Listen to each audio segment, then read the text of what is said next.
Hello, everybody. Good evening. Let me say hello to Riri. Congrats on your first. And Hale, hello.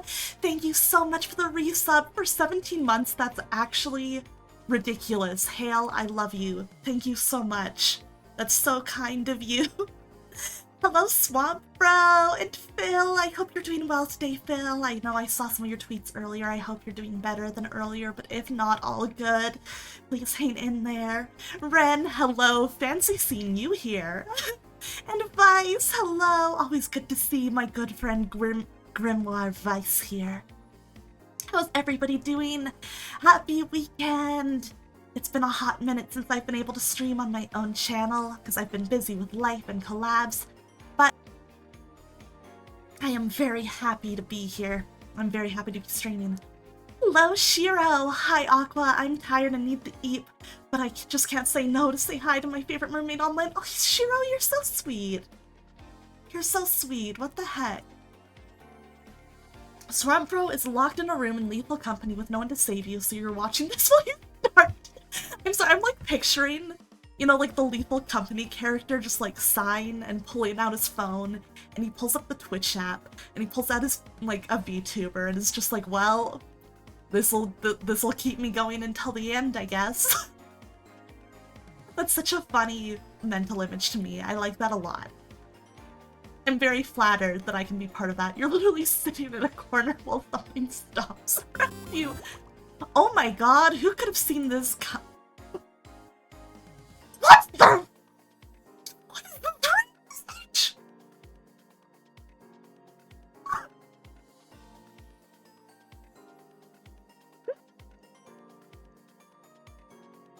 Oh, Murphy.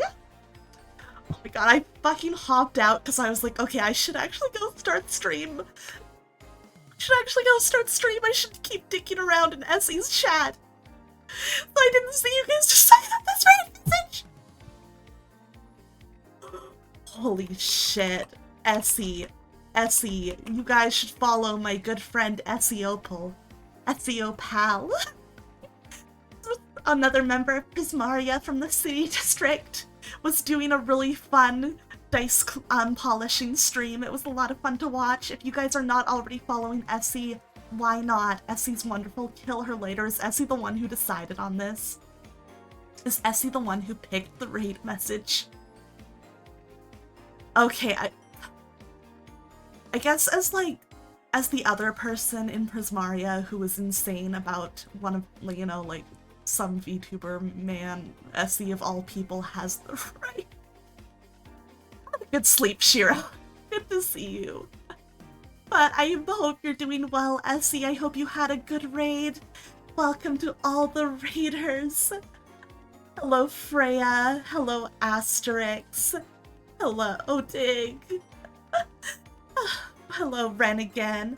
Actual Lizard, hello! Welcome to the stream. It's good to see you guys. Did you know that my friend, Actual Lizard, who does a ton of really cool content on YouTube, including a lot of really cool Fire Emblem videos, is co-streaming his stuff to Twitch now? So you guys should definitely check him out. We have done some streams and even like a video on his channel together, and it's super, super great. Oh, Asterix! Thank you for continuing the gift sub. That's so great. Good to see you. Thank you. Oh, and hi, Relics! Essie rocks raid. I like the variety of raid messages here. I really, really like them. I think they're very neat.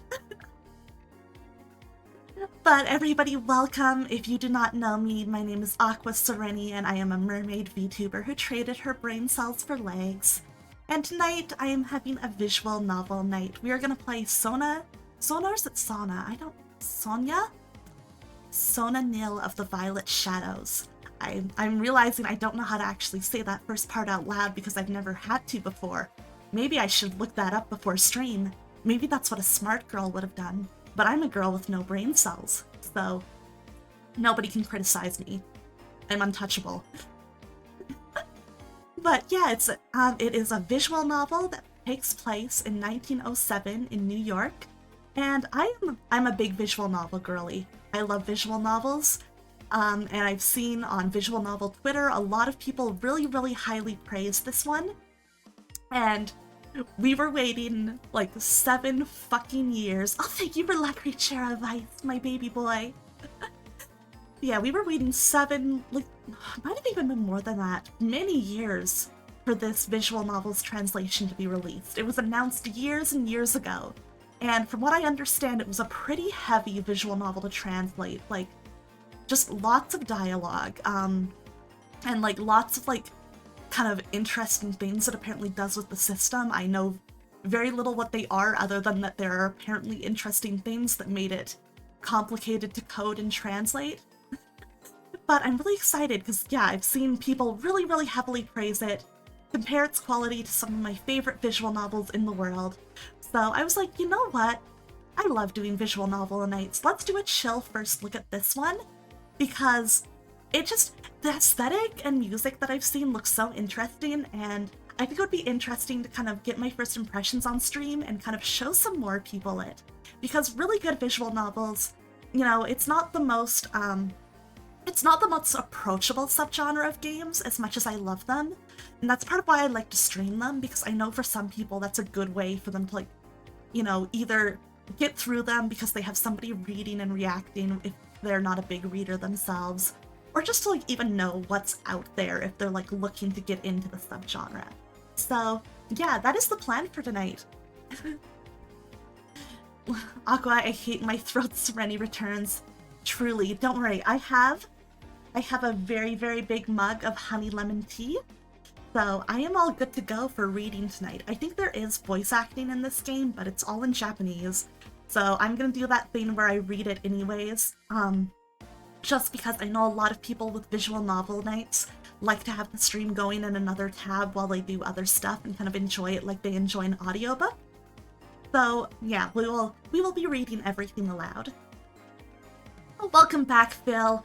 Fair, that happens to me all the time. Sometimes you're like, I just want a little extra music on the side, and then you're spending like forever in Spotify or like Apple Music or YouTube Music or whatever.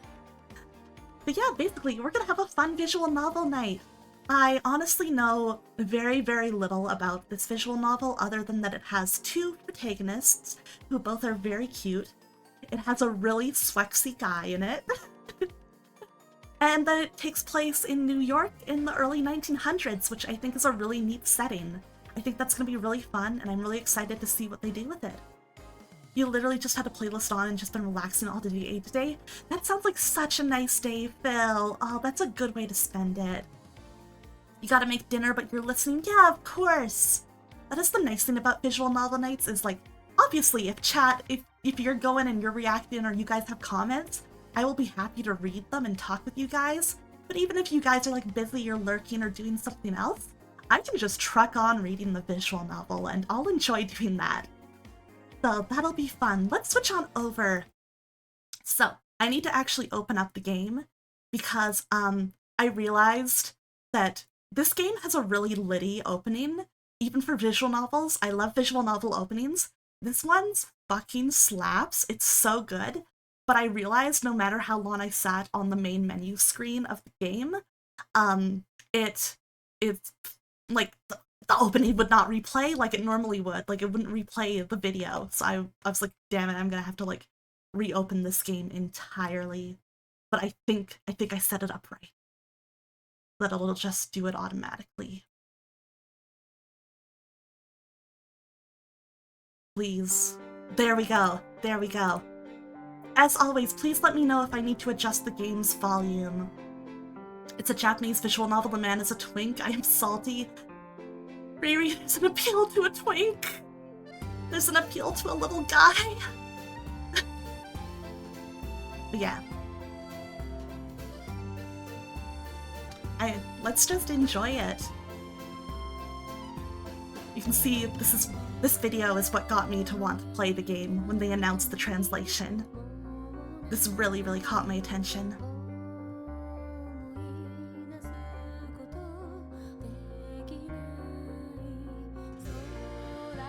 God, look at this art.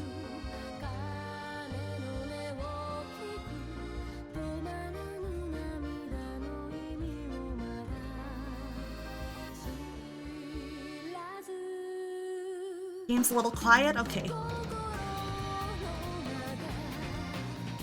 Did that help?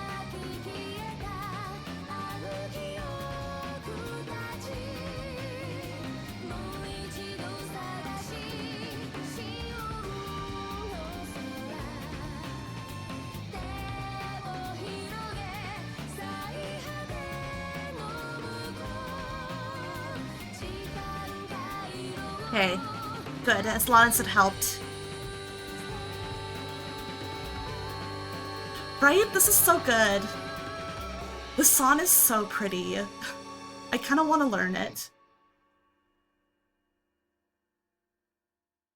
Yeah, I'm like, this really caught my attention. Right, the art style is so pretty. It's so pretty. Alright, I'm just gonna double check before we actually get started the config. Let's see, we'll play with these volumes. The volume once we actually get into the game. Stop voice on click. What is... No. I want, even if I... Because sometimes I, like, just click through a line of dialogue. Game's a little loud? Okay. Did that help anything? Or is it about the same? Drowning me out? Let's see. Same? Okay. We're gonna actually just do this from within the game's menu then. Okay. Did that help, or am I still... Actually, even a little bit more.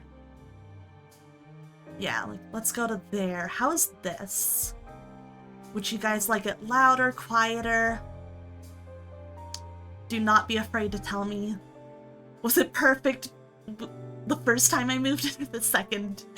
I forgot about Twitch delay. I'm a fool. So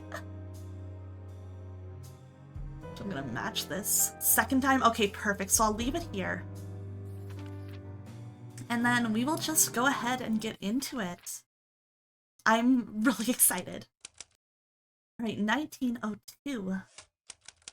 November. That's when my birthday is. Telephone call excerpt. Alan? Alan? Alan? Mr. Ackley? I have some big news. I got a call at my dorm yesterday. I've been admitted to Yale University. Congratulations, Alicia. I had a feeling you'd make it. Well, good for her. That's a big deal. Don't be silly, Alan. I never would have stood a chance if not for you. Oh, your talents are your own. I do so want to repay you soon. I'll make myself a bit more useful in no time. Yale is affiliated with the New York branch of the Foundation, right? So, once I'm a sophomore, I'm definitely going to join you there. And when I do, please let me express my gratitude in person.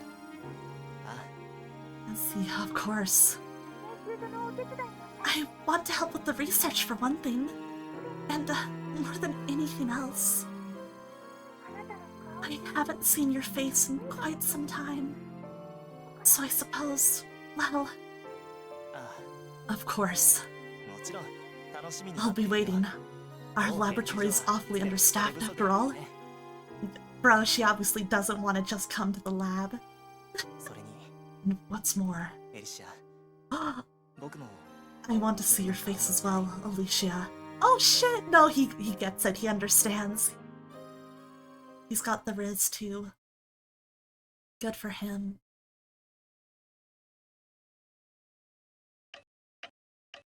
Right, 1902. December 25th. Recovered voice recording excerpt. She may not want to just check out the lab, but she gets ready for some experiments, right? Oh, this music's ominous. Uh-oh, what happened? My recording. This is Alan Akeley speaking. The date is December 25th. The time, 12:41 a.m. The engines are completely out of control. Uh-oh, that sounds bad, gamers. Albert has stopped breathing. His body isn't moving. He's quite clearly dead. Uh-oh, this is a pretty bad Christmas. I'm not gonna lie. And he's far from the only one. In this moment, I'm standing in hell. Yes. Hell. New York is quite literally hell. No one can stop this. It's no longer possible. Cause? That's clear enough. It lies within us. This just sounds like normal New York from what I've heard from people who live here, so I'm sure this is actually fine. It all began here, in this very place. No. He caused this to occur. Zombies? Is it time for zombies? I don't know, we're gonna see. Did Los Alamos orchestrate? No. No. It's all the same. They're all the same. What difference would it make? In any case, New York City is now, in this moment, hell on Earth. Name's my dude, none of this cryptic he shit. He has to be so mysterious in his last recording. The one that's supposed to, like, help stop this. He has to be cryptic in it. God forbid he explain how to stop it clearly, or, like, who might be behind it clearly. Someone has to stop this here before it can spread. He isn't going to lift a finger, I'm sure. Which leaves only... Still no names. Yes, that's right. I'm the only one who can. Oh, this is gonna go bad for him, I'm sure. I have only one regret, I suppose.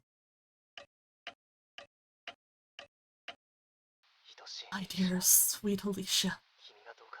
Is it you? Oh no, he went through a tunnel! Those New York subways. That's rough, buddy.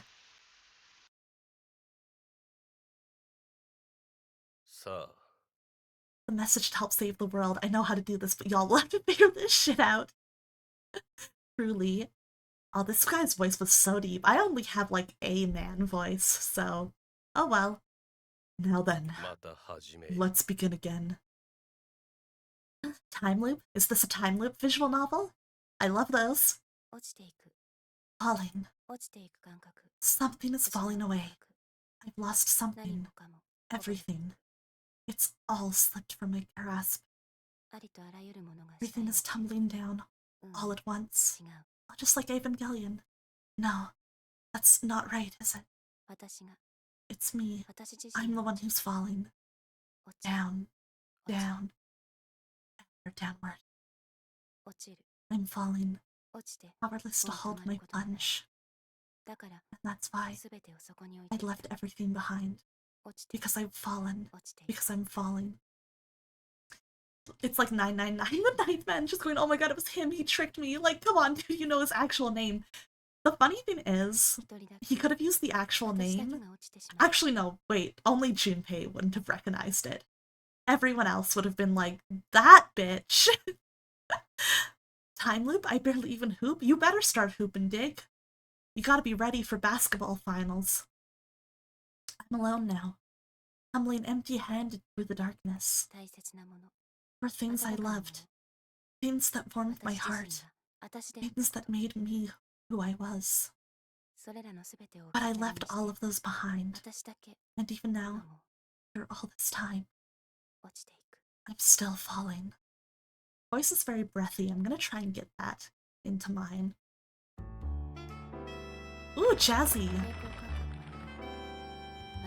Wow, I did not expect, like, even this, like, inner narration and description to have voice acting. That's pretty rare. I can feel myself losing my balance. My footholds giving out under me. I'm falling. My body starts to lurch backward. Reflexively, I reach out my hands. Grab hold of a pipe protruding from the rubble. And before my boots slip entirely off the wall, I pull myself back toward it. With all my strength, I lift my body steadily upward. I can't help grunting. Not good. I shouldn't even be breaking a sweat yet. Also, this is Alicia. To ensure my hands don't slip off the pipe, I squeeze it as tightly as I can. It's a grating sound. Metal creaks under my weight. But even so, I climb the mountain of rubble. This would have been easier if I'd given John hands. Of course, it undoubtedly would have been. He could have helped me traverse these obstacles, but things didn't work out that way. Who's John? Compared to the simplicity of legs and feet, the hand is an impossibly complex mechanism. That's true. I lack the skill to reproduce them. We haven't even produced a reasonable design yet. Robo? Maybe. I still have a lot to learn, don't I? Threw aside flowers, dolls, and dresses. I threw aside my womanhood, devoting myself entirely to my studies. And still, I've come up so short, in so many ways. I spent 5 years immersed in a world of iron and oil. They thought I put my male classmates to shame. Oh, good for her! But in the end, my limitations were all too apparent. I couldn't even make John a pair of hands. And what's more, within an hour of setting foot in the ruins of New York, I'd already come close to getting myself killed. Also, yeah, New York's ruined. I'm such a fool. Honestly, I really am. The point of thinking about any of this now.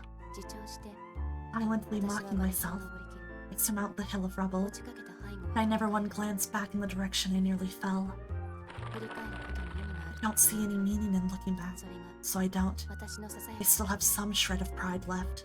If I turn around now, if I spare a glance for the road behind me, I'll soon be dragged back into the past. And so... Oh, that's interesting. I feel like her inner monologue has, like, the way it's voice acted has a much, like, firmer tone than her spoken dialogue. That's kind of neat. I like that. It kind of says something about how she, like, views or thinks inwardly versus how she presents herself outwardly. That's interesting. And so... You keep your eyes fixed forward. Isn't that right, Alicia Wentworth? Muttering that small reminder to myself, I'd look up at the next mass of rubble in my path. There's something on top of it. Something moving in a regular, rhythmical manner, almost like a living creature. But it's not actually an animal, of course. Its movements are far too regular. You don't think there are any zombies? That's too bad. John, my tarantula, a multi-legged ambulatory bag of my own design, the fruit of my studies. It is a robo! Rather than preparing myself for my graduate school exams, I built this bag to assist me on this journey. Oh. John is only a thing of wood and metal, but he's far faster and hardier than his creator. He's been waiting patiently for me up here. Swaying slightly as I appear, he proceeds to trot over and approach me. I issued him a temporary halt command earlier. Why is he coming to my side anyway? He carry you. His circuits must be malfunctioning again. Perhaps I didn't input my instructions properly. All robo noises! Hey now, John. There's no need to whimper so miserably. It's not actually a whimper, of course. Just the squeaking of metal against metal. Get moving. We've still got a long road ahead of us. I murmur the words to John. No, to myself. Pausing at the top of this small hill of rubble, I gaze out at the grey wasteland before me. Oh yeah, it's a robot pupper! That's so cute! What the heck? I can barely see our destination looming in the distance. It stands at the very end of this silent place, where the city meets the thick grey clouds. The very end of the abandoned ruin that used to be the mega-engine city of New York. Has anybody ever actually called New York that in real life? I'm gonna have to look that up. It's a place full of partially collapsed skyscrapers. A place that was once center of the world. The heart of its most modern city. No one refers to it this way now, in 1907. But 5 short years ago, the name was on many tongues. Manhattan. Oh, that's a pretty chapter title. Just the aesthetic of it. Ooh. Might be like Steel London Code Realized, maybe. That was a pretty little song.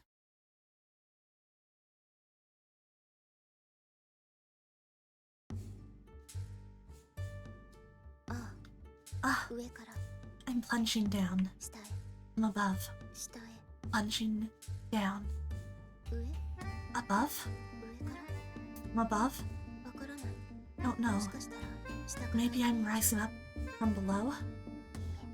No, you're going down. The underground.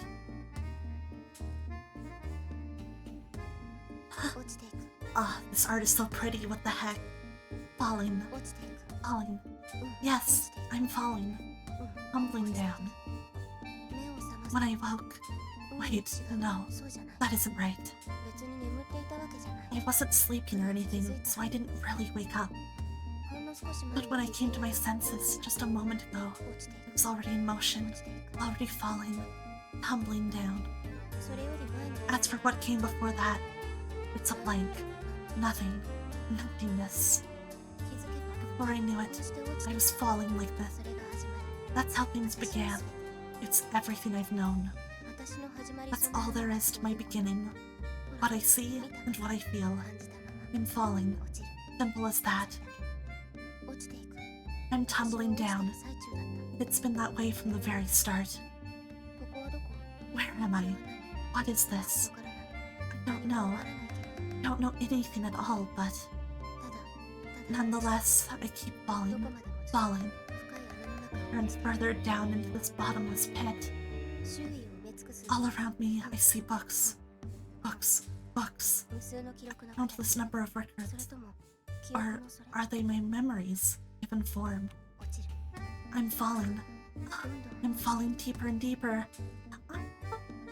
Thank you, Ars that Almvin. Thank you so much for the thirsty redeem. I'll have a sip of my tea. I appreciate it. Plunging, pulled down by gravity, by the force of attraction. Lord Newton. No, wait. They only started giving scholars that title in the 19th century, didn't they? Maybe it would just be Mr. Newton. The 19th century, the discovery of Kata, the erudite scholars, the engines and the engine science. What are those again? Karath? What's that? It's a rather pretty name. I feel like I've heard it before. I'm actually gonna... We're gonna turn up the voice volume a little bit. Alright. Just because sometimes I feel like the music's drowning it out a little. I can't remember. I just can't remember. Well, it doesn't matter, right? It doesn't matter. She's... No, I'm falling. Falling. Who is it that's falling exactly? Who's falling? Somebody just spoke. It sounded like a girl's voice. But the sound came from my mouth, so it must be mine. A boy's voice? I reach out. I reach out my hand, even as I fall, ignoring the voice entirely. How peculiar. Haven't I accepted the fact that I'm falling? I mean, I don't think there's much I can do about it, though I don't quite remember why. I'm here because I have to be, so this is definitely peculiar. Look, my hand's moving all on its own, reaching up to whatever's above me, even though it's impossibly far away. Can't reach. That's right. I can't reach that far. My arms aren't nearly long enough. God, look at these colors. This is so gorgeous. Somewhere, the moon is laughing. Laughing as it makes the white shadows dance. The moon? I can't possibly have seen it before. The moon? A heavenly body. Hidden from us since ages past. That's where Yuzuki is. But somewhere, it's laughing. Laughing at the helpless fallen boy. At the falling girl. At me. I'm falling. That's right, I'm falling. Helpless child, letting inertia carry her downward. Her? No. I'm not a she. There's only one person falling here, remember? Yes, that's right. And that would be me, of course. What was my name again? I think it was... That was a sexy voice. Who was that? Lily. Even now, your name is still Lily. Someone whispers it in my ear. That's right. My name is Lily.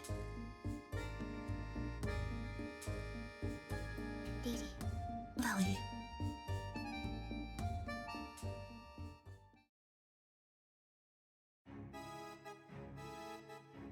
Ooh, this song is also good. I opened my eyes.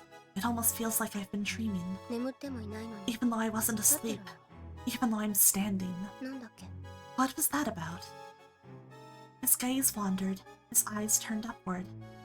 The thing stretching out above him, the thing that had drawn his gaze, was a curious sky saturated with violet shadows. The weather wasn't clear, of course, but there were no distinct clouds. No rain poured down from overhead. And yet, it was violet as far as the eye could see. Was that the sky itself? A great mass of cloud? It was impossible to be sure. It's fake. Isn't the real sky. It was a false sky.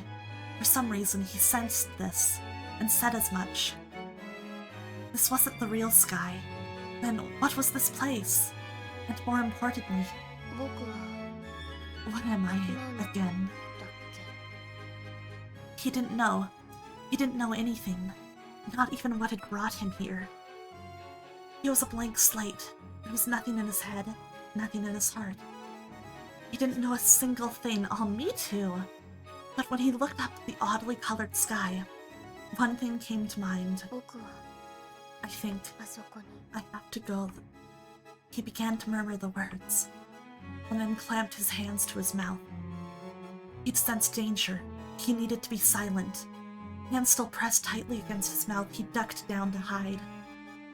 Instead of the violet sky above him, he now looked around his immediate surroundings. He saw piles and piles of rubble, and mushrooms. Mushrooms everywhere. Huh, that is weird. How much rubble? What could have caused such destruction? Everything was smashed and broken. It felt like he was standing in an ancient ruin. But another thought crossed his mind. Perhaps this was what his city would look like a few years after something tore it totally apart. Mushrooms and rubble. It was a rather peculiar combination. But he didn't see anything strange about it. There was rubble and there were mushrooms, and he took these facts at face value. He didn't have the time to wonder why. He wasn't composed enough to feel puzzled. It was as simple as that. There was something beyond the thick wall of rubble. A massive, threatening presence. Something was out there. Something was moving around. I just noticed it's very interesting that Alicia's parts are narrated from first-person perspective, whereas Lily's are third-person. Something large and black and ponderous. Oh! It wriggled, almost like an insect. It creaked, almost like a piece of metal. It stood some 7 feet tall, a bulky humanoid towering over its surroundings. Oh, scary.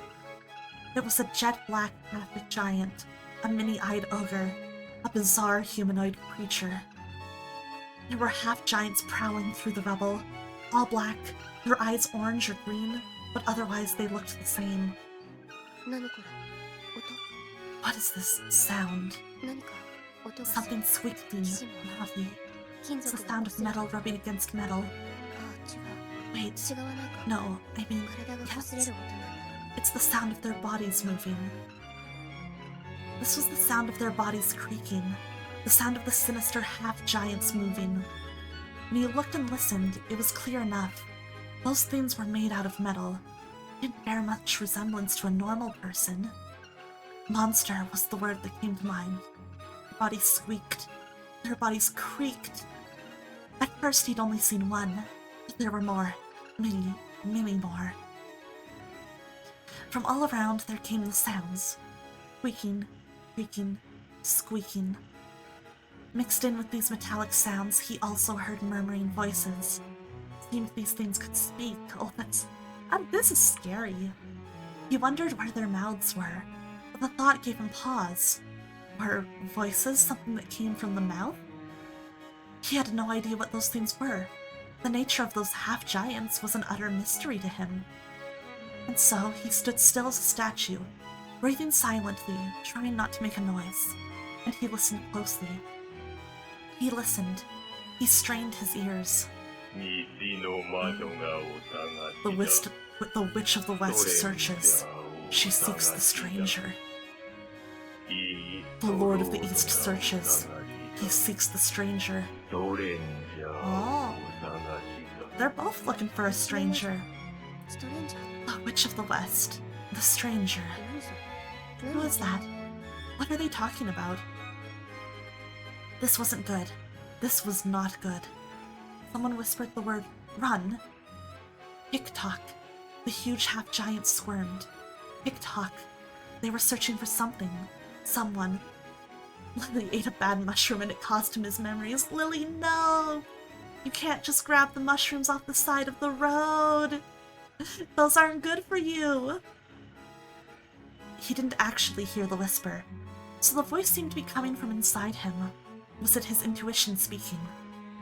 For some reason he thought so, and suddenly he felt his pulse quicken. He was trembling slightly. His fingers shook, his tongue quavered. Why? Is there really any need to be afraid? Calm yourself, Lily. Calm down right now. Who? Who exactly was this Lily again? That's her name, isn't it? No, it's my name. She wants to go there, but I could care less about that. Oh? So for now at least, I just need to make sure they don't catch me. Can I hide from them? I'm supposed to go where? No, I just need to make sure they don't find me. Rather than running away, I should just hide in the rubble for now. Compared to fleeing, it seemed the much wiser choice. He wouldn't need to make any noise this way. Nodding to himself, Lily quietly began to move, but then he stopped. He froze, quite suddenly. He couldn't move. He simply couldn't, because he'd sensed a gaze. It's a gaze. Someone was watching him, and so his body had frozen up just as he tried to move. He'd gone stiff with tension. It had happened at the worst possible time, the very moment he was trying to hide. Uh-oh. Now he was fixed in place, like a butterfly pinned to a specimen board. Not that Lily knew anything of specimens and butterflies, of course, or even much about pins. Who's there? It wasn't one of the half-giants. Lily knew that somehow. Somebody else was looking at him. He looked around, trying to see who had spotted him, and in that moment he saw a peculiar shadow, a tall, slender shadow. Lily didn't know who it was. However, it looked like the silhouette of a person. Human being, or the shape seemed to suggest that at least. A tall, slender boy, or perhaps a young man? Please be hot, please be the hot guy. Unlike the ungainly half-giants that creeped awkwardly through the rubble, this shadow didn't appear menacing or hostile. Something about it intrigues me. Wait, no. Not quite right, is it?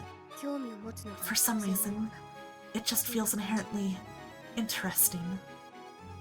Right. For example, even though Lily was being pursued by a pack of ominous half-giant creatures, it would feel perfectly natural to run over to the shadow, chase after it, despite the danger. Lily took a step forward, without even stopping to think about it. A big, bold stride, utterly fearless. His boots crunched against the sandy, rubble-strewn ground. Uh-oh. Wait, what did I just... The Witch of the West searches. She seeks the stranger. The Lord of the East searches. He seeks the stranger. In unison, the half-giants turned his way. Whole swarm fixed their gazes on Lily. Their many eyes glared at him. Oh no, that's scary. They'd noticed him. Well, of course they had. Half-giants moved, toward Lily, pushing their way through the rubble. In the manner of a man struck blind, they stretched out their arms in front of them, and they advanced, slowly but steadily. Tick-tock, they pushed aside the rubble. Tick-tock, unpleasant metallic sounds filled the air. Oh no, this isn't good. But find... Lily looked around desperately. Was there any place he could run? Rubble as far as the eye could see. Ruins. Ruins and nothing but ruins. There was nowhere to run, of course. Couldn't hope to get away. He thought he saw a shadow moving somewhere, but in that moment, something else appeared before him. Something entirely unlike that shadow. Something. Someone? There was a low growling sound. It was louder than the roar of an engine. Oh? Someone had blown away the clumsy but deadly arms of the half-giants, sending their massive bodies flying through the air, halting their advance. Well, how'd she do that? But someone stood boldly before Lily. They smelled rather nice. Oh! A pretty lady! A harsh sound, a metallic sound. She wears fragrance. Her hair is long and beautiful. So pale, it's almost translucent.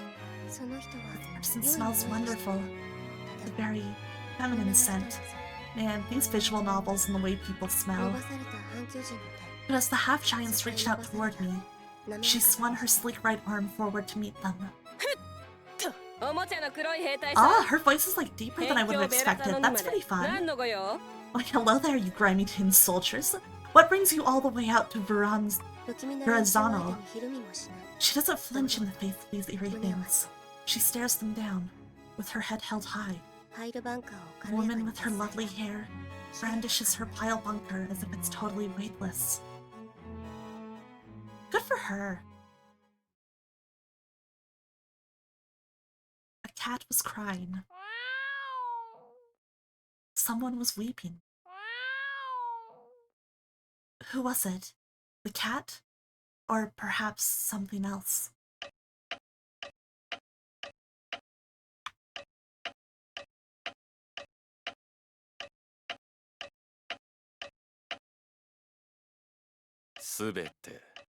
Pointless. Utterly pointless. All things are devoid of meaning. Is this the guy who fucked up New York? Probably. I'd put money on it. The town stood atop a bridge. It was half a town and half a ruin. Passing the piles of rubble, they'd reached a bridge. And on top of that bridge, there was a town. A very peculiar place. It was a strange, misshapen town. It looked as if it had been cobbled together out of rubble. Lots of mushrooms again. And that was exactly what had happened, wasn't it? At the very least, it looked that way to Lily. It's a town that looks more like a ruin, covered in mushrooms, very big ones. Mushrooms. Mushrooms everywhere. Some of them are taller than me. It's a town of mushrooms. A town of rubble. I do find it a little peculiar, but it doesn't take me by surprise. After all, I knew that lady was taking me somewhere. Lily had been brought here by that beautiful woman, his eyes fixed on her beautiful hair, pulled along by her beautiful hand. But now he was looking around this town, a place he was seeing for the very first time. Oh! And his eyes found the crowds. The streets were full of strangely shapen people. Some of them seemed to be drinking some kind of alcohol. Some of them were apparently selling things. Others were eating, others were laughing. They're very funny looking. The murmuring of voices was everywhere, and amidst them, Lily heard squeaking noises. squeaking and creaking, metallic noises, similar to those that half-giants had produced. But comparatively speaking, these noises were small, as were the bodies of those who made them. Normally sized people. Children, too. Lily thought they were children, at least. Some of these people wore something over their heads, others didn't. The ones with the covered heads didn't seem to be speaking, did they? They just trudged along, their pace oddly sluggish. And apart from them, there were other oddities, too. Mere little things that resembled moles, small creatures darting around underfoot. There was one nearby, in fact, scampering over toward Lily. Oh, I didn't think it would speak. What the? Give me something to eat. Give me something to drink. What? Did you say something? Oh my god, she's so pretty. I love her dress. Oh my god. Look at her. She's gorgeous. There's a weird little thing over here. It's kind of cute. See, right? Oh, it ran off. It said something to me just now. So this is where the chainsaw enemies come from. Aw, yeah, she is well endowed. Gremlin speaking? Don't be silly, dear. But it did speak. Gremlins just make the same noise over and over. And moles never say anything at all. Not around here, and not anywhere else either. How are you doing, though, Snom? It's good to see you. You're well endowed in the background. You agree, right? Good for her. You know what? And also having the pride to show him off. I respect her. She deserves it. Good for you, too. Good for all of us. I've had more than enough weird for one day, anyway. What was a child like you doing alone in the outskirts? I'm not a child. I'm Lily. Yes, of course you are. Poor lost Lily the Stranger. The chainsaw enemies in Resident Evil? I see. Listen to me, dear. From now on, you're going somewhere without meeting people, or when you're going somewhere without meeting people, make sure you bring an escort with you. Someone nice and strong. As she spoke, the woman squeezed Lily's hand a bit more tightly. Yes, she'd been holding his hand, gently. She'd taken it all the way back there, in the rubble. And then she'd brought him here, helped him escape that swarm of half-giants, escorted him to this place. She'd guided Lily here. Poor lost Lily the Stranger. Lily the Stranger with his plain little hat. She'd taken him to this peculiar place, this half-ruined town that stood atop the bridge. Lily hadn't resisted in the slightest. He'd walked beside her, letting her pull him along. After all... Well then, where are you headed? Don't think I've seen your face before. Where do you live? In Verrazano? At this, Lily found himself looking upward, toward the false sky, the purple sky he knew was fake. But he soon averted his eyes. From atop this bridge he could see too far. He could see those great violet towers looming at the ends of the sky. And having seen them, his lips began to move. I'm headed. She's headed there, to the very ends of that violet sky. Very interesting that... I'm like, who's this she that you're talking about, Lily? Like, it seems to be about Lily themselves, but also not. So I'm very curious what's going on with Lily and, you know, these multiple gendered pronouns and stuff. That's the destination. Isn't that right, Lily? I'm not sure. Not sure, huh? Well, I suppose that's pretty common these days. Drat. So you really are a lost child then? Alright. Alright, in that case, Lily the Stranger. Try to remember this first of all. Don't wander out into the ruins by yourself. You don't want to get caught by those things. Be very careful, my cute little Lily the stranger. Okay, thanks. But don't call me cute, please. With the words halfway out, Lily hesitated briefly. What was he exactly? Was there a way to tell? There was his appearance. That was something. And as far as he could see when he looked down, as far as Lily could see, he was a boy. He was dressed like one at the very least. And if I'm a boy, then calling me cute is kind of wrong. I mean, just look at me. I'm not dressed in a cute way, that's for sure. I mean, why would I be? It's pretty pointless, right? Also looks very oversized for Lily. So it's like, this could just easily be somebody else's outfit. And Lily seems to have very little sense of self, so it feels like they're just kind of making assumptions based on what they can perceive. Having reached this conclusion, Lily stopped thinking. There was no point in worrying about this. He decided not to finish his sentence. Might as well change the subject. Ask the woman what she said a moment ago. They're those things. And what happens when they catch you? Like the Dark Gang. Pack of pitch-black toy soldiers. They have a very edgy name, Dark Gang. They serve the Witch of the West, they serve the Lord of the East. And they're very bad news. Awful things that attack people for no reason. I like that she said those in English. They serve the Witch of the West, the Lord of the East. I don't know what those are. Never heard of them. Well, you can find a lot of the second on twitch.tv. Don't know.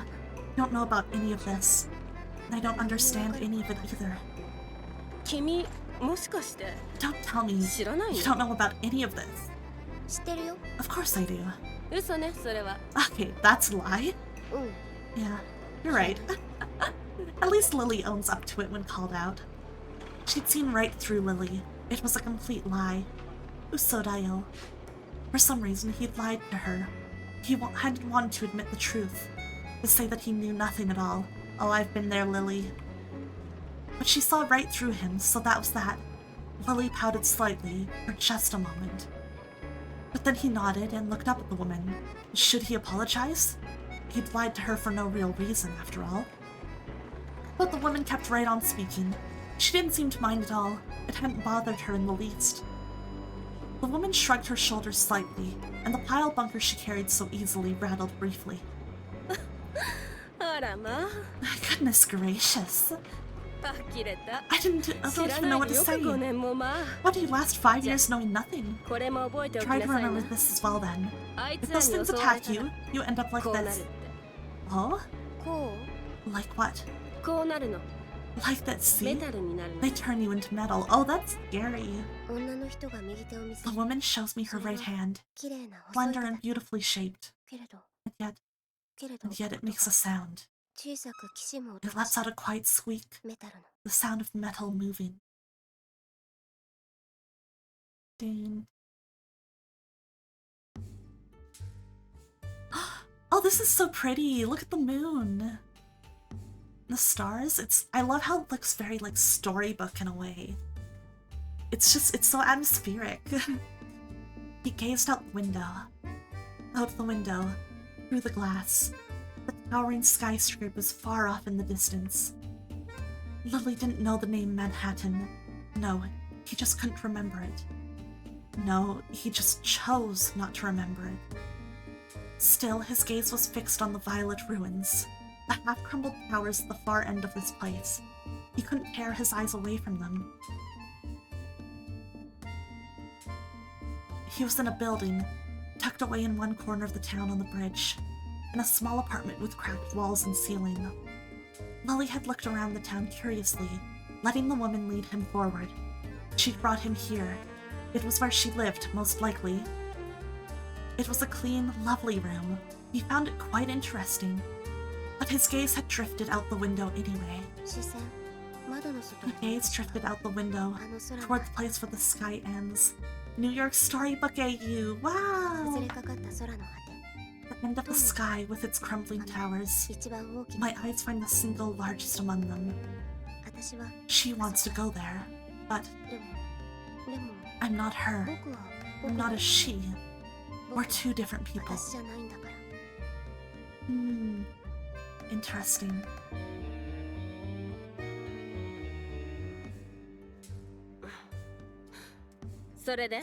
Well, do you remember where you came from? My poor lost Lily the stranger?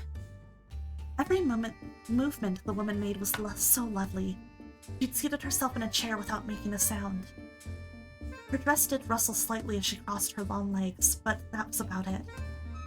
That was it, apart from the slight squeaking of her right hand. A small metallic chirp. Her right hand gently placed a cup on the dinner table in front of Lily. She'd made him some black tea. And then, after offering him a quiet, lovely smile, she'd spoken to him. This was obviously her room, although she hadn't actually said so. Lily didn't doubt the woman's motives. She'd saved him back there in the rubble. Plus, she took me by the hand, even though she didn't have to. So I'm not going to doubt her. Not now. Not ever. I mean, she definitely seems like a good person. I get very good vibes from her. But Lily's very trusting. No matter what happens, I won't doubt the woman who saved me. Lily took the slightly chipped teacup in both hands. The warmth of it surprised him.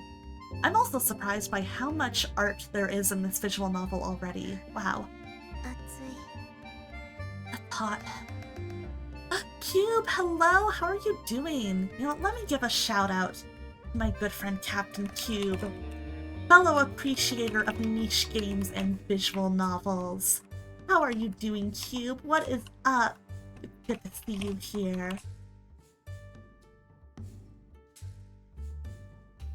The warmth reminded Lily of the woman's hand. It was very cold to the touch. It had felt warm to him when she'd pulled him along beside her.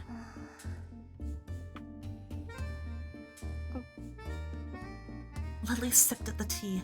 It was very thin and very weak. I mean, this does seem like a strange place, so maybe they can't afford that many tea leaves. That no one had much in this place. That seemed clear. It was the nature of this half-ruined town. In this town of crumbling buildings, this was probably just what tea tasted like. It was probably the very best they could do. It was terribly thin. Lily's tongue only sensed a hint of its flavor. There wasn't much of a scent either, and yet even so,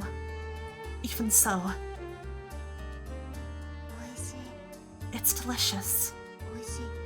It's delicious. I honestly think so. No other word even comes to mind. Aww. It's because it was made with kindness and love.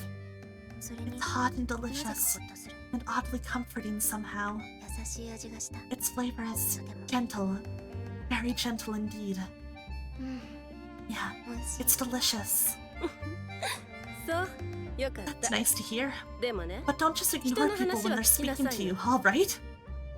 Well, forget it. You want some chocolate too? Yeah.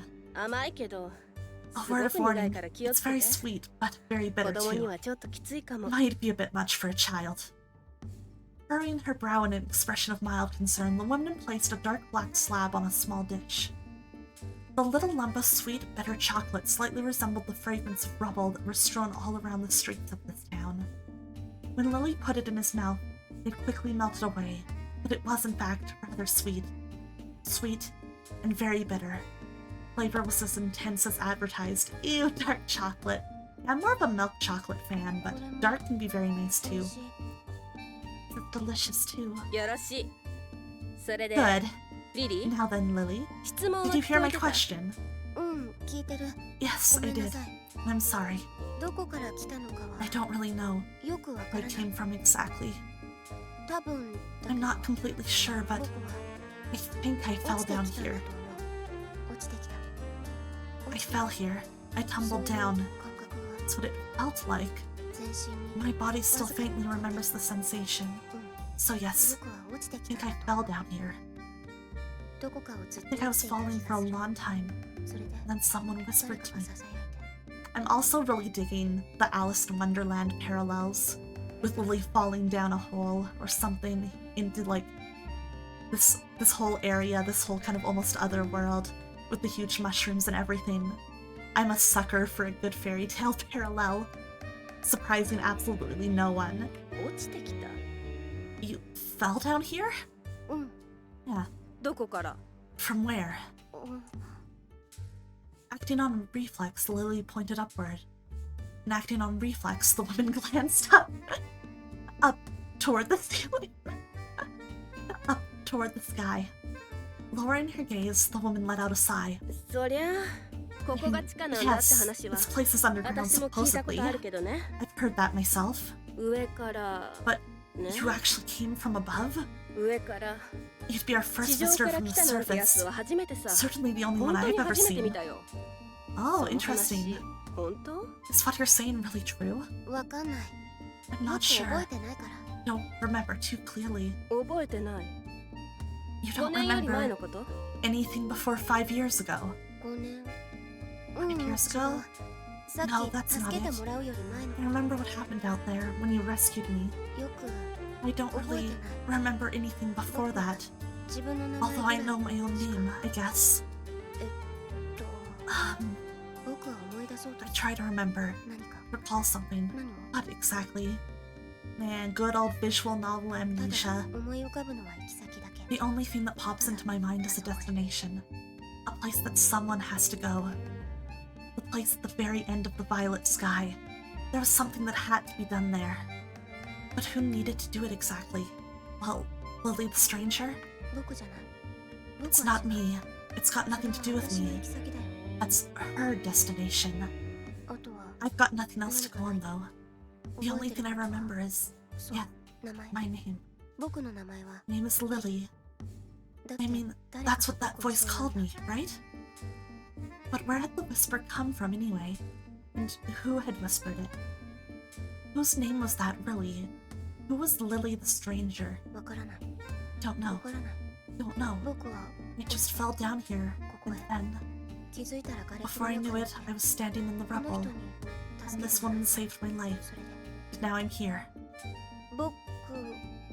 I guess I just can't remember anything before that. What am I? Big question. Can't remember. All I have is the warmth of the tea. That's all. Okay, fine. Forget about it. I get the picture. I suppose you came here from the sky. No, the surface. Isn't that right, little stranger? Let's just leave it at that. I mean, it's not like failing memories are especially uncommon in these parts. Oh, really? That's about the same reaction I had, Lily. I was like, oh, we're not special for our amnesia, I guess. Sure. For these last 5 years, all sorts of peculiar things have been happening here. Don't worry about having a few holes in your memory.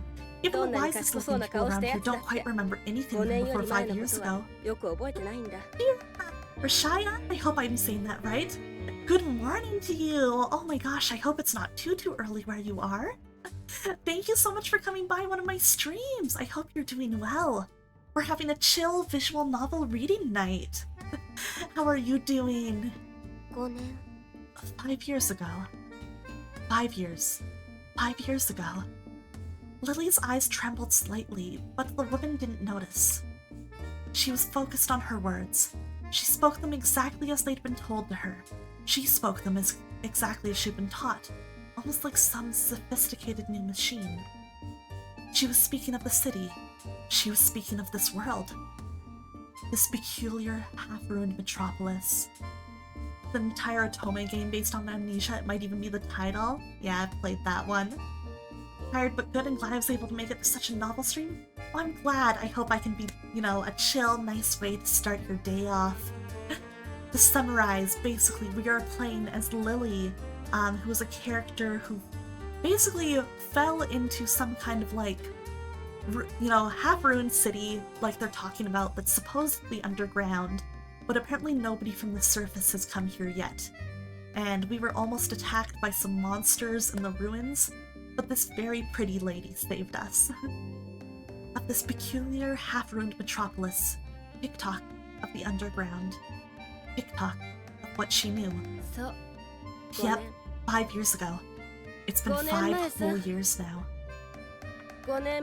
Something happened to New York 5 years ago. It fell down into the underground. Taking all of us with it, of course. That's what this place is. An underground world, complete with a bogus purple sky. Anyway, the dark game is dangerous. They'll turn you into metal if they catch you. Keep that in mind, and you should be able to survive. You can forget all about everything else, really. About the outside, for example. Can you? The outside.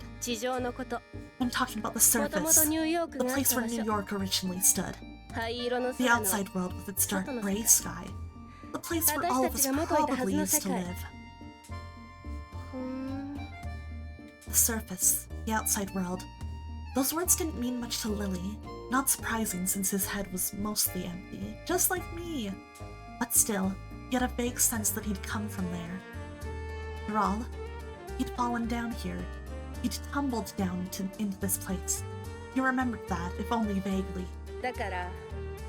So anyway, Lily, let's just say you're the first lost child to have fallen all the way down here. The past doesn't matter much anyway. I'm not even that interested in my own, you know? I wonder if she doesn't know. Well, she probably doesn't know, but I feel like maybe she's secretly somebody very important and she's just forgotten.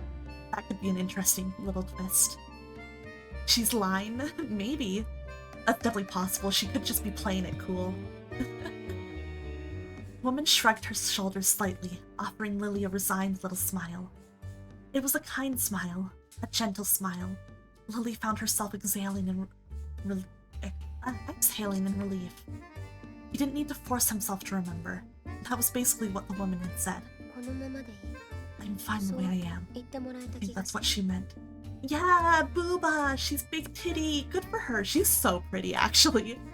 I'm sitting here like, I'm gay, I'm gay, I'm gay, I'm gay. She's got the attitude of someone who's absolutely hiding something but doesn't know the entire truth herself. Yeah, she really does. I feel like she definitely knows a lot more than she's letting on here, but she probably doesn't have the full story. And that's definitely a relief, I think. I mean, if I don't have to change. She's also got like really cool hair, right? I love the color, and even like this funny little piece on her head that like has the curl. It's like, I don't know, I just think it's kind of cute and charming. And yeah, the arm is sick. She's got a very good design. I don't have to remember. I can stay myself forever. Agreed, she does have a nice corset on her nods. She's beauty. Welcome to the town of Verrazano Narrows, my cute little Lily the Stranger. I'm Milia, the woman of Verrazano, Milia Stoke. With those words, the woman smiled at Lily once more and held out her metallic right hand, that cold but gentle hand. The art in this visual novel is gorgeous. Just absolutely gorgeous style. All these colors. I'm in love with it. The woman, Milia, spoke again. Softly, serenely. Welcome to New York. Oh, she's a Swiftie!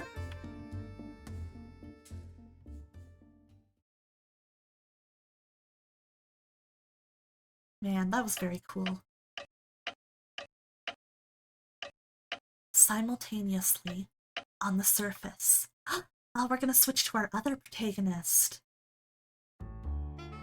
So we have one protagonist who is in underground New York, while this protagonist, you know, with the gray sky, she's exploring, you know, the surface. It's reality.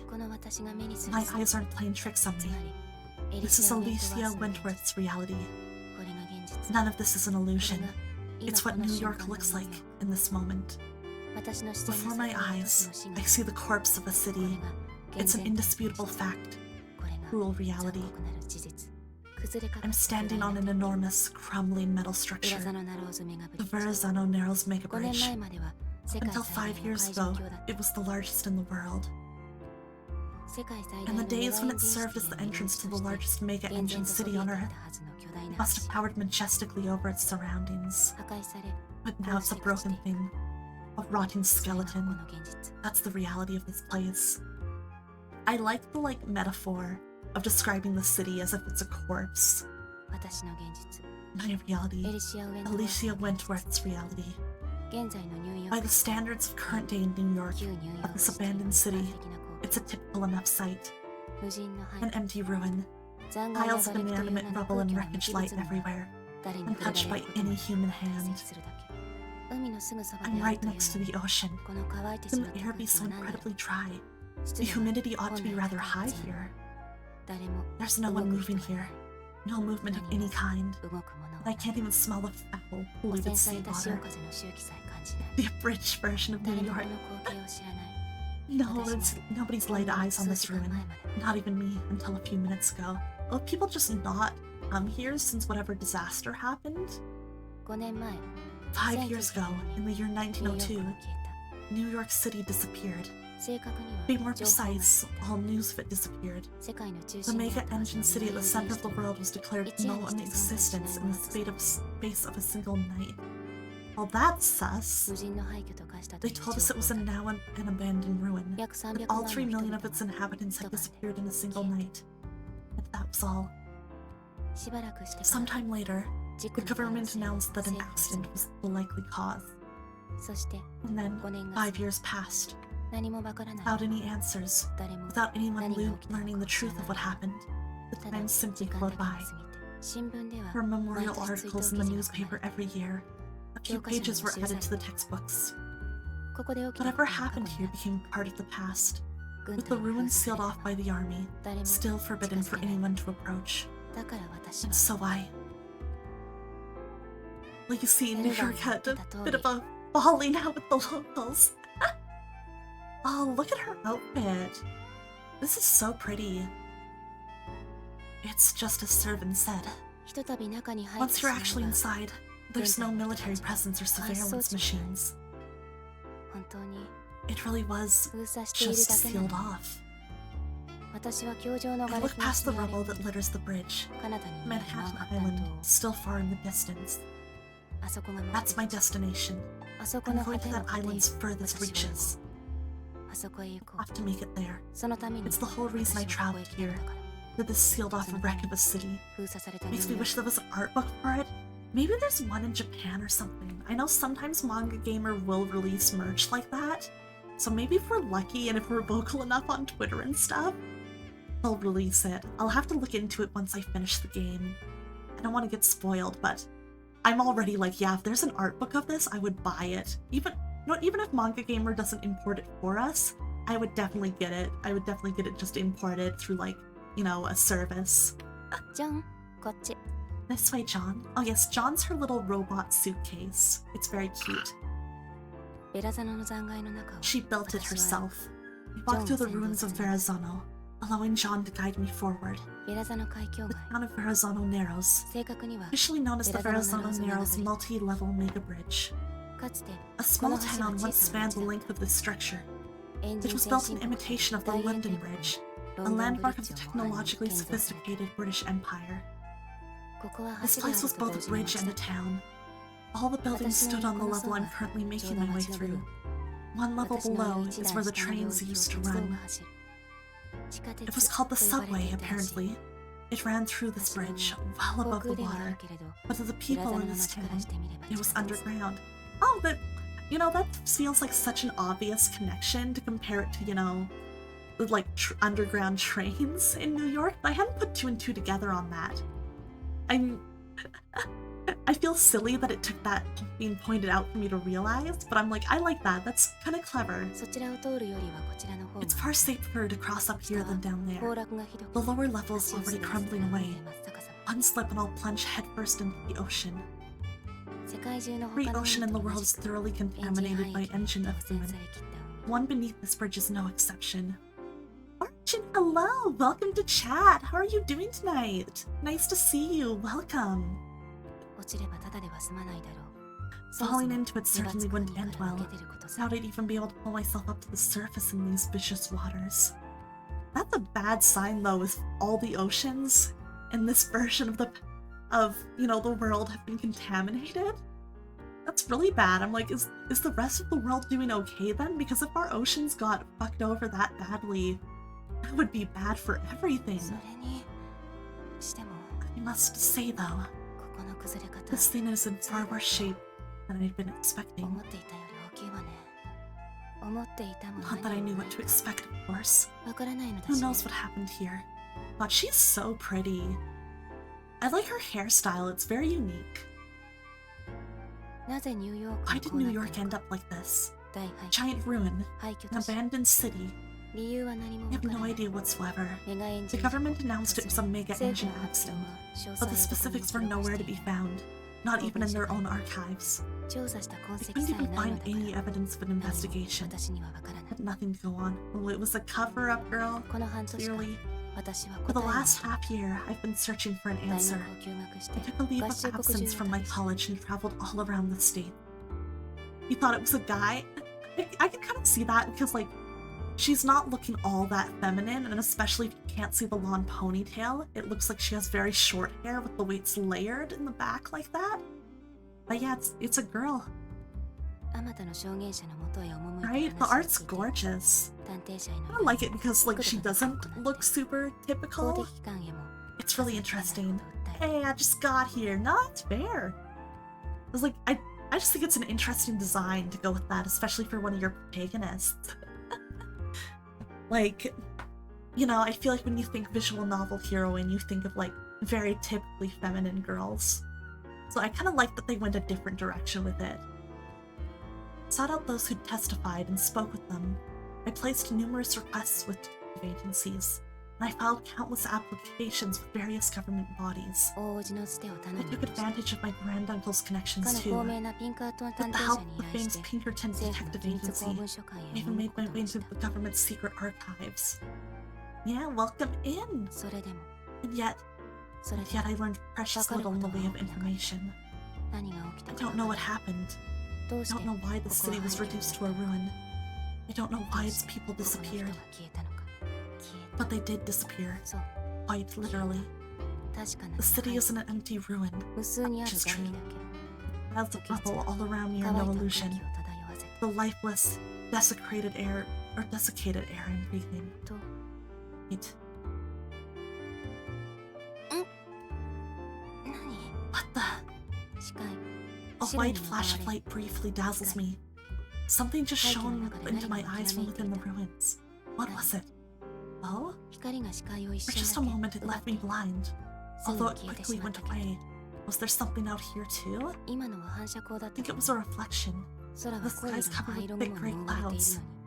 Is there a steam-powered light somewhere nearby? Maybe. I have to investigate. And so, I ordered John to alter his route. That light was bright enough to dazzle me. Determined to learn what produced it, I head for the place I think it came from. I wonder if it's like, just a machine out there, or maybe there's other people around here. It involves surmounting a large pile of rubble. Once again, I grab hold of a metal pipe with both hands and pull myself up. Into a silent, ruined building. One of many on this crumbling bridge.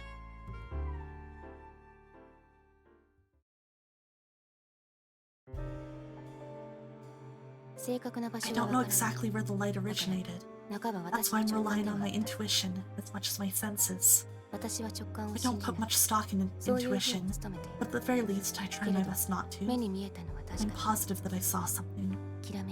And so I proceed into the ruin where I think that flash came from. John automatically follows the path that appears safest.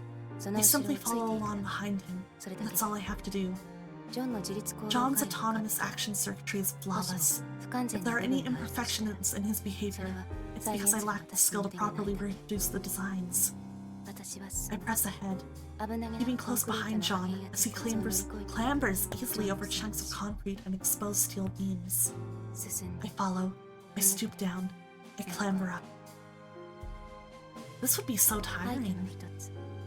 And eventually, I find myself in what was once a small apartment. It was no small feat getting to the second floor, although John just hopped lightly up the rusted remnants of a metal staircase. I had to have him lower a climbing rope down to me, and even then, it wasn't an easy ascent. Oh, I bet. I'm inside a 3-story apartment building, so severely damaged and dilapidated that it looks as if it might collapse at any moment. What on earth took place here? It was torn apart, but barely managed to remain standing. I don't know what that signifies. However, for some reason, there's one thing I feel quite convinced of. I'm going to find what I'm looking for quickly. The light I saw wasn't just my eyes playing tricks on me. I'm sure of it. As it happens, I really do find it right away. Ooh, lucky! It's at the far end of a wall, worn down to the bare wood, in a spot where some of the linoleum still remains. Sitting there quietly in the shadows is a sizable full-length mirror. This place was a woman's room. Seems clear enough to me. There's a shattered wardrobe, fragments of an accessory box, scraps of clothing, something that was probably a lovely stole once. There's a small vanity table as well. It was broken in two, one half utterly crushed. And finally, there's the full-length mirror. A mirror that belonged to whoever lived here. Did the flash I saw earlier come from this? I think so, though it's only a hunch. That makes sense, the light reflecting off a mirror. A mirror. But where did the light itself come from? There doesn't seem to be any steam or gas lights nearby. I certainly can't see any. I don't hear any engines running either. But nonetheless, I was blinded for a moment. I'm sure that was a flash of light. I can't see where it could have originated. Gaze at the window that looks out onto the alley. Catch a brief glimpse of the sky beyond. The sky? No, let's not be ridiculous. It isn't possible. Development of the engines took the sun from humanity. What? Happened long before I was born. What? This world's fucked. I is shrouded in eternal gray clouds, and so the reflection of a sunbeam is something that now belongs to the realm of fantasy. How did that happen? I guess maybe from the engines if there's enough steam covering the sky? But that would take just a disgusting amount. I turn my gaze back to the mirror. It's covered in dust. 5 years worth of it, I suppose. I can barely even see myself in it, only a vague outline. I wipe at the dust with the palm of my hand. I see my face in the mirror. My golden left eye. My face. A woman's face. It belongs to me, of course. To a woman named Alicia Wentworth. That's the reality. A woman. I'm not a woman. That's right, you're not. You decided that yourself. On that day, you cast aside your old self. You do remember, of course. 5 years ago, 1902, the day New York disappeared. Isn't that right, Alicia Wentworth? I find it interesting that both these protagonists seem to have very different, but very complex relationships with gender. I'm curious how that'll play out. Hopefully well. Are we gonna switch back to Lily? Right, back to the underground. I also like how Alicia's parts, the backgrounds are drawn all very realistically. They're just kind of gray. Whereas the underground with Lily is just, it has that whole storybook aesthetic to it. I like the contrast a lot. It's very interesting. From all appearances, he was a boy. Nothing more and nothing less. His clothes did seem a little big on him, but apart from that, he certainly looked the part. Right. I'm a boy. My name's Lily, and that about covers it. Don't know anything else, but that's fine, right? A name is more than enough for me. Yeah. Lily muttered the words to the image of a boy in a cap, gazing into his clear blue eyes. He was gazing at himself, his reflection in the full-length mirror. Just like Alicia's looking in a mirror right now. He stood in Milia's apartment. No one else was here. Only the boy. Only Lily. Milia herself wasn't present. She'd gone out asking him to keep an eye on the place. Don't. Lily minds staying put. It's not like I've got anything better to do. That's right. I can't even remember anything. I don't have anything else to do. I'm pretty sure I don't. Yeah, I'm fairly sure of that fact. But for some reason, I want to go outside. He didn't want to gaze at that mirror any longer. He didn't want to linger near the window. He could see his reflection when he stood by the mirror, and he didn't like those clear blue eyes. So even as he thought this, he was straightening his cap. He loved the juxtaposition of visuals a lot, even the music has a different tone. Yeah, it gives each side like a very unique and very individual feeling. And I think that really works well for this whole dual protagonist motif. His legs began to move of their own accord. He began to walk. However, the moment his hands touched the doorknob, he hesitated briefly. Milia had asked him to stay put, but right now he didn't want to see that mirror. Right now he didn't want to be in this room. As long as I come back soon. It should be fine, right? It won't be gone long. Trying to think of a reason to go outside, Lily turned the doorknob. And then, as soon as he stepped out timidly into the gloomy hallway with its cracking walls, it came to him. His reason to go outside, he had one. One he found just now. There was the matter of that strange shadow, the slender form he'd glimpsed on the outskirts of Verrazzano, just before Milia arrived on the scene. If he went outside, he might be able to see it again. Holding fast to this newly found excuse, Lily headed out into the town on the bridge. He'd broken his word already. Thought made his chest burn a little. Oh, be careful. Mushrooms. Mushrooms. Everywhere I look, they catch my eye. Lilia said this is the underground, or said this is underground. All of this. Everything I can see. It's a subterranean world. Underground New York. Half of the town on the bridge lay in ruins. Many of its buildings were cracked and crumbling. So I do find this very interesting because clearly, there's two versions of this bridge in the town. It's not that it fell down, it's that there's another one. Otherwise, New York wouldn't be there where Alicia is at all. So I'm curious exactly what the deal is with that. Its people were strangely shaped as well. Some spoke and some were silent. Maybe the mushrooms have to do with it? Yeah, I feel like obviously they're drawing so much attention to these mushrooms for a reason. They must be relevant in some way. Of course, they're obviously there because there are the Alice in Wonderland kind of motif going on here, but at the same time, I don't think they draw so much attention to them if there weren't more to it, So, yeah, I think you're on the right track. Lily could hear their voices, but to his ears, they were only noise. You couldn't make out any meaningful words. Just muttering, just murmurs. There were oddly mechanical sounds mixed in as well. Tick-tock, tick-tock. The voices were accompanied by metallic chirps. By now, Lily knew why. Milia had explained it to him. The people in this town had been changed. The dark game turned people into metal. Had every single resident of Verrazzano been affected?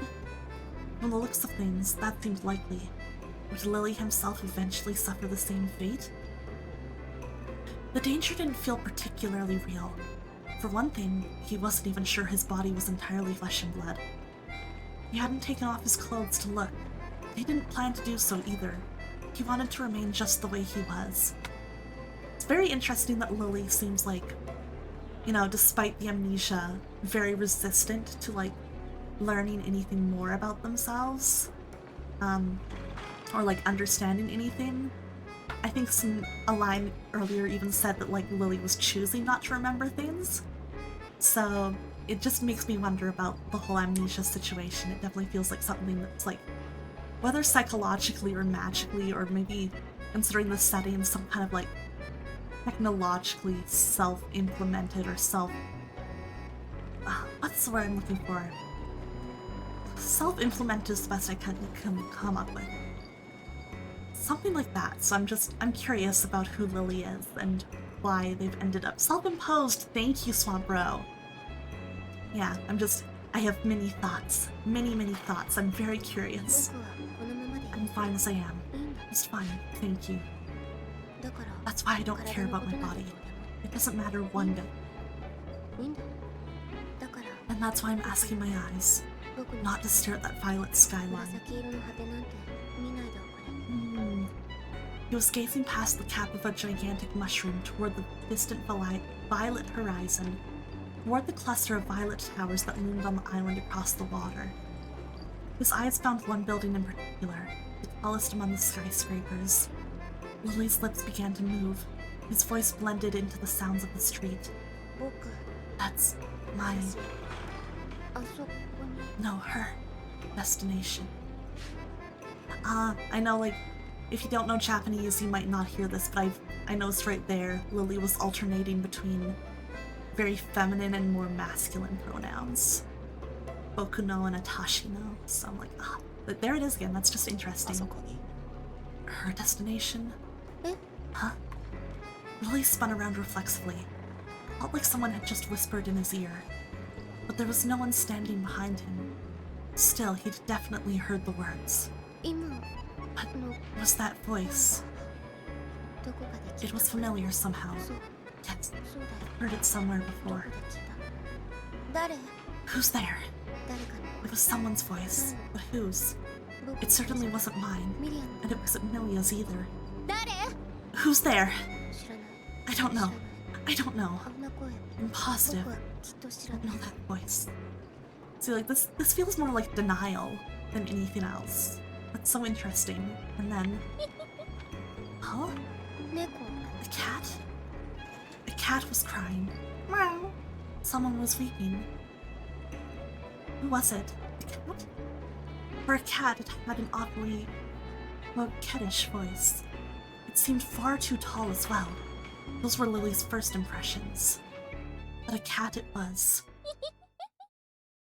And from all appearances, it was laughing.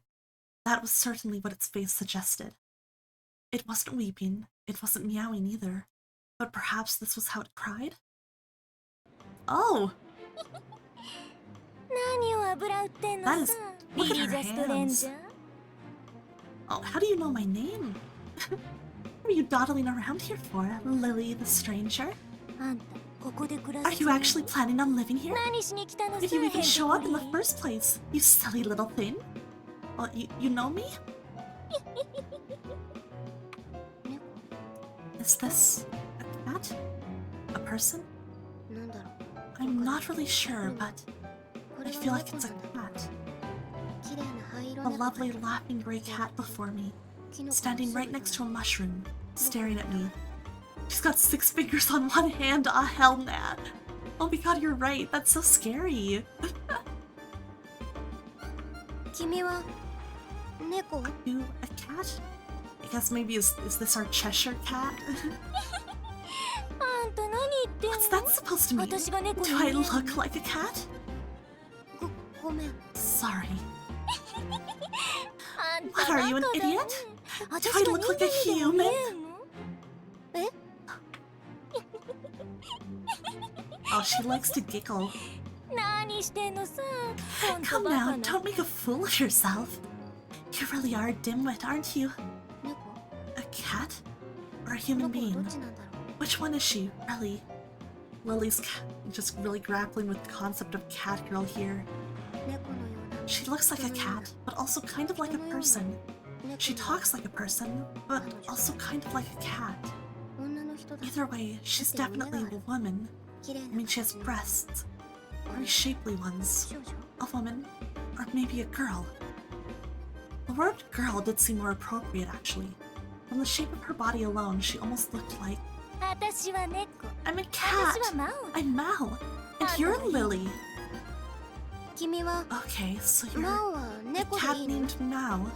By the way, how do you know mine? What does any of that matter? Lily.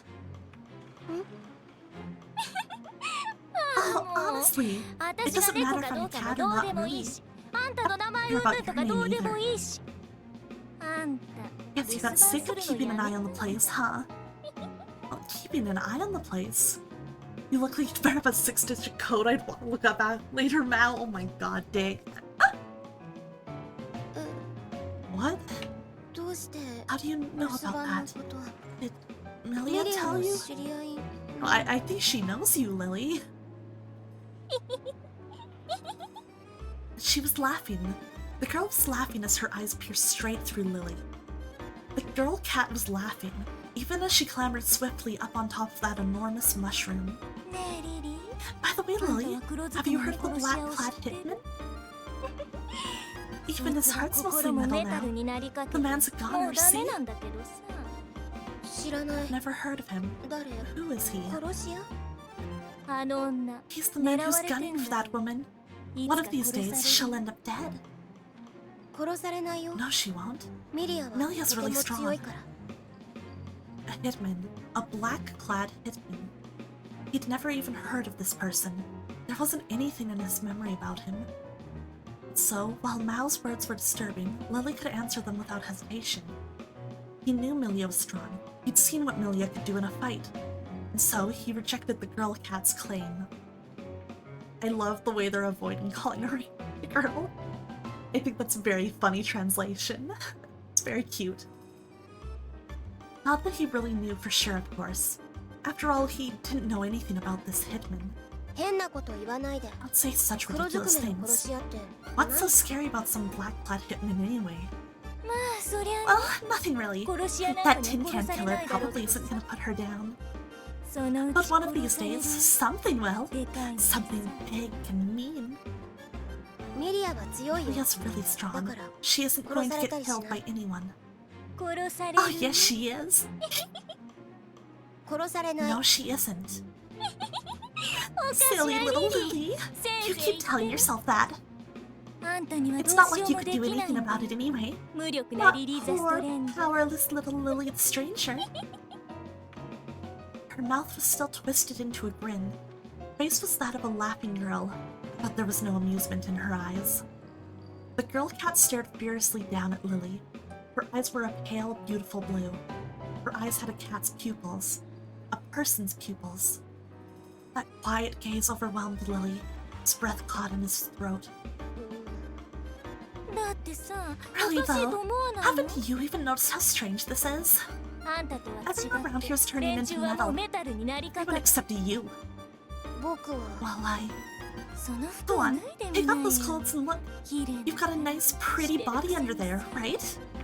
Ma'am, we're in the middle of the street. Well, what about you? I don't see any part of you that looks even slightly like Milia's right arm. Even your fur's nice and... Don't be stupid, I'm a cat, remember? I'm not a human, so I don't turn into metal. I guess if that works? But I'm a human, you know? See, there we go! That's what makes you such a special case! Special little you! Special little Lily! But you see, that's exactly why. Huh? What's that supposed to mean? Special little me. Special little Lily. And that's why... Why what? I don't get it. I just don't get it. I don't know anything and I don't have any memories. I don't remember anything at all. So how could I possibly understand? Oh, J-Bomb, hello! How are you doing? It's good to see you. What is up tonight? That's why you can't do a thing, no matter how you try. No matter what. Poor little Lily. But it's just a fact, I'm afraid. So long as it lies under the ground. Oh, what lies under the ground? The laws of New York are absolute. Ah, I see. I get it now. What a threatening cat girl. Very scary. Oh, we get to switch to Milia's perspective? I wasn't expecting that. Interesting. Understand. Believe me, I do. Just don't care. It's not about that. Taking in some stray child isn't going to change a thing. I'm still going to be the exact same person. I'll still be out doing what I'll be doing all afternoon. Lying with metal is part of who I am. I'll be intimate with cold metal and live through today to see tomorrow. Just the life of a proud woman of Verrazano. A woman who protects herself while earning money with her natural weapons. I mean, you gotta do what you gotta do in this situation. I can't remember how long I've been doing this. The past, mostly one big blur. Not so different from poor Lily in that respect. It's been 5 years now, huh? What were things like before that? You remember my early years, at least. I was born in a small eastern town, grew up there, dreamed my fair share of dreams, and eventually I drifted my way into New York. There I chose this way of life. Back then there wasn't any metal, but I decided to do this and live here. Here? Well, I don't mean here exactly. I mean New York when it was still on the surface. I meant someone there. I remember that. But I can't remember who it was. Probably somebody important. My memories are gone, just like Lily's. The only difference is one of scope. They've disappeared completely, just like hers. Someone. Who was that, I wonder? Who? That someone whispered loving words to me, and I whispered some of my own too. I believed in those words, and I waited. But then something happened, and New York changed. It became an underground world beneath a violet sky. Did I find that bizarre? Did I wonder why or what had happened? Maybe I did, but it doesn't matter anymore. It doesn't matter. Very interesting. Oh. You don't get bored easily, do you? Was Munching Toast glad to see her doing a VN? How's the story been on this so far? We're still pretty early in, but I've been really enjoying it so far. The atmosphere is really good. I'm very interested in all the characters. The translation and writing are very nice. Why do you afford to come here so often? No, it's cheap. It isn't free. Not that I particularly care. On her neck, there's a cold sensation on her neck. The cold, heavy sensation of his metal hand. He was slightly rough as he leaned onto her. Seems like today's client had gone mad. Amelia felt his weight, felt his warmth, as she breathed out a sigh. Walks back into murder, Rutrow. The weight upon me is the weight of metal. The warmth upon me is the chill of metal. You're choosing quite the moments to come back in, huh, Freya? When did it start? When did it start being metal all the time? Before I knew it, that's just how it was. Nearly all of the clients were people with some metal. I've attended clients as they drink, attended clients as they chatted, and I've had some clients grow close and act like lovers. I've kissed some clients too. Kissed cold metal. Being my warmth taken in their fleeting passions wasn't that uncommon. What about this? What about having someone try to wring my neck? Have you ever had such a troublesome client? Your hand, your face, even your eyes are all metal. Are you a regular? Why don't you? Should say something. This is getting rather heavy now. But honestly, would it kill you? Just say something every once in a while. And just like, get her out of here. She doesn't deserve this. Who hurt you? This man today. The man who was almost entirely metal. When I touched him, nearly all of my warmth was taken. This man, or perhaps I should say this regular. This odd man's face seemed familiar. Metal. His metal hand was on my neck. Yet he didn't try to strangle me in earnest. His hand and his body shook slightly. Oh, the JP voices are too loud. Okay, they were like so tiny before, but I'll turn them down a little bit. It's hard because before I could not hear them over the music at all. But thank you for letting me know, Freya. I appreciate that. You're being awfully forceful today. I know the other option is just to wait until the line plays out. But at the same time, sometimes it's like nice to just be able to read it. Even in his pulseless metal hand, there's probably something akin to emotion. Today he was being awfully rough. His cold hand and body trembled. My breath escaped. My breath probably reached the client's face. I didn't much like that. It meant we were close, almost like lovers. Man, she looks so just tired in both this illustration and the sprite, and I'm like, Milia? Hey, you. Come on. Peter, was it? Say something already. I think as long as your voice is louder than the JP voices, then don't see a problem. This sounds better? Good. Yeah, I'm like, is she okay? I mean, probably not. It sounds like she's been really through it. You know, it sounds like she's really gone through it, but I'm like, still. Don't just suddenly put your hand on my neck. Judgment has been passed. That is a scary thing to say while you're trying to choke someone. What? The man still had his hand on my neck. I stared back at the face of that metal man. What had he just said? I felt like I heard that several times before. That whispering voice is probably the one and only part of this man that hasn't changed yet. It's the voice of a human, not some mechanical sound. The man's voice continued speaking, but to whom? The man's cold hand, his metal right hand, dug into Milia's skin around her neck. He was trembling. It hurt a bit. It's not painful. He isn't putting that much strength into it. But it hurts a bit. Huh.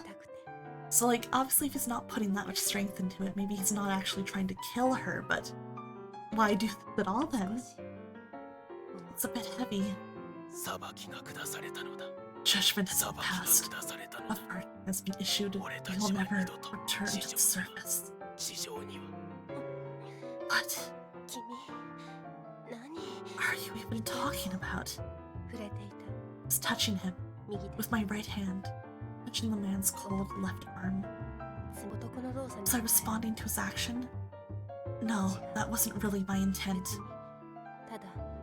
I was just doing it naturally, to hear the man's murmur. With her right hand, she responded with her right hand. Everything always started with the right hand, even now. Even Milia's own metal began with her right hand. She heard the small sound of ringing, the ringing of her metal hand touching the man's metal skin. Her metal hand grabbed the man's metal arm. The man's metal hand grabbed Milia's thin neck. Both of them touched each other firmly. What is this? It's odd. It feels like a woman about to be killed, trying to fight off her assailant. Yet for some reason, strangely enough, it doesn't feel that bad. It feels like we've done this countless times before. It just felt right, and awfully so.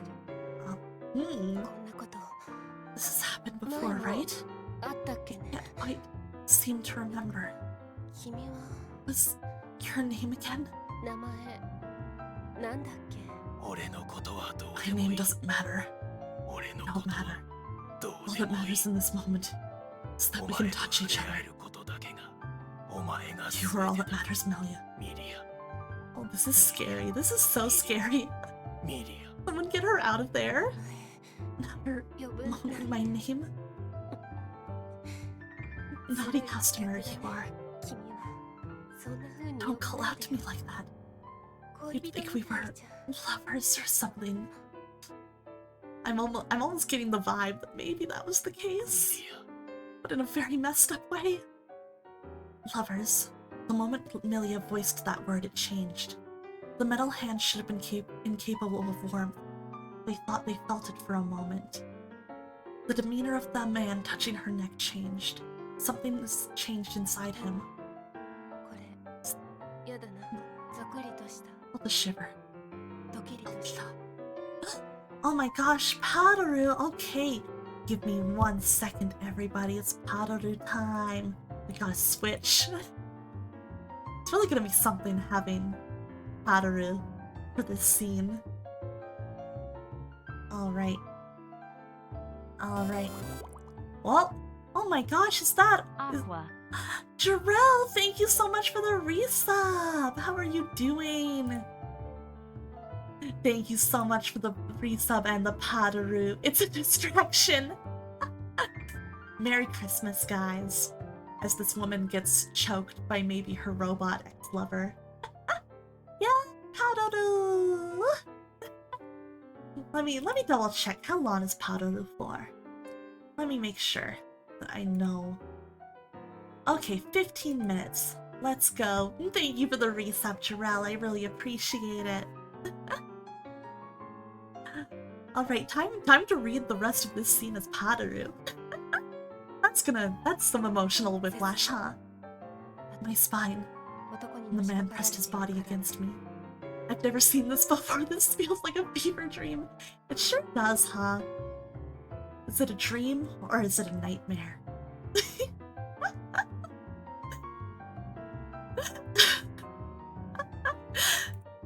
Yes. Yes.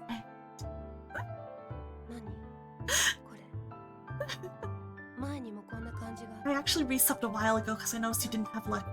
You didn't have luck, Bichura, but you were offline and I haven't caught you online since then.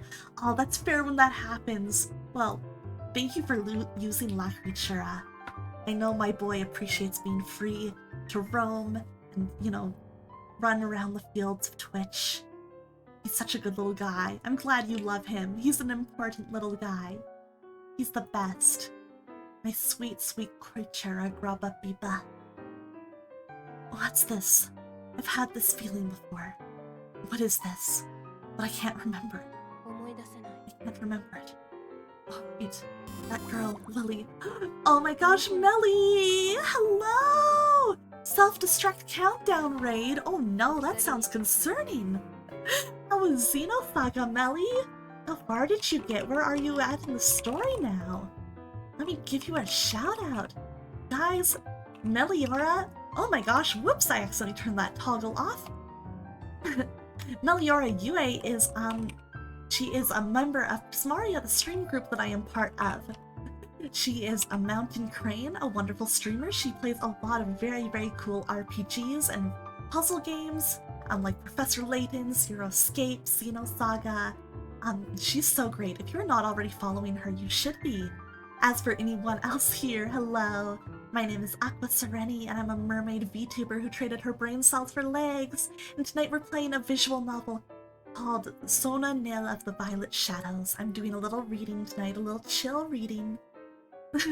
Yeah, puzzle games, Xenosaga, I'm not wrong. Exactly! It's good to see you though, Melly. Of course, as I must say, as always, if Raiders and Melly, words are suddenly hard on my tongue. If you guys need a break or to step away from the computer after how tiring streams can be, I understand entirely. Don't feel pressured to stick around. But if you want to, feel free to, because it is good to see Melly and, let's see, Syllabus and Kukushi. But yeah, we're having a great time. And thank you for liking the Padaru model. It's a lot of fun. The little redeem I have for the holiday season.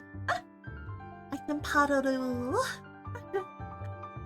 Yeah, we're just chilling. I'm reading this visual novel aloud, and we're just discussing it as the story progresses.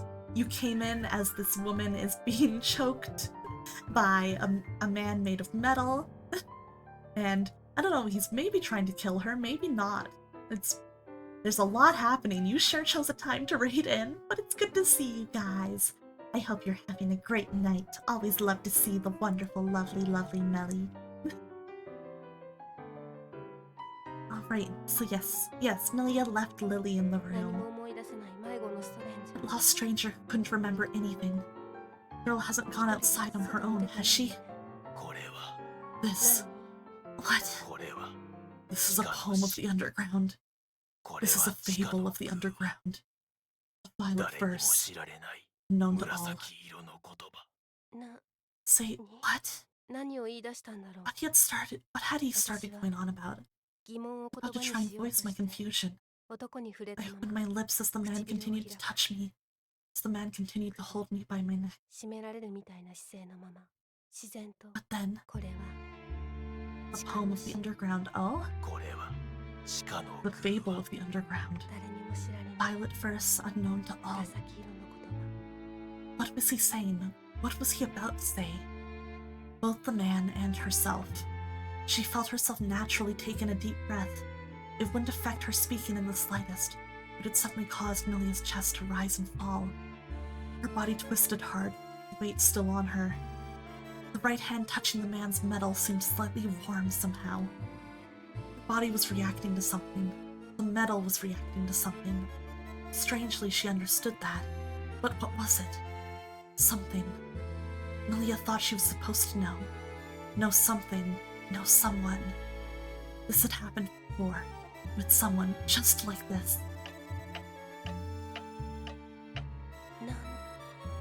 What was it? A bridge groans unseen. It crumbles away unnoticed. Unbeknownst to all, it crumbles. It cracks. It cracks. A force bears down on it. A mighty, mighty, mighty force. Strength entered the man's hand as he spoke. His grip was about to become distressing. Her voice escaped. Her breath escaped. She thought it would be a strange cry. Yet no cry escaped. What left her lips instead were strange words. Strange verse she couldn't recall, as if matching the man's words. I'm like, what is happening to her? Pressing down, it crushes and destroys everything. This is the work of a great power. Great Colossus. A great Colossus. The time 12:21 a.m. Is that thing deserving of such a name? It was not an earthquake, it was not a bomb. All those within Verrazano deny it.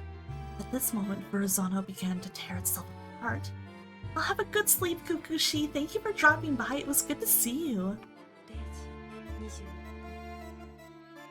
Oh, 21. Wait, what did you...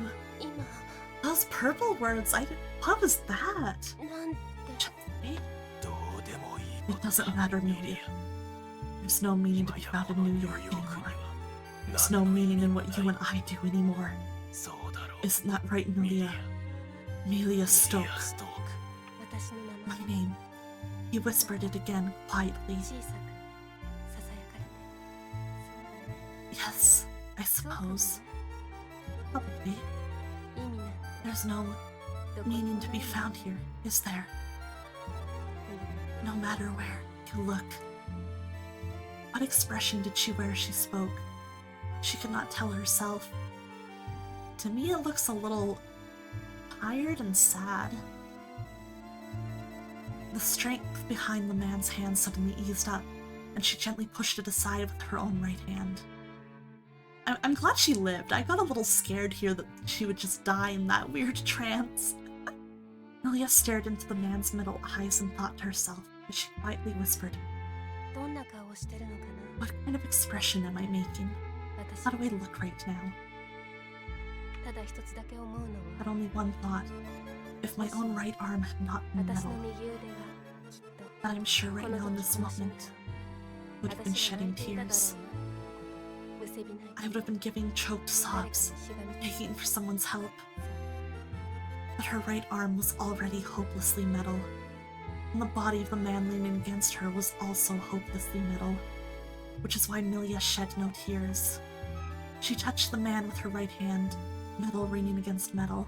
Cher, hello! Just coming in to say hi when you can. While you can, about to get ready for bed. Maybe lurking on your phone in the meantime. Hope you have a great stream. Oh, Cher, thank you. Guys, if you're not following Cher the Music Bear, what are you doing? He's great. He's such a cool guy. We love Cher. I need to remap the modifications to this Powderu model to a different key. But thank you for coming by and lurking, Cher. It's good to see you. I hope you have a good night and a good sleep when you get to bed. It's nice to see you here. She put strength in her right hand as she recalled the man was a regular. I feel the weight of the man pressing against me. He's heavy because he's metal. I feel no pulse either because he's metal. The man's entire body touches me. I feel him touching me, but there's no warmth. I'm touching metal. I'm staring at metal. How many times does this make this now? You have done this to me before. So metal. Her breath escaped, her voice escaped. Bit by bit, Amelia remembered. About this man. He's a regular. His name is Peter. And he's also... How many times have you done this now? How often have you tried to kill me? It's not the second time, or the third. It's been more. It didn't hurt me at all, so I forgot as well. I'm sorry I didn't notice. Something I feel like is definitely more wrong with her memory than she makes it out to be if she's forgetting something like this. You're trying to kill me, right? Even now. Just remembering, this is just how this man was. This man was certainly trying to kill me. I remembered. Finally.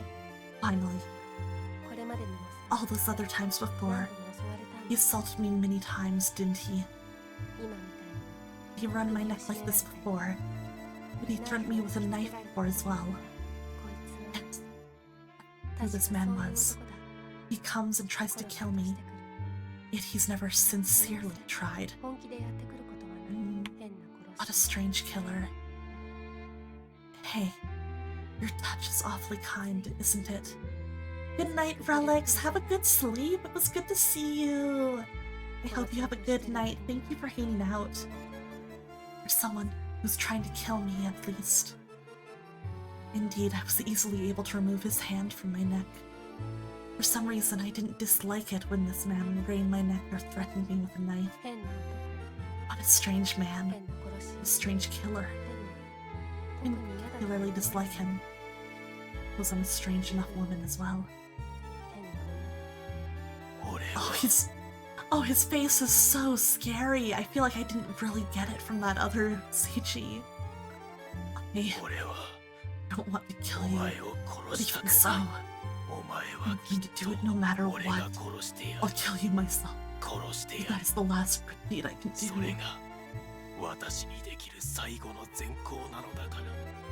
I won't let you repeat this forever. And I will. This time. That's quite the shift in tone. First you recite me a poem, and now you threaten me? A strange man. She gently seized his left arm, the man's heavy lump of metal. Amelia took his arm in her right hand. Metal touched metal. Again that sound, the rain of something grating against metal. I have gone mad, you see. I know. You remember me. I remembered you're a strange man, and that I am a strange woman. You remember. With those words, the man shudders. He weeps without shedding a tear. Amelia could still tell, though. His tears just can't be seen, that's all. He doesn't have the eyeballs he needs to cry anymore. They turned to metal some time ago. What are you crying for? You're such a strong man. It's strange. Crying like this, it's strange. It's strange, and so am I. So am I for knowing you're crying. You're one hell of innocent and trick hitman. And wish I could have seen your eyes before they turned to metal. I wonder what color they were. Gold, like your new ones? You don't remember anymore then? There's not a whole lot I do remember. Actually anything from more than 5 years ago. And also, for some reason, I've been forgetting a lot of things lately. A whole lot of things. That's right, I've forgotten. I only vaguely remember you're a regular. So at the very least, So at the very least, I'll let you hold me like this, just for now. Well, these two definitely have some extreme tragic backstory, don't they? Especially, you know. I don't do this for anyone else. I close my eyes. I close them and feel the weight of the man upon me. I feel his cold face with the prominent bridge of his nose as well. I feel the metal sheet that is his chest as well. I feel his pulseless arm as well. All of it. I feel the chill of his palm against me as well. All of it. All of it. I take it all in. Bedtime for Banma. Oh, good night, Freya. Thank you for hanging out. I hope you have a good sleep. I'll talk to you later. Thank you for the thirsty redeem. I appreciate it. There we go. Having some nice tea on. Thank you for the stretch. Oh, that does feel nice. Thank you. On the posture check. Thank you. Alright, I also noticed Padaru time is up. So we're gonna zoom back to regular Aqua. 1 second. I put myself back in place. There we go. Padaru over. I know, we need to choose Freya sometime. We'll do it soon, I promise. We'll make sure it happens as soon as I can. I promise. With my living left hand, I strongly draw the man's head close. With my lips, I gently touch his hard cheek. And even so, the metal man weeps, all while muttering his vow, violent words spoken like the whisper of a lover. Someday, I swear I will kill you, Milka. What a hell. Right, probably. I love saying what a hell, in Freya's voice. It's so funny. It's the last. I don't want to die. Sorry to disappoint. I whisper back into his ear, just as a lover might. Then I hold him tightly against me. The idea of getting murdered really doesn't appeal to me, you know? I might be stuck in a town where the people are turning into scrap iron. But at the end of the day, I still don't want to die. So Peter, listen. If you ever attack me in earnest, I won't show you any mercy, no matter what you try. The man softly speaks my name, like a lover's whisper. He wept once more. I'm so curious exactly what the deal between these two is. That was very interesting. Oh, back to Lily. My name. I could hear someone call it again. So I turn around. The cat, the one who looked so much like a person, was no longer there. The cat had whispered pointed words at Lily, but for some reason he didn't dislike her. He was a bit fond of cats in general. A bit fond of cats. Strange, he didn't have any memories of that. Still, he reacted quickly. Was it the cat? Had she called out to him again? But when he turned... Huh? I don't see her. It wasn't Mao? There was no one here to... I've never seen this word before. Svelta's her? No one giggling like she did. No one nearly so lovely. Mao had spent that whole conversation laughing at Lily, but he didn't think that he'd ever come to hate her. He was a bit fond of cats after all. Though that wasn't all there was to it. She did a lot of laughing, but I don't think she was mocking me at least. I kind of liked her. Wouldn't mind talking to her again. That's why I turned around. But it wasn't Mao. Who was it? He could see a tall silhouette. It was across the street from him. For a lack of anything to do, he'd been heading back to the apartment. Now, coincidentally, he'd spotted this shadow. It was just behind Milia's apartment building, actually. in a deserted little back alley. And when Lily's gaze settled on it, it quickly disappeared into the darkness. What is up with this silhouette? That was somewhat disturbing. A cold chill ran down Lily's spine. That shadowy figure had been behind Milia's place. It was just a coincidence. Or was it? Hadn't Mao said something? Something about a hitman. It's not a coincidence. They were watching the place, looking up at the apartment. Murmuring to herself, or to himself, he searched his memory. The shadow had definitely been looking upward. Oh man, but we know Milia is with the guy, so maybe this is someone else. He was looking at the third floor window of Milia's room. No doubt about it, he remembered it quite clearly. I get the feeling that he was looking for Lily, not Milia. Memory wasn't good for much, of course, but he could recall anything he'd seen today just fine. Good night, Riri. Thank you for hanging out. It was good to see you. I hope you have a good sleep. Could that be the hitman Mao was talking about? One who's after Milia? The dots lined up. It made sense. Lily decided to follow that figure as he noticed her and turned to try and flee. Just like that, he rushed into the alley. The sounds of the crowd were distant now. He could hear them, but they were muffled. It seemed he was just outside the town itself. He hadn't covered that much distance, surely, but it almost felt as if he'd passed through some invisible wall, one that would prevent him from ever returning.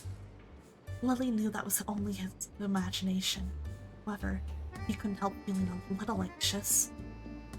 He paused for a moment to glance backward, and an instant later, he sensed a presence at his feet. Give me something to eat. Sorry, I don't have anything right now, but I'm in a bit of a hurry. Give me something to drink. Well, after I find that hitman, once I get back I'll ask Milia. We'll definitely give you something. Had the message gotten through? Was it pleased? Its small metal body swayed slightly. Right, come to think of it, this little thing was made of metal too, wasn't it? After nodding to reaffirm his words, Lily rushed off once again in the direction that the shadowy figure had gone. He pursued, into the darkness. He ran and ran and ran, into the underground. The shadow had vanished through a gap in the rubble, and so Lily leaped right in there as well, without even a moment's hesitation. In that instant, an odd thought runs through my mind. My name, Lily. How many times has someone called it now? I have not been keeping count. I don't know how many times. Oh, train tracks. Only a single sound echoed in the darkness. The sound of a single stone clattering. No one was here. No one. Lily couldn't sense anyone's presence at all. He was down below the surface now. He'd clambered through that gap in the rubble, into the underground's own underground. He stood in a huge, gloomy passage. What was this? He knew, although he had no memory of anything similar. This place was almost certainly a subway? Subway. That was the word that popped into Lily's mind. This was a subway. He felt almost totally certain. It was dark, a dark, cavernous space that was only faintly illuminated. Verrazzano was both a bridge and a town. The town was on the upper level with the crowds in the apartments. So what was the level below that? A subway of sorts, perhaps. Even without any memories to rely on, his mind had arrived at this vague conclusion. It ran through this bridge, well above the water, but to the people who lived in Verrazzano, it was an underground railway. The proof of all this was close at hand. Right before Lily's eyes, there sat a train. A subway of sorts, possibly a Quiznos. You're making me want Subway, J-Bon.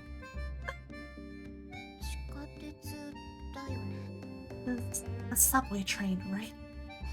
That's so strange. Does it only have a single car? Does it even work, considering the circumstances? In the quiet tunnel beneath the town, the subway train sat mutely in the gloom. It was stopped in place. It was perfectly still, just standing there quietly and patiently. A train with only a single car, a train with its engine utterly silent. It almost seemed to be waiting for someone. You prefer the port of subs.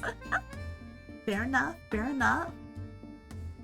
When Lily's eyes found the car's side door, he realized that it was already open. Well, I know one thing. I know a certain pretty sexy looking guy in this game is dressed like a train conductor. So right now, you guys, I'm filled with hope. I'm filled with the hope of seeing a sexy 2D guy. It's the best feeling in the world. Wide open, in fact, almost as if it was waiting for someone, almost as if it was inviting someone inside. There weren't any lights on inside the car. The only illumination came from the tunnel itself. A one-car subway train, sitting there with its great black mouth open wide. It made for a rather eerie sight. Lily didn't see that shadowy person anywhere. He had the feeling they probably weren't in this tunnel. There was no sound whatsoever, not even that of a person drawing breath or walking down the passage. Were they hiding inside the subway train? Lily poked his head cautiously inside, looked around, and listened carefully. It was too dark inside the car to see much of anything. He didn't hear any sounds at all, though. There was nobody in there. Lily thought so. He couldn't say for sure, but he definitely thought so. One's here, but I'm pretty sure. I saw that shadow going down here. I like this thinking sprite Lily has. It's cute. He hesitated for just a moment. He wavered for just a moment. But after a few seconds passed, Lily climbed into the subway train. The entrance was a good 3 feet above the track, so he had to pull himself up into it. Luckily, his body was light enough that it wasn't too difficult. He was probably going to get his clothes dirty, but boys didn't worry about that sort of thing, did they? Lily wasn't going to worry about it either. He tried his best not to worry about it. He deliberately refused to let himself. His brow did furrow slightly, but he ignored that. And once again, we're seeing these examples of Lily seemingly like purposefully kind of sticking to a certain narrative. Like a certain idea of like, well, this is my assumption about myself and I want to stick to it. I want to perform that. I look like a boy. I don't want anything to like question or challenge that, so I'm gonna try and just act the way I think a boy would act. A bit puzzled by the softness on the floor, Lily moved inside the one-car subway train, doing his utmost not to make a sound. Slowly, softly, he stepped inside. What's it like in here? Oh! It's very pretty. It looks like a girl's room. Huh. Maybe it's not the sexy guys. I was hoping. I was really hoping. The heck? This is a subway car, right? It's so strange. Does it look like this? It's almost like... Was this really the interior of a subway car? It almost looked like he'd stepped into someone's room. That wasn't what he'd been expecting. If it was just an ordinary room, that would be one thing, but this wasn't exactly ordinary. It looked as if it had been carefully remodeled into a cozy, comfortable space for someone to live in. Maybe it really was someone's home. It did seem more like a more pleasant place than any of the buildings he'd seen above ground. Can you say I love you, Chad? I just did. How's it going, Melancholy? Good to see you. But really, what was all this? It was decidedly strange. The interior seemed almost girlish. The interior's very strange. This is one peculiar subway car. What is all this? Everything's so fluffy. Everything's so pretty. It's all so, Aw, thank you, Melancholy. I hope you're having a good night. I hope you're doing well lately. It's good to see you. So cute. Thank you for the head pat. Aww. I love head pat when Lakrichura is on because it pats both me and Lakrichura. Band is really going on in this track, right? The soundtrack in this game is so good. Like, every track I've been, like, really digging. There was a soft, fluffy sofa, a bevy of beautiful stuffed animals, curtains and carpets with lovely embroidery. Yeah, I'm like, I wouldn't mind living in a subway car if it looked like this. It looked a lot like a room designed for a little girl, or a woman with slightly childish taste, perhaps. Damn, okay, gonna call me out like that. The accessory box and the desk were charming too. Even the full-length mirror and the elegant wooden closet were conspicuously adorable. Melancholy, is that a breed of dog? I wish it was.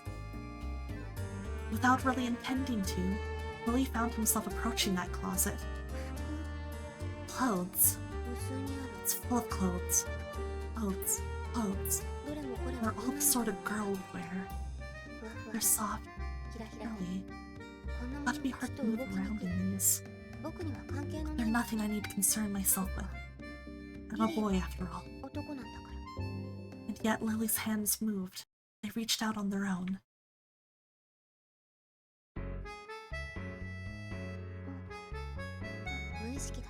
It was an unconscious movement. I didn't actually want to do this. But my hands moved anyway, all on their own. And they pulled one of the dresses out of the closet. It's a pretty light blue dress, an adorable dress. The color's one of her favorites.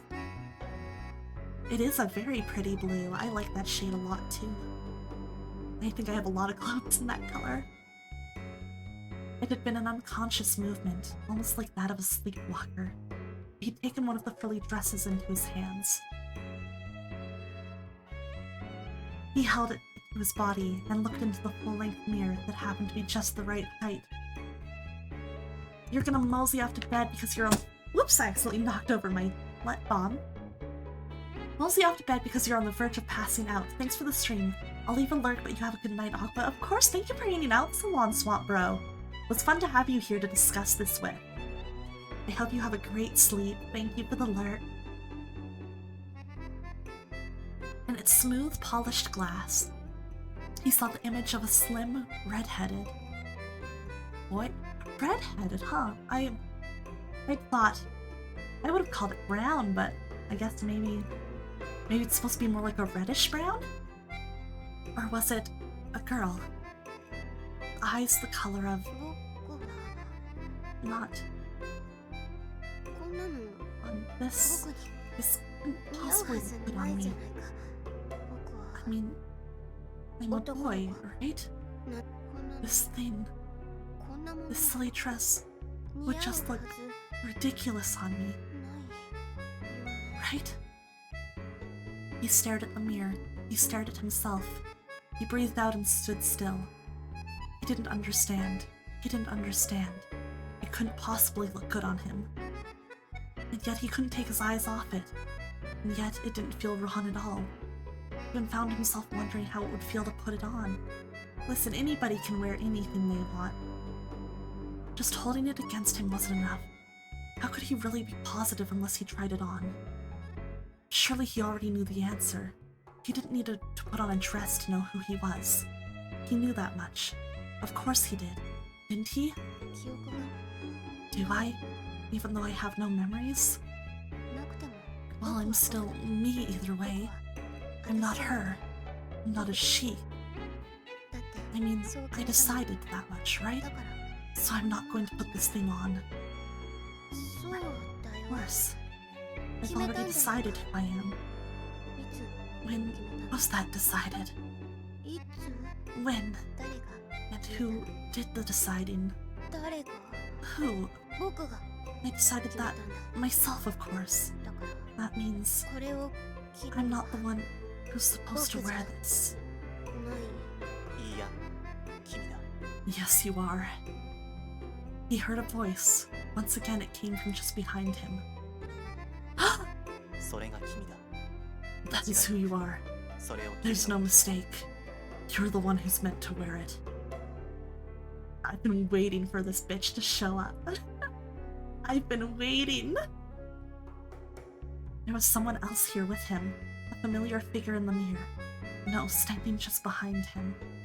It was him, the tall and slender one, the same shadow he had glimpsed earlier. A young man with dark skin, a young man with pale white hair, red-eyed stranger standing right behind Lily. Whispering, muttering, his voice pierced deep into Lily's chest. His words, or his voice, they were quiet, soft, but it felt as if he was pronouncing a judgment.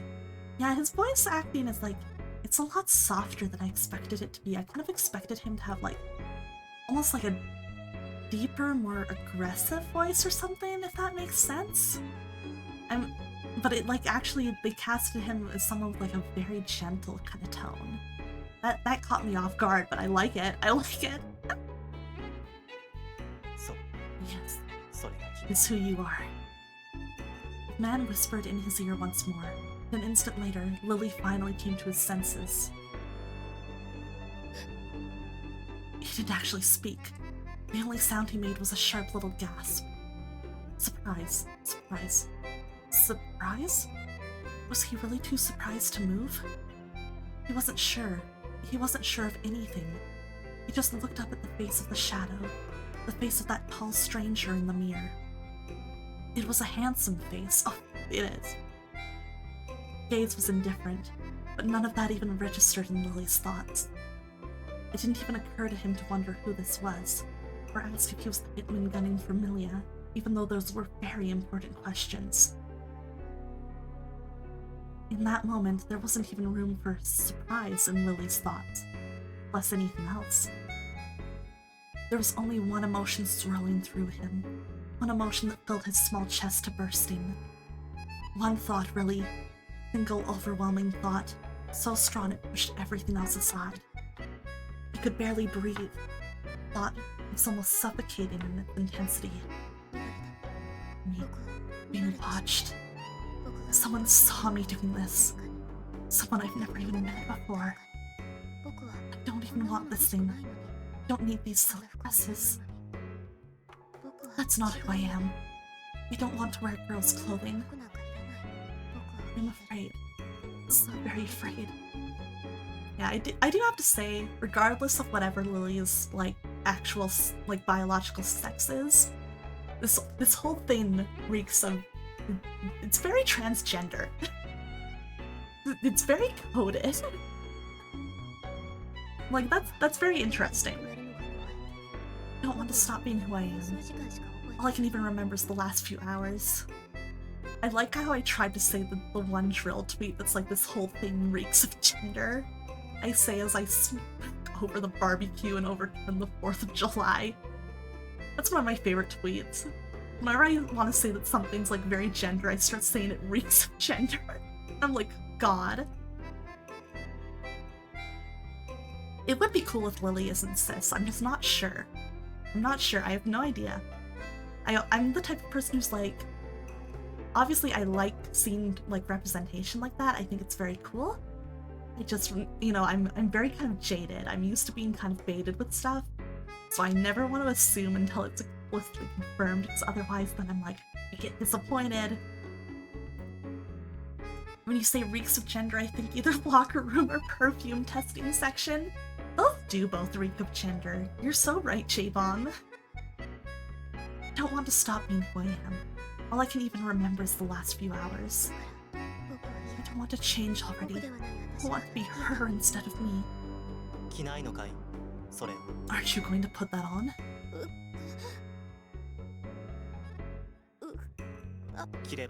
Feel free. If you wish to wear it, it is yours. That dress, all the others. This one's car, subway train, and everything within it. A whole train for me? Wow. All of these are yours, so long as you desire them. No one here would dare deny you them. Wait, no. That's not what I want. I'm not. That's not what I am. I was a little interested, but not really. I know I shouldn't even be in here. That's how I felt all along. I don't want to dress up like a girl. I'm not a girl. Wait, I'm not. I cast all that aside. That's not what this is. His thoughts were all over the place. He was so flustered that his mind couldn't focus on any one particular argument. Some of the things that popped into his head didn't even make any sense to him. He'd cast that all aside? When did that happen? His lips were trembling, his tongue was quivering, but no matter how afraid he felt, he wasn't going to let himself think those thoughts. That was the only way he could stay as he was. It's the only thing keeping me the way I am. So why do I feel so confused? The issue's already been settled. I already made my decision, didn't I? That's not what I am. You've got it all wrong. I'm not. All he had to do was speak the words firmly, but they didn't come. Just wouldn't come. He tried, but he failed. He tried, but he failed. All that emerged was a trembling little whimper. I decided to be the boy I see in the mirror. I don't remember much of anything, but I'm positive that. So why? It had to be true. It has to be. I mean, nothing would make any sense otherwise. I'm not going to turn into a girl. I already decided that, so... You decided. And when was this, exactly? Surely you remember, yeah, about where it is you should be going. About the violet horizon. Should you seek that horizon, then that dress and the subway car are yours. You may have hundreds of dresses, hats, and perfumes. A steel train that moves 100 miles an hour. Even the power that was granted to me will eliminate anything that stands in the way. You may have me as well. All of it. All of this is yours. I mean, if he's part of the package deal, I don't see why not. Just saying. He couldn't find any words. That moment, that's when Lily made a strong, firm decision. There was no real thought process behind it. But even so, he wanted so badly to reject all of this that he somehow shook off his confusion. But was the confusion truly gone? A small part of his mind asked that briefly. But nonetheless, he spun around, with all the energy he could muster. Lily fled, back down into the tunnel. He turned and pressed that light blue dress into the young man's arms, all but hurling it at him, all but striking him with it. Leaping swiftly out of the train, he'd landed on the tracks in the darkness, somehow managing not to twist his ankle. And just like that, he set off running. Just like that, he fled desperately. Back down the path he'd followed, the gap in the rubble. Aurelia Mari, hello! Thank you so much for the raid! Welcome, raiders! Let me give you a shout out! Yeah, Mari, how are you doing? How was Lethal Company? Yeah, hello! Oh my gosh, I didn't realize you were here! Welcome, Mari Raid! Nice to meet you, the Sleeping Slime. Oh, and I see Potato Shura also, thank you for the follow as well. And the Sleeping Slime, thank you for the follow. Hello, and to anyone new here, my name is Aqua Sereni, and I'm a mermaid VTuber who traded her brain cells for legs. Tonight we are reading a visual novel that just released in English called the oh wait, another raid! Hello, welcome raiders! Nanelli FGO, thank you so much for the raid! Let me give you a shout out. I hope I said your name right. Please feel free to correct me if I did not. Oh, you were playing. Oh, were you guys doing a Lethal Company collab? Welcome! I'll repeat my introduction real quick again. Dane, I can't do the Twitch shout out for another bit. Give it another minute, but hello everyone. If you do not know me, my name is Aqua Sereni, and I'm a mermaid VTuber who traded her brain cells for legs. Nanelli and Saturnas, thank you guys so much for the follows. That's super kind of you guys. You're just dropping so many on me. I hope you guys had fun playing Lethal Company. I haven't played it myself yet. I really want to though, because it always sounds like a super fun time. My friends have been telling me about how funny it is and how much fun stuff can happen. Thank you guys so much for the raids. That's super kind of you. Lots of fun, lots of chaos, good. That's what I like to hear, especially for multiplayer collabs. Those are the best one. If you enjoy dying, yes, it is fun.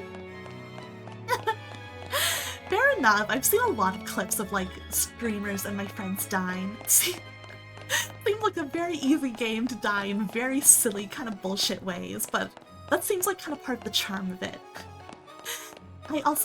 I always like to tell raiders and streamers, I know that, you know, streaming can be tiring, I know it might be late where you are. Obviously, I'm very happy to like hang out with you guys and chat and stuff if you like to, but at the same time, if you guys are tired or you're hungry or thirsty and just need to step away from the computer for a while, please never feel obligated to stick around. I'm totally fine if you feel the need to step away. Always just want to make that clear. Occupational hazard for real. You do what you gotta to make your money. No, you have to. But yeah, nice to meet you guys. Thank you all so much for the raids and the follows. That's super kind of you. You gotta disappear. Lovely to meet you. Have a wonderful rest of your day / evening. Thank you so much. You have a great day or night wherever you are too. It was super nice to meet you. I will definitely be dropping you guys some follows, and I will try and check out your streams when I can as well. I would love to see what you've been up to and, you know, see if you have any good, like, clips or just even the VOD of the Lethal Company collab. That sounds like super fun. For anyone still here, we're playing, like I said, a visual novel. The English translation of it just released yesterday. This is Sona-Nyl of the Violet Shadows. It's a very interesting one. I'm not super far into it, but the essential summary is that we are playing as two different protagonists who are both on opposite like ends of a ruined New York City in 1907. One protagonist named Alicia is above ground exploring just the empty ruined city. Currently we're doing some scenes from the perspective of the other protagonist, Lily, whose gender is currently kind of ambiguous. They are in an underground version of New York, where people have kind of ended up and strange monsters are turning them into metal. And Tisha's here! Oh my gosh, hello Tisha, my lovely Captain Freestar. Guys, did you know that I love Captain Freestar? She is such a wonderful person, a wonderful artist. She plays in the Dungeons & Dragons campaign that I play in on another channel. She's super great. It's good to see her. I'm doing super well, Tisha. I'm enjoying this visual novel so much. I'm happy to see you here. How have you been doing today? I know you mentioned that you were tired earlier today, which is fair. But I hope you're doing better. I hope you've recovered a little bit. I hope you had a chance to rest. You're so eepy. Oh no. Tisha, if you need to go to bed, I'm tucking you in. That's fair. If you were too tired to stream, you don't have to do it. I only streamed because I took a nap before and after work. I came home and I got into bed for a little bit. And then I was like, okay, that and my motivation to play visual novels pulled me through. You're so jealous. I'm so sorry. If you do need to go to bed, Tisha, feel free to hop out at any time. I want you to get your rest. I care about your rest and your health as much as I'm happy to see you, and I love you. But yeah, I'm having a great time in this visual novel. I'm really enjoying it so far. The music's great, as you can hear from this track. The art's beautiful. The atmosphere's great. It's really interesting. All the characters are really interesting. I really, really, really like it so far. But yes, I think I read this. I think I read this part. Let's keep going. You missed Tisha. A cute guy showed up. I'm so sad he's gone already. Maybe he'll come back soon. I'm holding out hope. He ran away, and ran some more. Back toward the crowds. You're too late, I know, right? Sob. I'm hoping he'll come back. I had good luck and have fun on the VN. I need to go eat. Nice meeting you, Aqua. Thank you for dropping by, Potato Shura. It was nice to meet you too. Please have good food. I hope you have a great day or night wherever you are. Perez, hello. Thank you for the posture check. Let me make sure I'm sitting up properly. Alright, a cat was crying. So, have a nice day. Thank you so much. That's so kind of you. Someone was weeping. Who was it? The cat? Or perhaps something else. It's interesting that they've repeated that, like, little dialogue about, the cat and the crying a few times now. I wonder what the significance of that is. What's got you gasping like a goldfish? What are you fleeing from so frantically? Are you really going to run away, Lily the stranger? And why are you here in the first place? Why'd you come all this way if you're scared enough to cry? Oh man, was Mal the cat girl watching? Probably. So many clocks. Pointless. Utterly pointless. All things are devoid of meaning. Man, dude.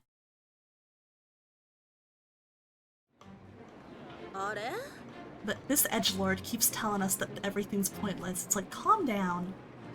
There's beauty in life. Come see it. Gonna go snooze. Thanks for the stream, Aqua. Oh, thank you for hanging out, J-Bomb. It was good to see you. What are you doing out here, Lily? Why on earth would you come all this way? I thought I was hallucinating for a moment. Did something happen? He moved through Verrazano's evening crowds. Someone had called out to him once again. It wasn't the feline voice of Mao. It wasn't that disembodied whisper in his ear either. Milia was waving at him from across the street. She held her pile driver in her right hand. From the easiness of her movements, one might have thought it weighed nothing at all. Lily was taken aback. He couldn't answer her words or her smile. It's only now in this moment that I finally remember. What's wrong with me, honestly? I made a total mess of things down in that subway. I tracked down the hitman, a tall man with the red eyes. I actually managed to find him, but I couldn't say a thing. I couldn't do a thing. And so he found himself at a loss for words, hesitating awkwardly, uncertain what to say. But as he stood there with his head hung low, Milia approached him with a smile. And in a kind and gentle tone of voice, she spoke to him again.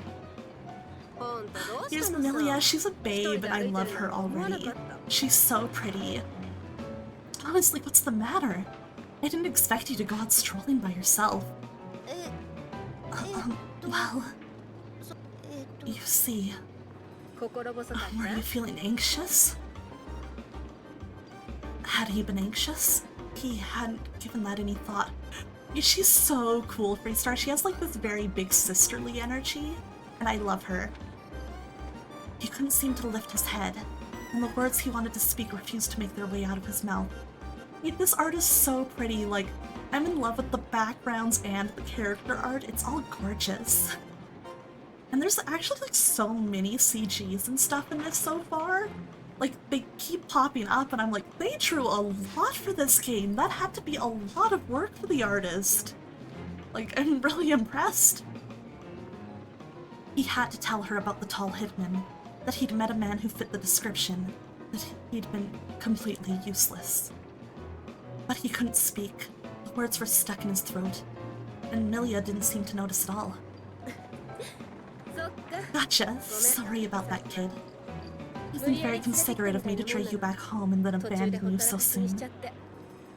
That aside, though, didn't I ask you to keep an eye on my place? Listen, we wanted to explore. Well, you know, I was worried about you, Milia, so I just... I'm sorry. You were worried? About me? Been a while since anyone said anything like that. Thanks, Lily. But I'll be fine, okay? I'm a pretty tough customer, as it happens. In any case, don't wander around on your own. Those oversized toy soldiers tend to lurk around in the back alleys. It's dangerous out there. Okay. He told a lie. It had slipped out of his mouth all on its own. It was true he'd been worried, but that was only after he ran into Mao.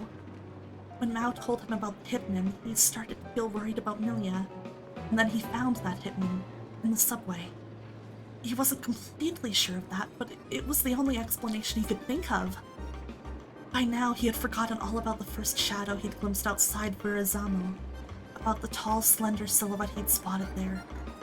So no matter how much he thought of the hitman, he couldn't yet make the connection.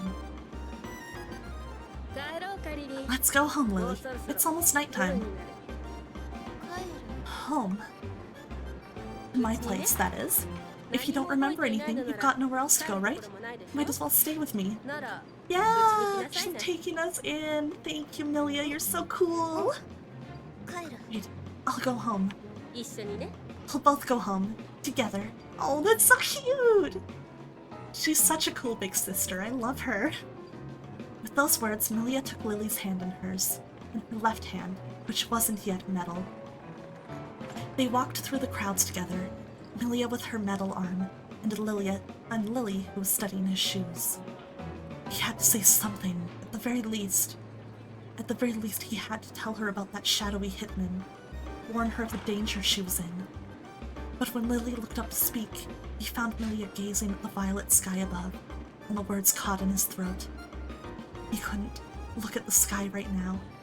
Its horizon was her destination. On the verge of forming words, his lips had frozen, and before he could recover, Milia began to speak. Hey, Lily. Poor lost little stranger. Yeah?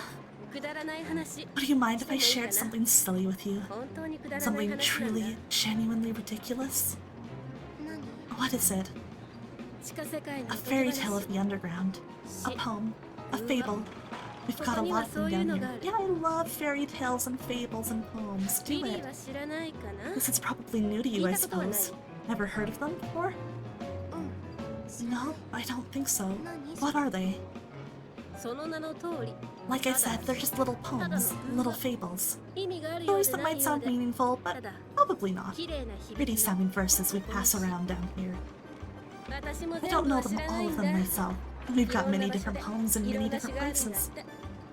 I don't know of all of them by a long shot, but there's one verse that I really like, and it goes like this. Milia gazed at the ends of the violet sky, as if watching something from a great distance, as if staring at something quite dazzling. The words slipped slowly from her mouth. She recited a poem of the underground, a violet fable. It was something Lily was hearing for the first time, but not by any means the last. This is a poem of the underground.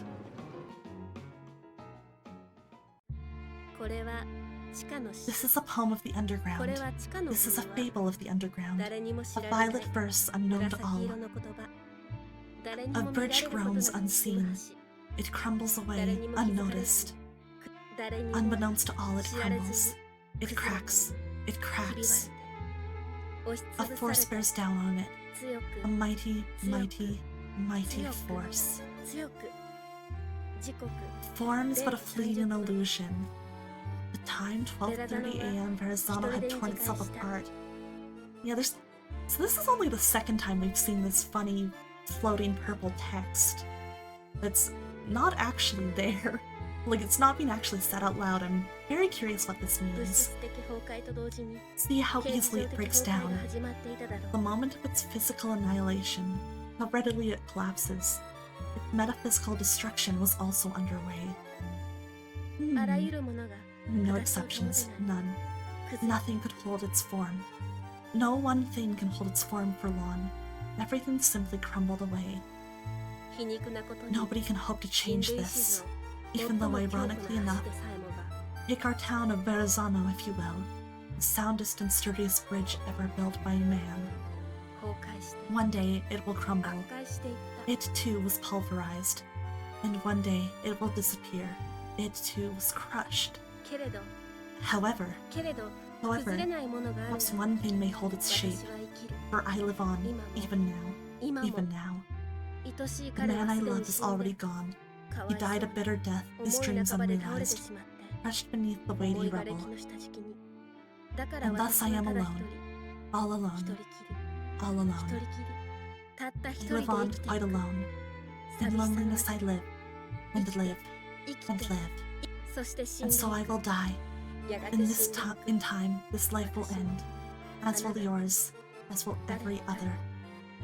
Even if we are reborn, as in the fairy tales of the Orient, it will only be to die once more, just the same. You and I, and all who live, will one day die in loneliness. But tell me this then, who is the truly lonely one?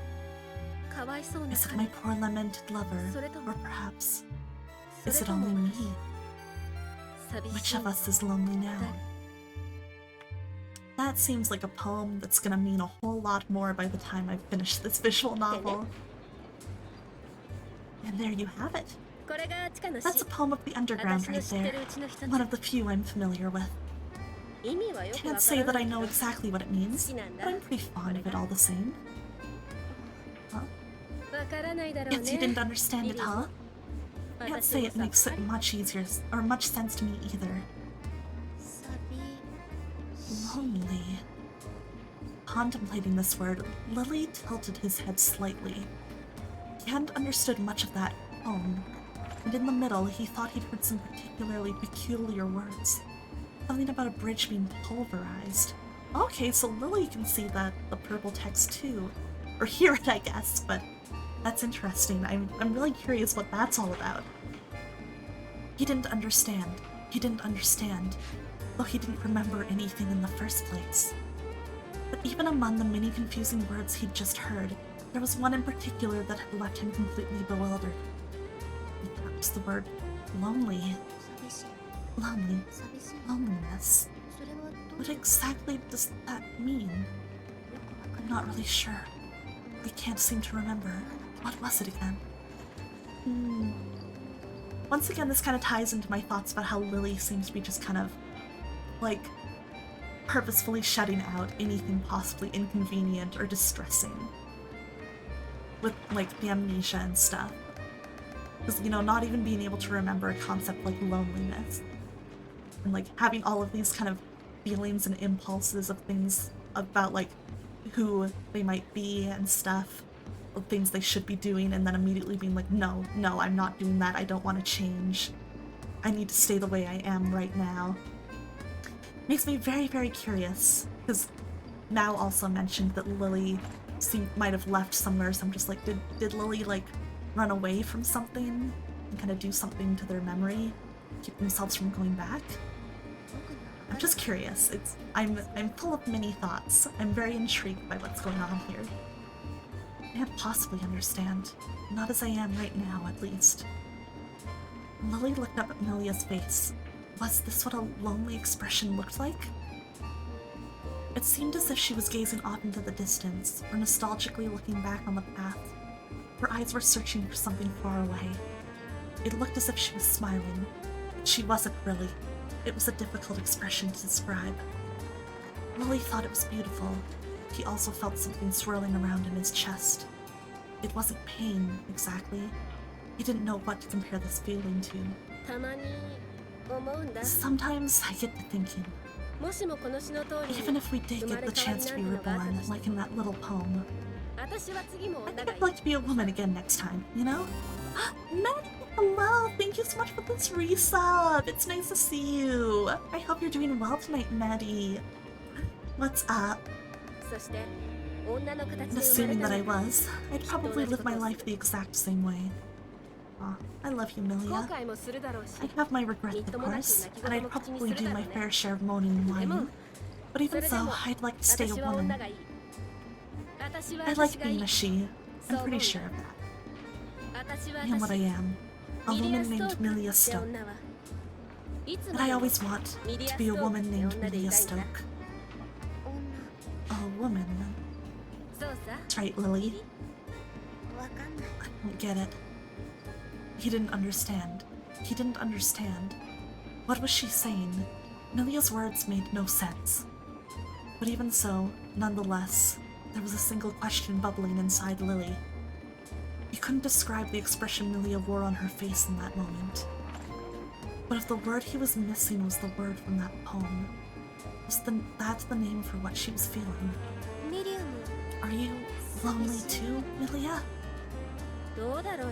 I wonder. Can't say I've ever thought about it. I want to remember the past, you know? It's the fact that I can't as well... Yeah. guess that's the right word. そうね。 Oh, Milia. そうかもしれない。思い出 The せない fact の that I は can't remember そう does make me feel a little lonely, I 寂しいかな。 suppose. 何を Is 思い it 出したい you の？ want to remember? 何を Is there something 何を is there something you want to remember? それとも Or maybe 誰？ is it a someone? A person you've forgotten? 誰？ Or someone? そうさ。 You've got the right 誰をさ。 idea. You used to be 前 in に love 誰 with かを好きだったの someone. もう I 思い don't 出せや remember し them ない。 anymore. 顔も Can't わから even ない。 picture their face. 5年前 Did か that らか happen な。 5 years ago, maybe? それとも Or was it just recently? なんだか For 自 some 分が reason, 薄 it くなっ almost て feels like そんな気 I'm がする starting の to さ。 lose the things that make me who I was. Oh, having spoken these words with a smile, Milia shrugged her shoulders casually. Then she reached down and patted Lily on the head, right through his cap, rather strongly. I love her. Her eyes were those of a woman gazing into a mirror, a woman studying herself from a great distance. There was sadness in them, and probably something like loneliness as well. Oh, Millie, I love you. You're so cool. What the heck? I want her to be happy, but I'm so sure her backstory is just the most tragic. Night had fallen. In the violet sky, the moon hung alone mockingly. This was night in the underground, its witching hour, and in its sky, something that the surface lost long ago was shining. There was a moon in this sky. There were stars in this sky, but all of them were warped, like pictures in a storybook. These were not distant balls of rock or gas. These were not far-off suns.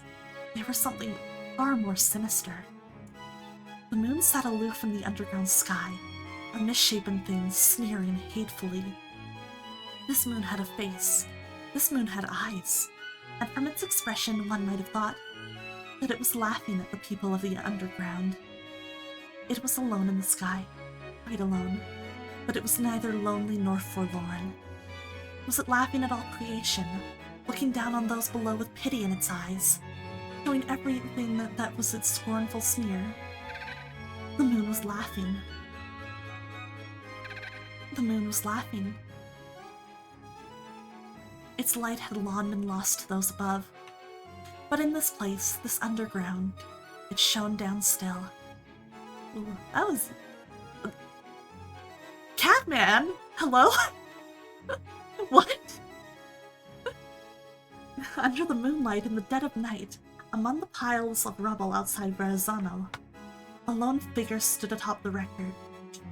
It was a beast. It was a man. In the very place where Lily had first met Milia, a single monstrous man now stood.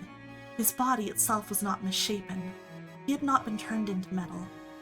But let us look more closely at his head. Was this the head of a man? No, it was not that of a man. No, it was not made of metal. This was the head of a predatory beast. A beast of the surface's South American continent. A beast black as a moonless night. It was the head of a jet-black jaguar, and it sat on the shoulders of a fearsome man. I didn't expect, just a full Catman in this game. I'd very clearly seen, the girl with cat ears in the opening video. Did not notice this guy if he was in it, which is kind of wild if I did not register him. The man looked down from his perch at the horde below, the wriggling, writhing swarm, the dark game. Like the moon in the sky, his face wore a sneer. He called out to them loudly, as if to issue them their marching orders. His voice was a roar, fierce and proud, resounding. Buenos noches. He's Spanish! You worthless herd of dark game dolts.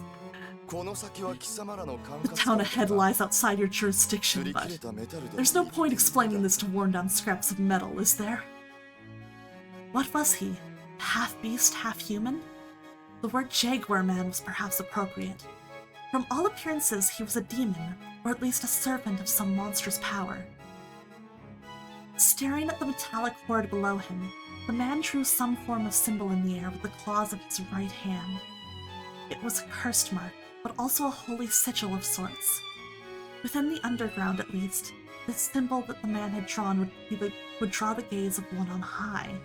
イーストロードに仕えし Hear 者ど me, もよ servants of the Lord in the 俺 East. が I shall release その the 枷を shackles that 外して bind やろ you. うではないかなすべき Go ことを forth な and do す what が must い be い done. 愚 These かで dark-gained 醜 fools, い upon 死 harbingers を of the 導 light. くダークギャングども いいのかよ大将 You're sure about this, Chief? And now there was someone speaking to the Beastmen. Someone standing beside the Tower of Rubble. Oh, hello! Smoke drifted from his right arm. It was an enormous slab of metal. One might have almost expected to hear the roar of an engine from within it. He was a misshapen man. He was a man who always wore a hat. Not a beast, but a human being. Of sorts.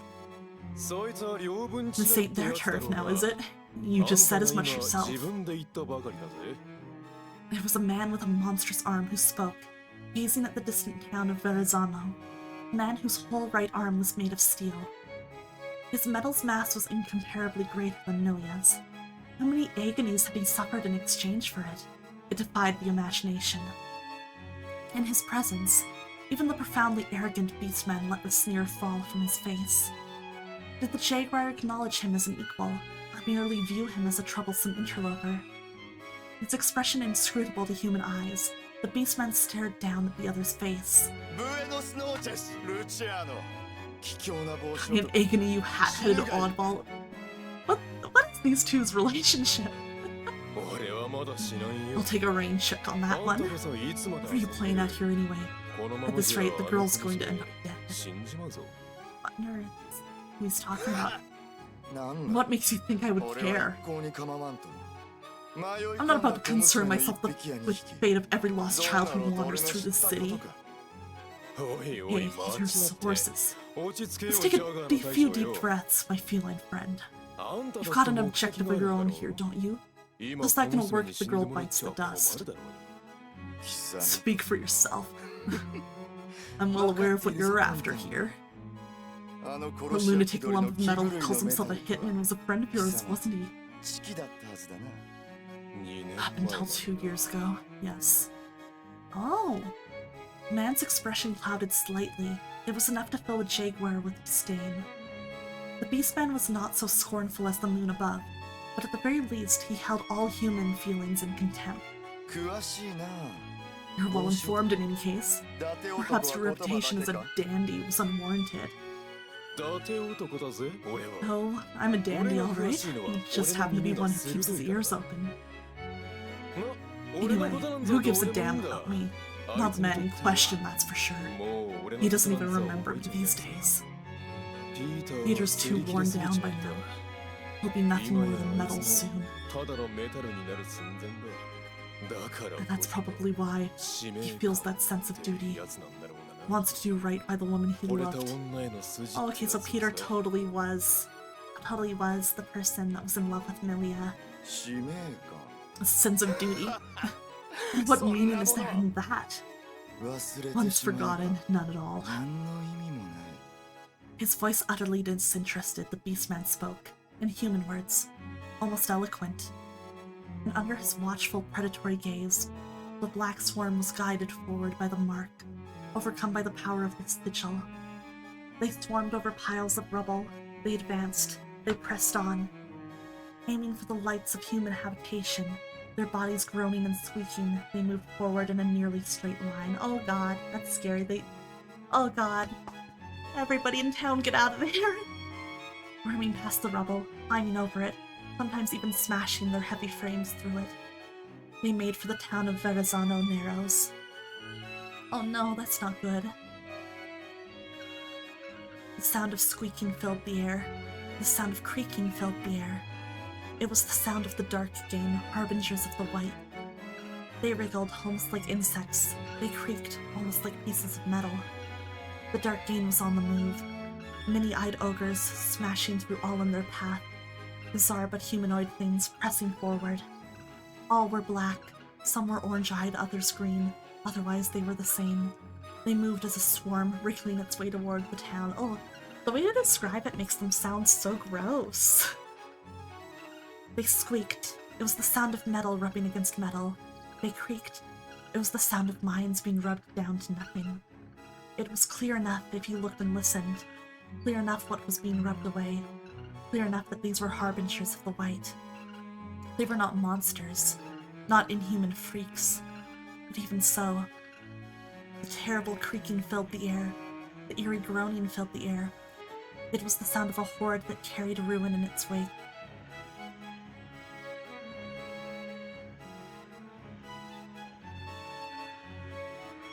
It was a swarm of steel. Creaking loudly, they rushed forward. Metal bodies shrieking, they surged forward. The horde that kept its distance from this town had come. The horde that shied away from this bridge was here, lured by the mark the Beastman had drawn.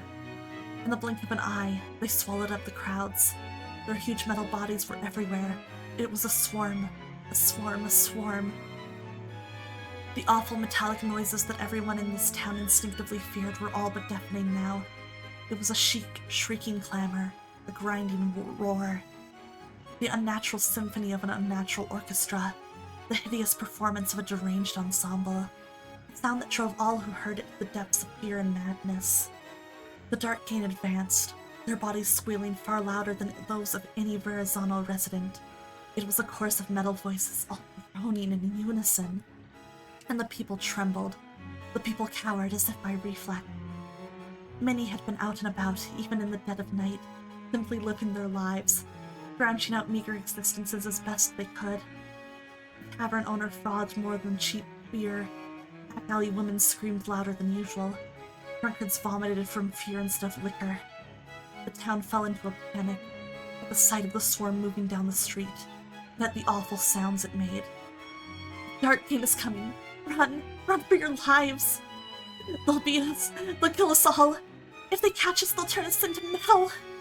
Run for it while you can. Oh gosh, are Lily and Milia okay? Oh gosh. 大丈夫 Okay, ここにいれば don't 平気だから worry. As long as you stay in here, you'll be fine. Will we? 別に初めてってわ It けじゃ isn't ない like んだ this is the first time. こういうことはたま This sort に of ある thing tends to happen every once in a while. We always manage to drive them away. だからいいね So seriously now, Lily. 今度こ This そちゃ time んと you 留 really 守番 need して to い stay て put. 絶対 Don't ここ leave に my いてちょうだい apartment な no matter what. 連 We'll 中 deal は with those things one way or 私 another. たちで何とかするから でも But, unable to complete his sentence, Lily glanced at the window that overlooked the alley. He didn't want to leave Milia alone. That was all he could think about right now. Nothing else really seemed important. He'd been thinking it when they were in the same bed, and when they jumped up at the sound of the commotion outside, it had still been the only thing on his mind. That shadowy hitman was still out there, the one who'd been looking up at this room from the alley. He didn't want to let Milia go outside, and so he found himself grasping at her dress. You really are one needy kid, Lily. 大丈夫 It's gonna be fine, don't worry. There isn't anybody out there stronger than me. You see, the women of Verrazano, we all protect ourselves on our own. Milia spoke and continued. 昔からね Not the way it's always been, 多分5 even 年前 before that mess 5ずっ years と ago. 前からそうしてき We た were はず looking なん out for だ ourselves like this, I'm pretty sure.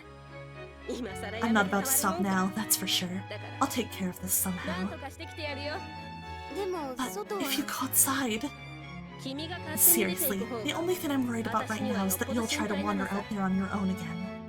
だから Listen to me this time, okay? You have to stay inside. Okay. He was overpowered. Her tone was kind, but absolutely firm. Milia left the room, and Lily watched her go. Couldn't stop her from striding out the door, carrying her pile bunker easily in one hand. All he could do was watch. There was a slight squeak as her pile bunker rubbed against the metal of her right arm, and then she was gone. She acted like it was natural, and she left to hunt that dark half-giant. What could he do other than just watch her go? Lily asked himself the question, but there was no one to answer it, of course. He knew how powerful Milia was. He'd seen her strength with his own 2 eyes. But even so, he couldn't forget about the killer who was after her. 殺し屋がいるのなら If that hitman is lurking around out 一人で行 there, くべきじゃない then Milia shouldn't go outside all alone. なので What's the matter with me? 殺し屋と I managed to find the hitman. I tracked him down, 僕は何 but も I でき couldn't ない do a thing, and I can't even tell Milia それを about 話 it. すことができない Oh, Lily. 僕なのに You're such a coward, Lily. You can't do anything. なんで Why did you even come here? マオのこと I が find myself remembering Mal's 何も words. できないの It's a good question. What am I doing here anyway? 何もできない I'm totally useless, aren't I? I can't do anything. 何も Anything at all. できるとも That is far from true. Sexy man? A voice? Someone had spoken from just behind Lily, murmuring quietly in his ear. How many times had he spun around like this by now? The first time he'd seen that shadow. The second time he'd seen Mao, the cat. The third time was inside that train car, so this would be the fourth. Once again, Lily spun around. できるとも君にできるすべてをなせる Oh my god, he's back!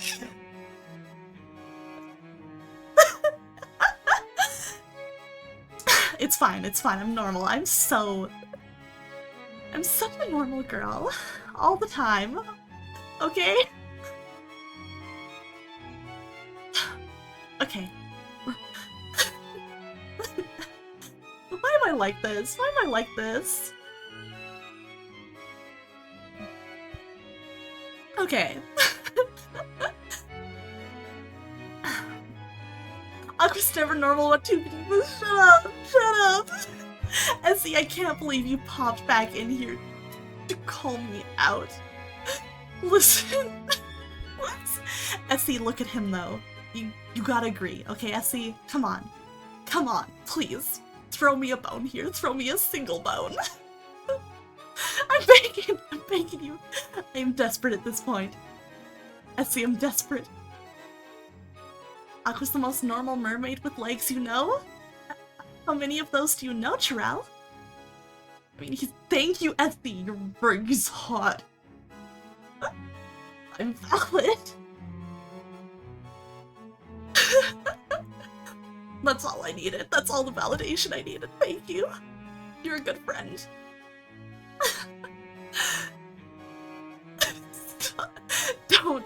Do not look at me with that bird emote. Do not. I can feel the judgment radiating. So fucking hot and respectful. Thank you, Jarell. I needed that right now. Fine. Okay. I need to actually read this. I need to actually read the fucking visual novel and just not sit here and stare at him. Okay. You can accomplish much. You can do everything you're meant to. 君が果てを目指す限り So long as you seek the horizon, 君のもの all things are within your grasp. I love you too, SC. You know what? For the support, for throwing me a fucking bone, take a shout out. Everybody should follow SC Opal if you haven't already. They're great. They're a very good friend. So supportive and so kind. 振り返るとそこには When I spin around, あの男 that man is standing there, just behind me.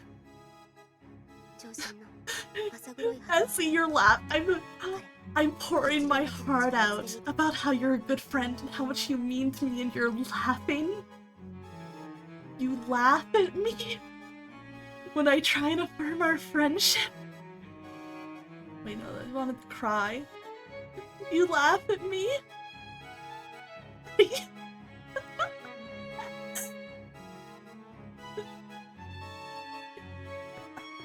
Listen. Listen. Listen.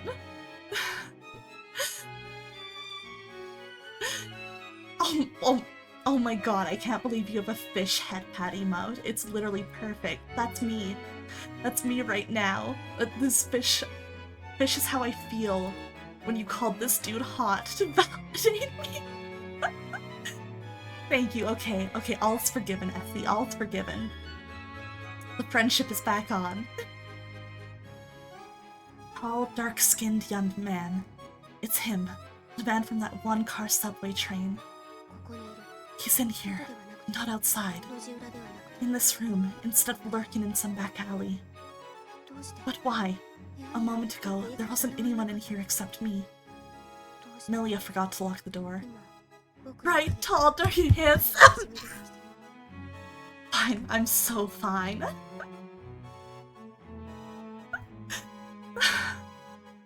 But how? He just emerged from within my shadow. That's kind of sexy. Thank you, Lee. I appreciate you so much. You don't even understand. I need you in these trying times. I'm going through it. Nobody's even bullying me. I'm just acting like I'm persecuted. Nobody's really said anything. I'm on the defensive even when it's not necessary. Thank you, Etsy. I try to be strong. I try to be the strongest mermaid ever, you know? I do my best. I work so hard for it. God, 7 fucking years I've waited to meet this man. 7 fucking years? His personality better be good or I'm gonna lose it. Had it been an illusion? A trick of the light? No, Lily knew what he'd seen. He was turning around. He'd seen this tall man taking form out of the corner of his eye. You could be a siren for him? Oh, God, I wish. I wish I had that power, Esty. I wish. Then you can do whatever you want.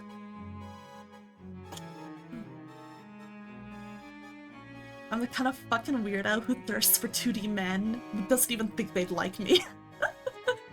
I don't even have confidence in my fantasies.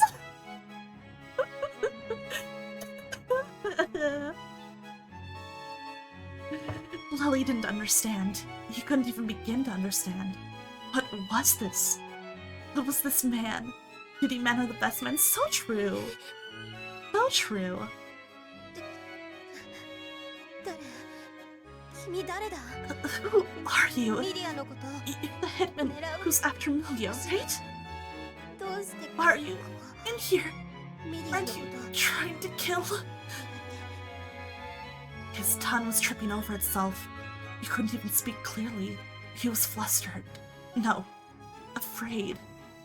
He couldn't stop trembling. He was afraid of what the strange man who'd emerged from his shadow might do. Or perhaps... I'm scared. So very scared. 僕は I'm terrified of this man. 冷酷な Because he's a cold-blooded killer?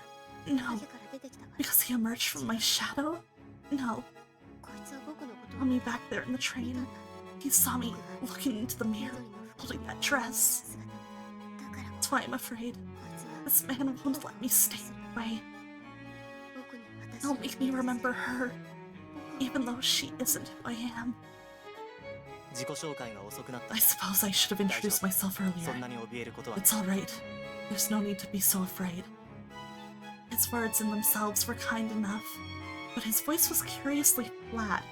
Oh, that's tough to try and voice. I'll have to see if I can get that tone down. Made for a confusing contrast, and before Lily could even try to make sense of it, the man reached out to gently touch her cheek. Oh, Lily's pronouns suddenly changed. That's neat. His hand was not metal, but it was cold. Noticeably so, even through his glove. He brought his hands to face Lily. Glad to know he's canonly handsome. Like a prince meeting his fated princess, like a knight meeting his fated foe. He spoke in a voice both resolute and calm. Okay, so this is going... Stop. Don't do the prince or knight comparisons because I will actually go insane. That's a targeted attack on me.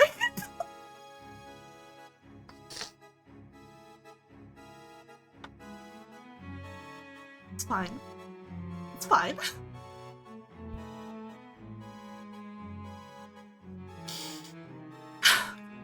No, don't you dare. No, there's no milady. No, it's not in a cringe way.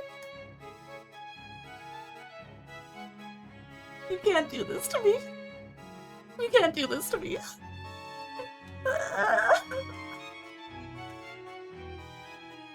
He delivered the words, as if to carry out some preordained ritual. 僕は A My name is A. 君の味 You're 方だ like Lily. 味方 My... What?何 What the heck are you talking about? でしょ Graha, shut up. Shut up, Graha. Shut up. My mind's elsewhere right now. Wish she's jealous. You're a hitman, aren't you? The black-clad guy. Who's after Milia? それは僕じゃない。 That isn't me. 勘違いだ。 You have the wrong idea. Well, he's jealous. He always gets jealous. He gets jealous a ton when I'm playing Persona 3 too, and I'm like, Graha, get over it. 僕は君の I'm 君 your だけの ally. 味方だ。 Yours and yours alone. I'm on your side, Lily. そん You な can't just say that. Oh my god, my reaction too. My reaction too. You can't just say that. You can't just say that out of the blue and expect me to understand. Because I don't. I don't. None of this makes any sense to me. Without any memories, I've got nothing to go on. What is this man? Who is he? My ally? Her ally? It can't possibly be true. I mean, I came down here all alone. Unconsciously, Lily was biting his lip. He didn't avert his eyes from those of the man. His eyes were a truly strange shade of red, a truly deep and vibrant color. For some inexplicable reason, Lily couldn't look away. And so he simply bit his lip, unable to do anything but glare up at the man. With an effort of will, he brought his trembling tongue and lips and shoulders under control, and he glared as fiercely as he could. 突然 You can't just say that out of the blue and expect me to believe you. I mean, who are you 君は anyway? 誰 All I can hear in my head is Kazoo Kid going, wait a second, who are you? 自己紹介はしたよ。 I've already introduced myself. A だ。 My name is A. それ But that's just an initial. 違う。 No, it is my name. そんな名 There 前の isn't a 人間 single なんかいる person with a name like that. 名前 If も you're 言わ not ず even に going to tell me who you are, then 僕が人かどうかは whether I 些 am 細 a person or not is a matter of no real significance. Listen to me, Lily. 些細なことなど You 気 need にしな not い。 concern yourself with trivialities. You yourself are what truly matters. 僕が What? Me? 君は You seem to be quite concerned for the welfare of that woman. けれど、 However, それは that is a 誤り。 mistake on your part. 君は You 彼 should 女に not be 関わるべ concerning きじゃない。 yourself with her. 本来ならそう Ordinarily, 今夜 yes. も心配するこ Even と the で events of this night would be little cause for worry. Oh? ダークギャングは The 敵では Dark ない Gang are no true threat. 君の敵で They も are not your enemy, nor that of the people here. あれらのメタル Those の metal 本来 creatures do 人 not を襲わない ordinarily attack anyone. 狙うのは You 君 are だ their sole target. Oh. That's not good. そして And of course, 地下世界の the 人 things 々 that を襲 attack う the のは residents of the underground are of an entirely different breed. え The man had spoken in a tone of complete confidence, and Lily found himself dumbstruck with surprise. This man didn't seem trustworthy by any means. Lily would have taken Milia's word over his every time, and yet, in that moment he had felt genuine shock. In that moment he had instinctively believed the man. But why? 僕を狙う They're just それ after me? 他の人を Whatever 襲うの attacks the other people here is something else entirely?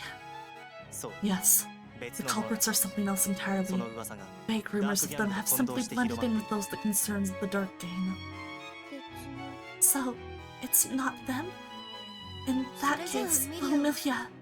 メリアは Will 大丈 Milia be 夫 alright? She won't get hurt? メタ Or ルに turn なっ into たりしない metal? 本来 Ordinarily, she would be in no danger. 君は And 君だ so け there is no need for you to concern yourself with... 本来 Ordinarily. Hold on a 待ってよ second. What does 本来 that 的に mean? はって何 What about じゃあ now? 今は Is she in 今は danger どうなの now? Something about the man's words bothered him. He kept talking about what was ordinarily true. What about right now? Was this not an ordinary situation? 今は At the moment, in this one 誰かが case, 何かを仕掛けてしまう someone has taken a rather unusual measure. 本来 Ordinarily, the Dark Gang can only serve as a ダーク beacon ギ at ャン the グはその appointed 道しるべとは times, ならないのに but tonight is an exception. 今は白き者が来る A white one will be coming ベラザノに to Verrazano. What? A white one? 白きも A white one? The image that flashed through Lily's mind was, for some reason, a rather beautiful one. White, he pictured something pure and lovely. White, he pictured something clean and holy. The sort of thing that might bear wings, perhaps. Perhaps even something divine.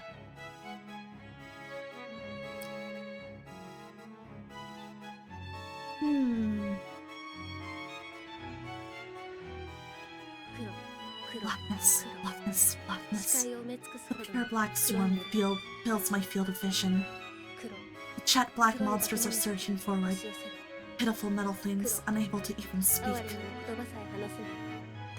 Ask them whatever you want, you'll never get an answer. Threaten them all you like, they won't say a word. They don't even seem to feel fear or anger. And so, I'm swinging this thing around yet again. Don't have much choice. It's not like I enjoy it. I've always hated breaking things, especially crushing them with brute force.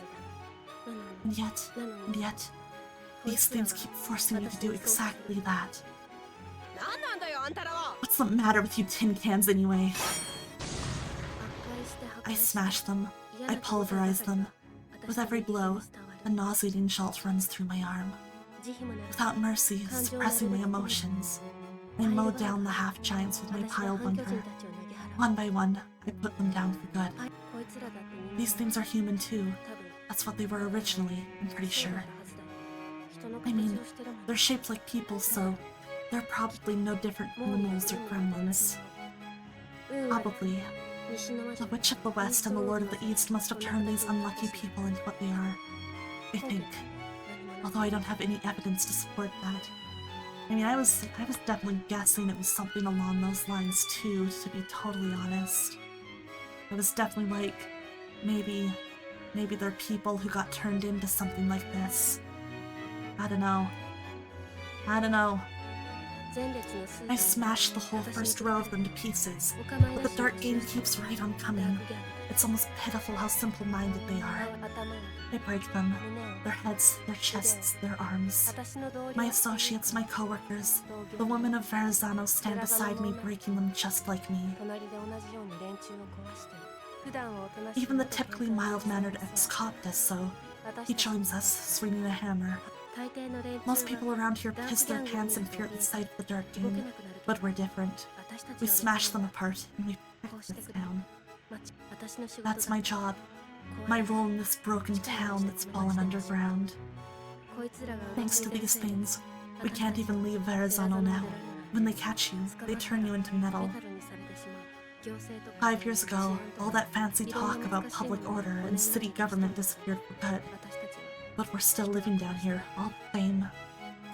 We're just barely scraping by, holding on by the skin of our teeth.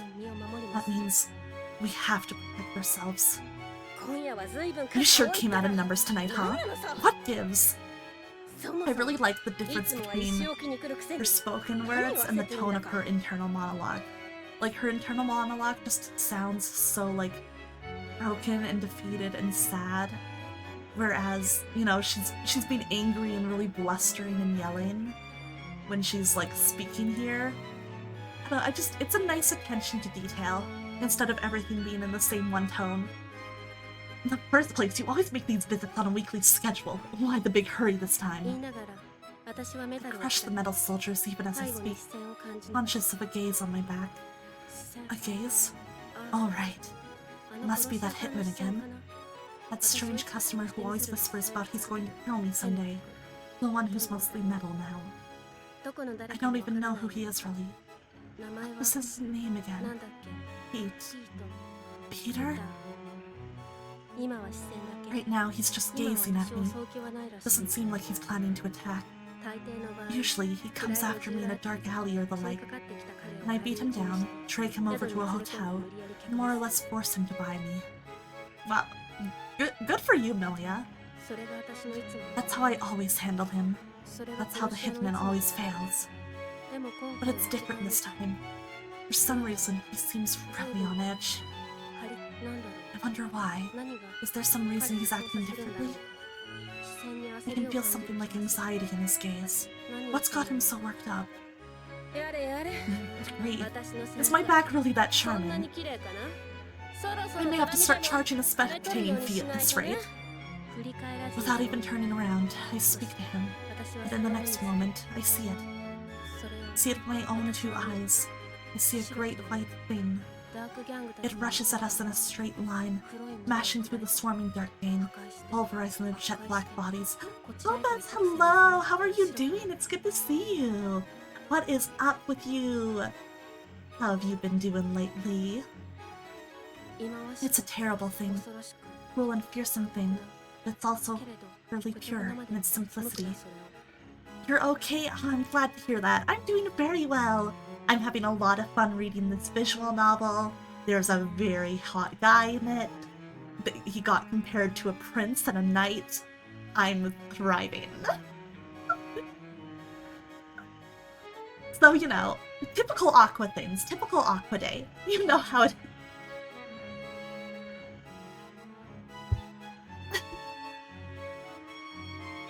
Yeah, I'm glad to hear you're doing okay, Kopez. Always happy to see you here. Yeah, Aqua living her best life. Glad to hear. Thank you guys for being supportive. I really need it. Oh, man. Oh, man. We're just lucky that I haven't stopped, you know, that I haven't started barking. God. Oh my goodness. And all I can do is stare. I can't believe I said it. You're lucky I haven't stopped barking. I'm barking internally all the time. All the time. White. Pure white. White. It's a terribly lovely color. White. It's the color of something sinless and holy. It's the sort of thing you'd expect to have wings.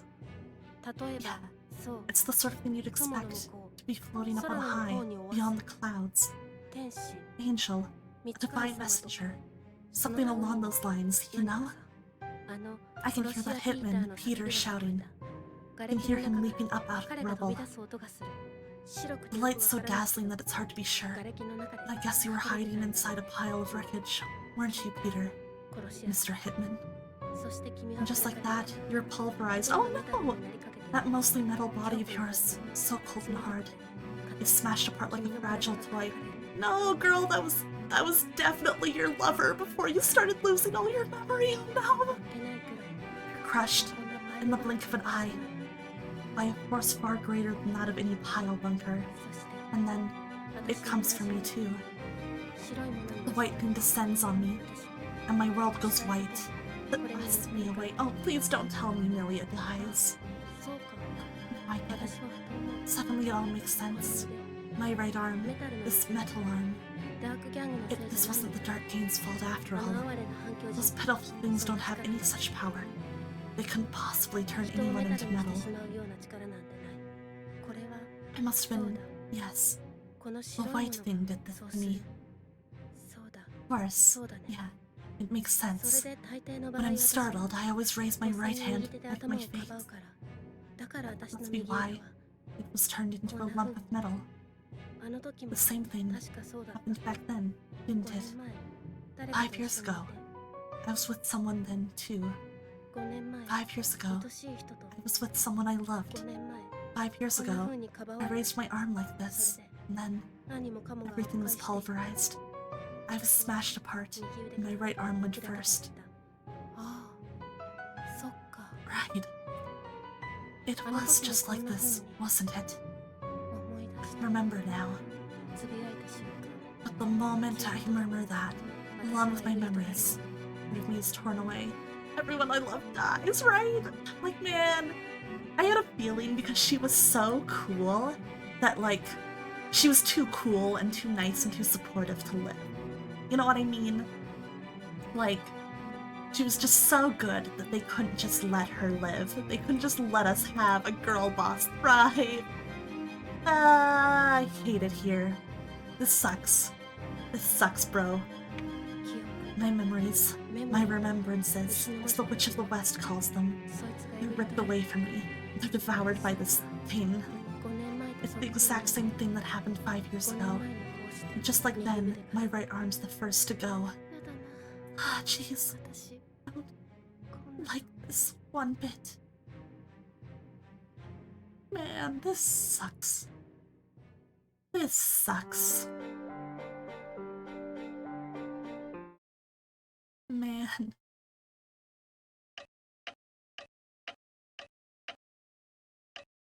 Simultaneously, on the surface.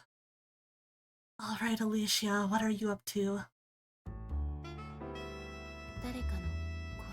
Thought I heard a voice. Someone crying out. I can't believe they're just gonna leave me on that. What the heck? What the heck? Why? Someone crying? No. What I heard just now was a metallic sound. John's whimpering again. Squeak, squeak. Little metal noises. It almost sounds like he's telling me to head for the hills. Either that, or he's calling for me out of loneliness.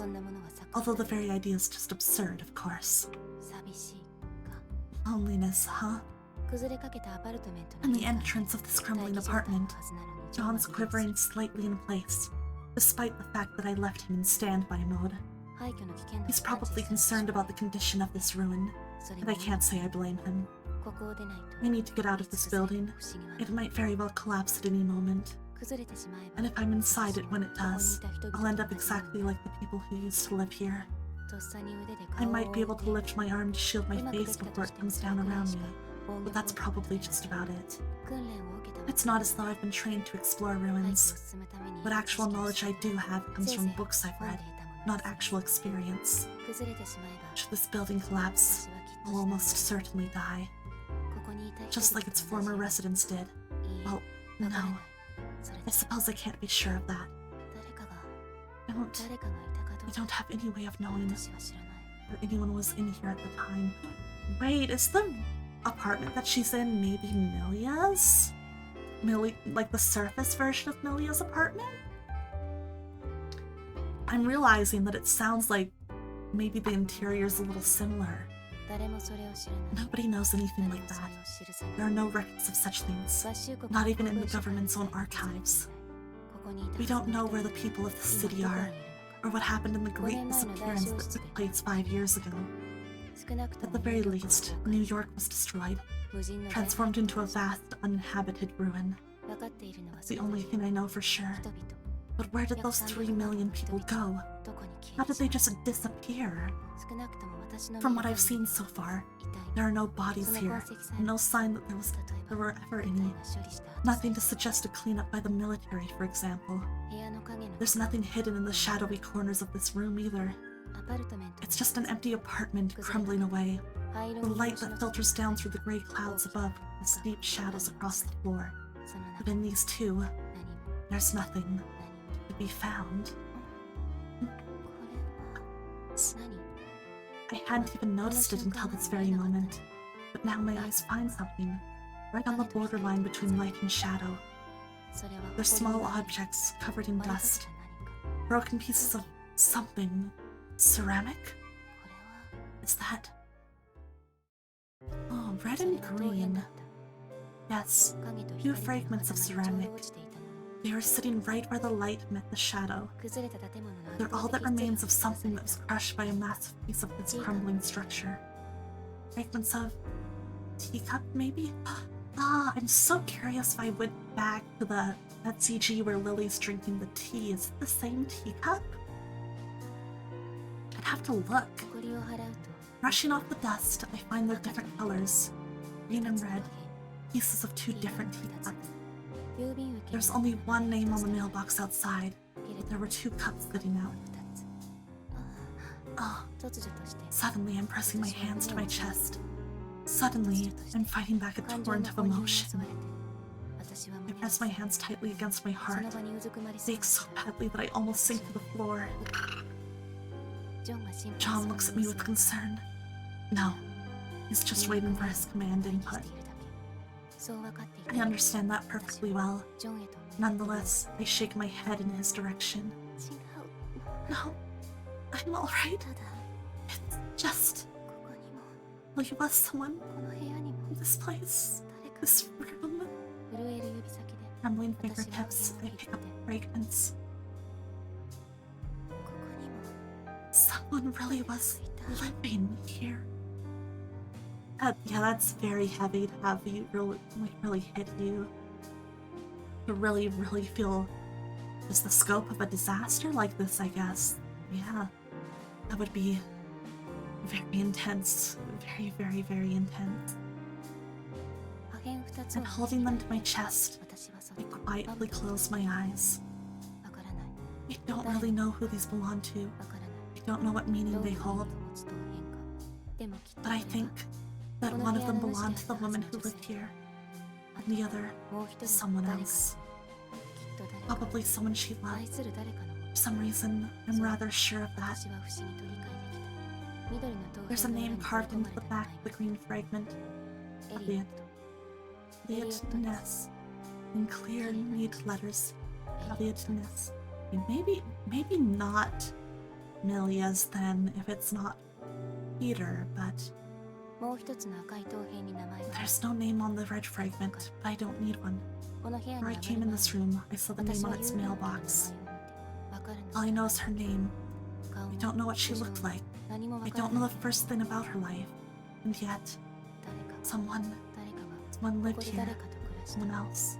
こうし They て both had their own ティーカッ teacup. プを立ち揃えてそしてあの And then, on the 5 day 年前のあの 5 years ago, ベラザノは Verrazano was reduced to this. ベラザノ Verrazano was torn apart.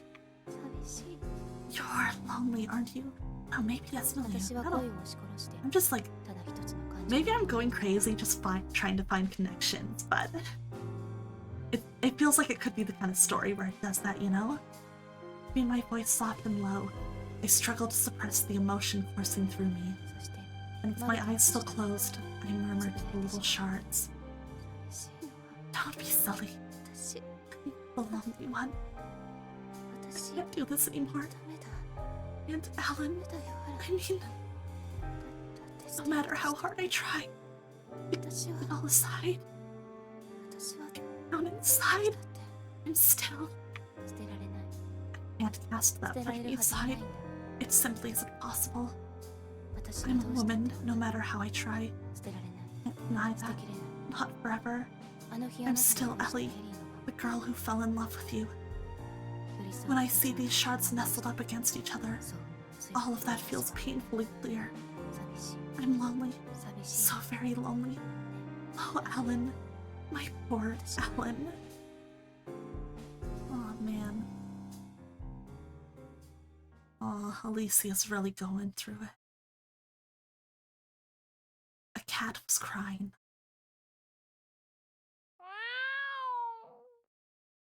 Someone was weeping. Who was it? The cat? Or perhaps something else? Oh, is it Mao time? No, no, not even close. The cat? It isn't anybody at all. It's here? It must be him, if anyone. He's the one who's crying. Who? I want to know.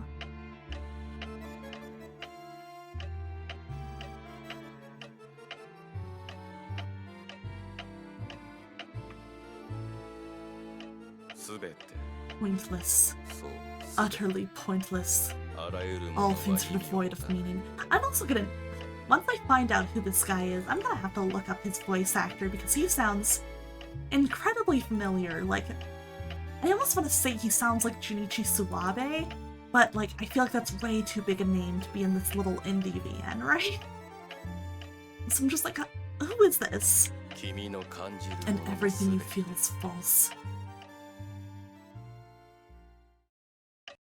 Simultaneously underground.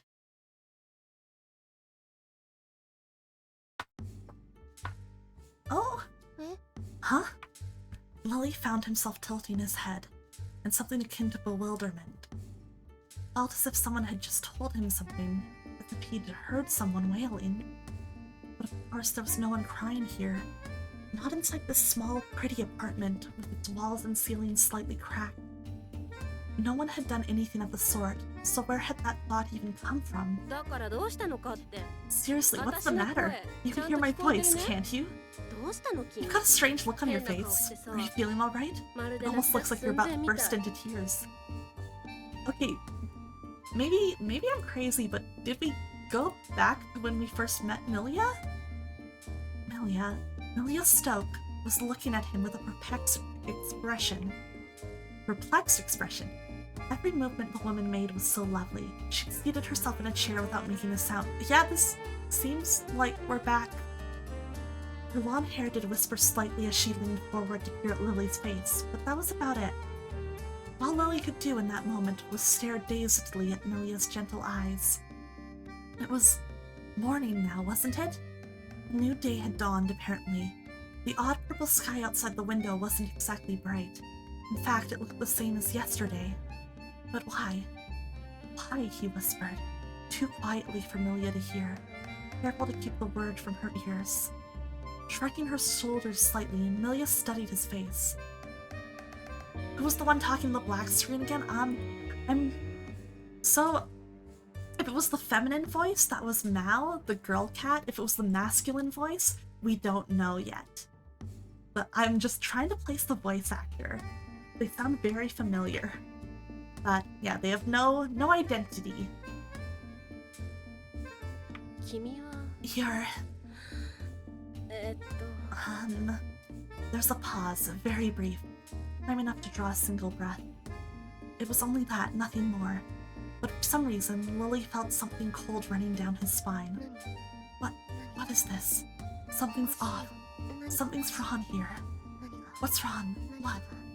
It's not right. Something's just not right. I can't put my finger on it, but until that something's off here. そう Oh, right, Lily. Lily, isn't it? That's odd. Couldn't find your name for a 名 second 前 there. 出てこなくて But maybe this is after and it's just similar? I don't know. Because, yeah, she knows Lily's name now. Wasn't right. Something odd was going on. It was morning now, wasn't it? Morning had come, but... Words formed in his mind only to dissipate. He tried to ask, what's wrong? But he couldn't do it. He couldn't speak. He couldn't voice his confusion. But why? It wasn't just my name. I don't understand. She actually forgot. Not just my name, she forgot all about me. Those were the eyes of someone who'd forgotten me. And they were Milia's eyes. Those same pretty eyes. You're...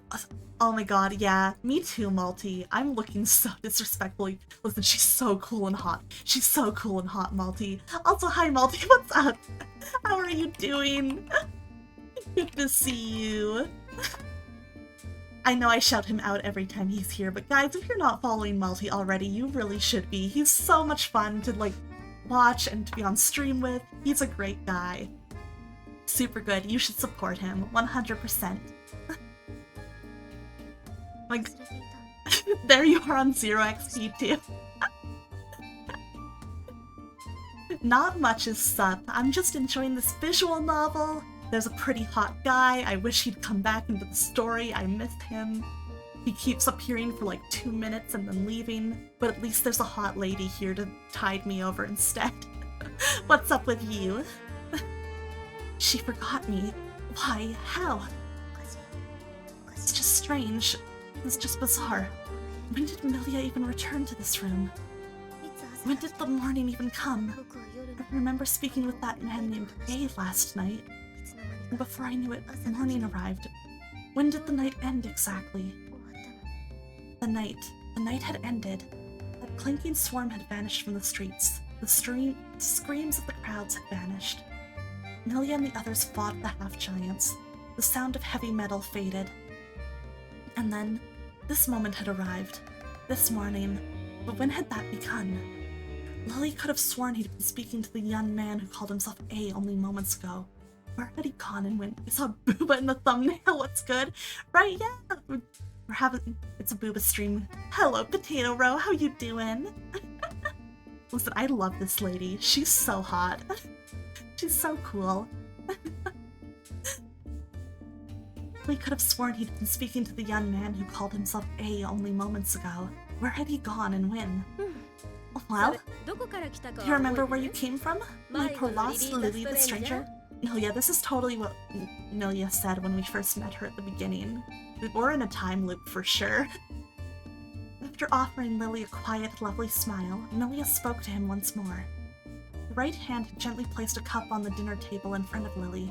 She'd made him some black tea. Huh? She has a metal arm, she's cool, right?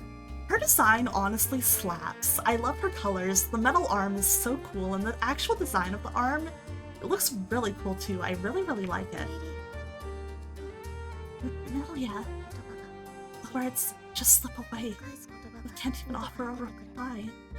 Yeah, the metal arm, it's so cool. She uses it to carry around a giant weapon. It really is not the focus of the picture. There's really somewhere here that the artist wants you to look. I wonder where. I can't tell at all. This happened before. She asked me where I came from. She made me tea. Or lost Lily the stranger. And I know what's coming next too. I know exactly what Nilia's going to say. I want some chocolate too. これ Hey now, don't just ignore people when they're speaking to you, alright? まあいいわ Well, forget it. チョコレート You want some chocolate too? 甘いけ A ど word of warning. It's sweet, but very bitter too. Might be a 子 bit 供に much は for a ちょっと child. きついかも Furrowing her brow in an expression of mild concern, she placed a dark black slab on a small dish. The little lump of sweet, bitter chocolate slightly resembled the fragments of rubble that were strewn all over the streets of this town. Lily knew all about it. When you put that in your mouth, it melted right away. But it was sweet, too. Sweet and very bitter. The flavor was as intense as advertised. He knew all this. He'd already known. そんな This can't. どうして Nilia, why? ミリ Why?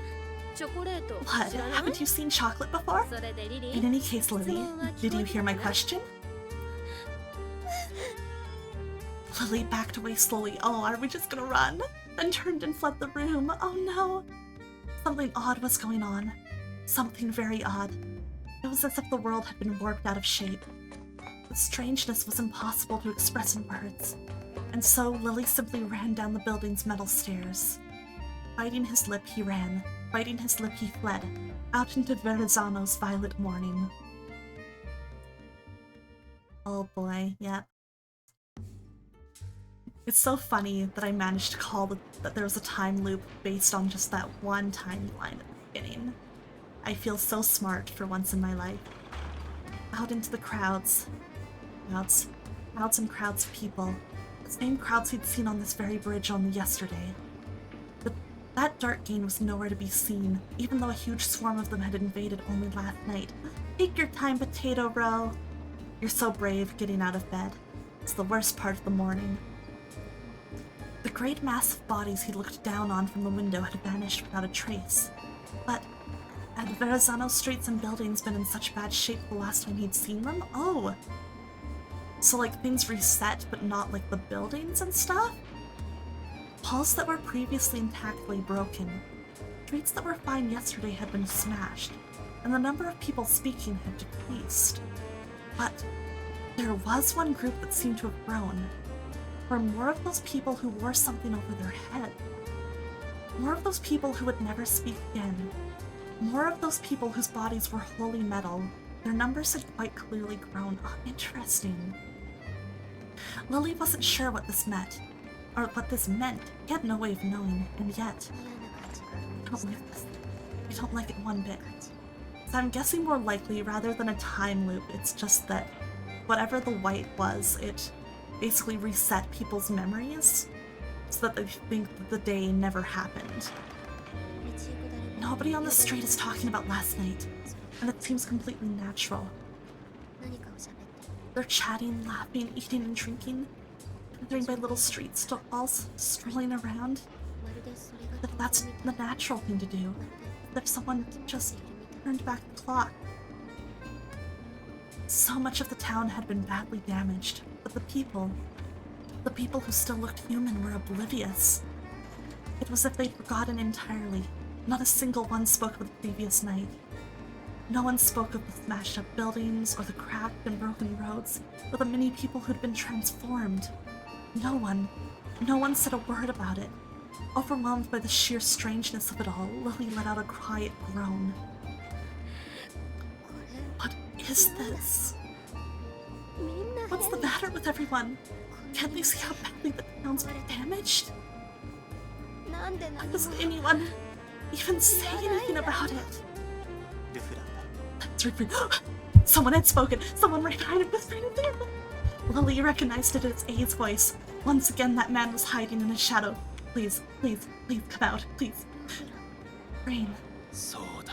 Oh, that's right. Huh. Someone had spoken. It wasn't A. Someone had spoken. It wasn't a cat.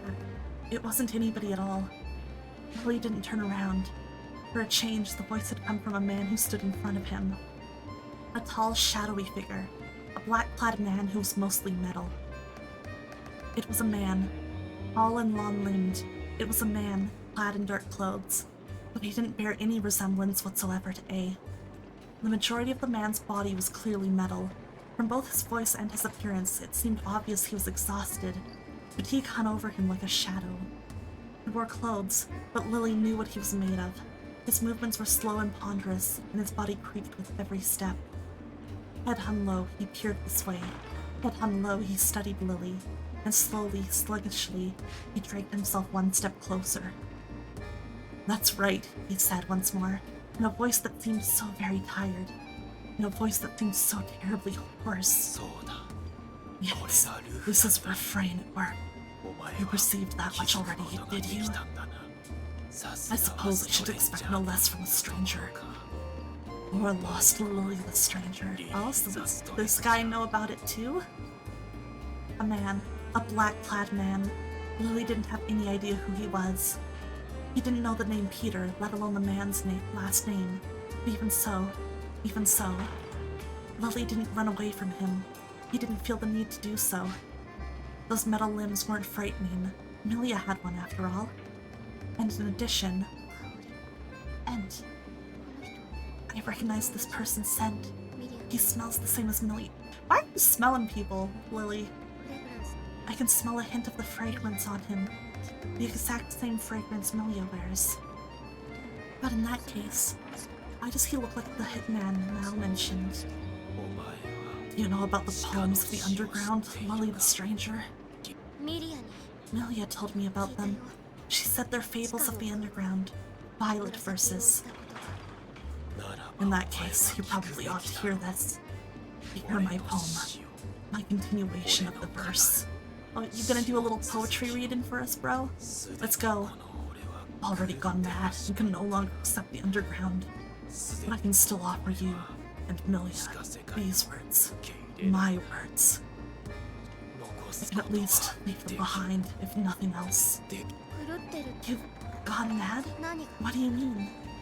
この俺がだ Only what I said. 強靭である insane. 俺が He's just like 語 me. る言葉 Now hear my words. 空は My fable. My poem. これは This is 鹿 the の poem 死 of the underground. これ This is a は fable of the 鹿の underground. 空は誰に A も violet 知られ verse ない unknown to all. 紫 何 What? 聞くが Listen well, いい traveler. 旅人 To よ the words of our underground. 我らの To its 地下の poem. 言葉を To a 強靭の lunatic's 空 fable. 話を To a fragment of the 真 truth. 実のかけらを The cry of a town gone mad from loneliness. 街の声を The voice of Verrazano. Is this a groaning, shattered cry? Is it the cry of something torn apart? The sound of something smashed to pieces? Some terrible thing brought this on us, leaving only loneliness in its wake. Verrazano was destroyed. And because it was destroyed, because it crumbled into dust, loneliness still lingers in the void. None can escape its grasp. We will endure forever and be forever lonely. That's heavy, man. Such is the poem of the underground, the poem of Verrazano, our poem. No matter how we seek out connection, only loneliness will remain, only sin. 何 Huh? Wait, what was that about Verrazano? のこと砕かれ It was destroyed? それ And sin? That whole part about loneliness? 寂しいって寂 I しいって think that's the same thing Melia was saying 夕 last 晩 night. メリアが言ってわからない I don't understand it at all. 君は Fable or poem or whatever it 何に is. も何かを But Melia said some similar things. 置いて砕かれ It was destroyed. It crumbled away. What? た寂しい And loneliness? わからない I don't even know what that is. 僕は何も I don't remember anything at all. だから So how am I supposed to understand it? There was no way he could have understood. All he could do was listen to the voice, the baffling poem of this madman. He'd wanted to cover his ears. It wasn't as if the words held any meaning for him anyway. But he couldn't do it. Couldn't silence the voice. And the words that reached his ears remained in his heart. Those words, that voice, the poem, it lingered inside him. 声を聞くがいい Listen to the voices, 街 the lingering cries that fill this town, this あま city. た残る声を聞かせ Learn た what い the underground truly is. 何かを For its only visitor, Lily. Its only ただ一 wanderer. 人のストレンジャーかつて What took place 5 5 years 年 ago? 前に何があっ Is た this place as it is? And why we are here within it? ここがこうあるのか見える What you see is not all that is, ものが Lily. 全てではないが But you must believe your eyes regardless. 自分の目を So I guess we've gotta figure out what's happening down here. 見たもの What you have seen is all you が are. 全 And て you だ have seen Milia, haven't you? ミリアを Self-professed madman posed this as a question, but it wasn't as if there was any doubt about it. Lily had seen her, in the rubble, in this town on the bridge, reciting a poem softly with sadness in her eyes. Why does Peter look like he's gonna try and trap me in the bloodborne nightmare? I mean, I think he's already close enough to being in it, you know? He'd seen her, hadn't he, with his own 2 eyes? He'd seen her, hadn't he? He hadn't looked away. うん Yeah, of course. ならば That is all you そ are, れ all. が君のすべて You are all. Let that 君 guide you forward. の感じ Tick, る tick, まま talk. に行くか He's so so slow. チタクチチクタク Tick tock. おじさん Mister? His voice, his words grew unclear. The madman's voice was cracking apart. Something inside him was being ground down. Something within him was being chipped away. Lily didn't think the man was in pain. He wasn't acting as if he was. He was just fading away. His voice, his words were grinding to a halt. Almost like a sandcastle crumbling. Almost like a sand tower falling. The man and his voice were growing faint. So very faint. 擦り切れているのさ He's being worn away, I'm afraid. 真実にた Even どり着 he いた who 彼 managed to さ reach the truth もは has little や of 彼をな himself すの remaining. はわずか It was a sneering voice. It was a mocking voice. A voice that only reached Lily. A voice had come from his side. From someone lurking in the corner of his eye, perhaps. All spooky. Whose voice? A man's? Was it A then? Nah. It was someone. Something else. リリー A voice. Lily turned around immediately, toward the voice that called his name. He knew who this one belonged to. And because he pictured her at once, because he saw her in his mind, he couldn't see the scornful man who'd spoken in his ear. What he saw instead was a woman with long and lovely hair. She carried a huge pile bunker effortlessly. She was running over to him, not even breathing heavily. Milia Stoke, the woman from the bridge town of Verrazano. She rushed boldly up to Lily, and with her right hand alone, she brandished her pile bunker. Without a moment's hesitation, she stepped forward to protect Lily, positioning herself between Lily and the man. 君 Look, 突 what's 然 the 飛 big び出した idea って running さ off all of a sudden? リリー無事ね You alright, Lily? 心配なんてさせ Honestly, ないで don't scare me like that. こいつは This guy's bad ダメだよ news, okay? こいつ He's は what you'd 殺し call 屋 a だ hitman. Her eyes were different. You could see something in them and hear it in her words. There was hostility in her gaze. Strong, undisguised hostility. ミリア同 But you both have the same scent. That's the same fragrance, isn't it, Melia? I don't understand anything. Anything at all. But even so, maybe this person is a hitman, but somehow, I think you're wrong. I think you've got the wrong idea about him, Melia. I mean, he was saying the exact same things as you. Black clothes. I recognize you. You're the guy who set his mind on killing me, right? Don't you want to murder me, tough guy? Or are you wasting time harassing Lily? Oh, Lily.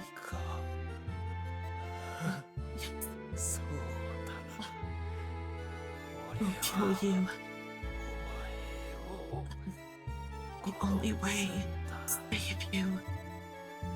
I'm going to have to pass. Sorry, but I don't want to die. Yeah. I'm well aware.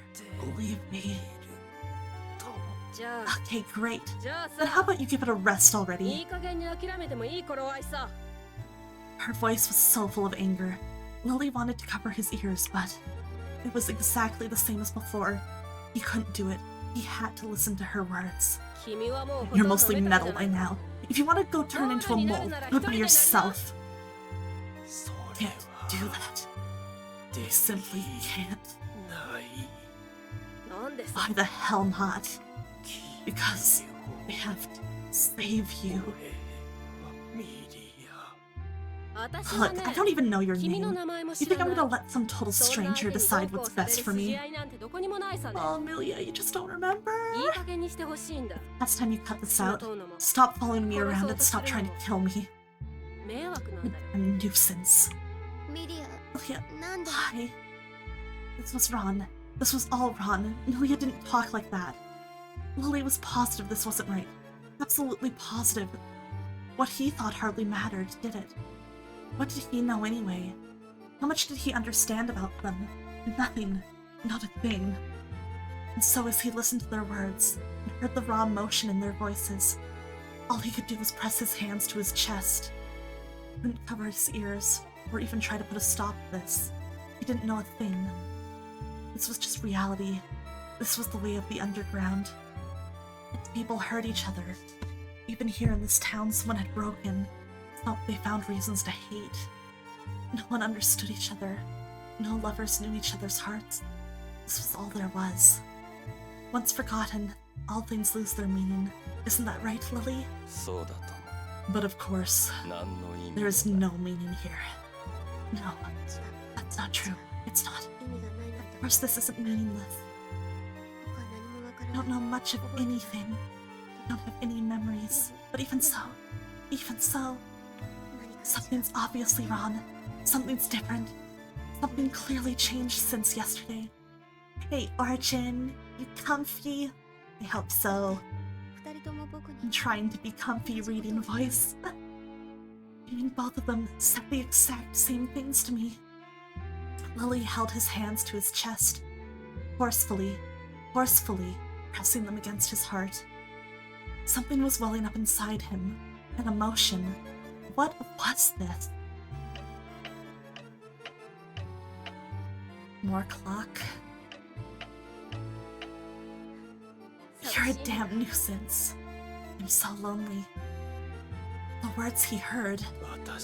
If I kill you, not protect you, I could not protect you. You can be saved.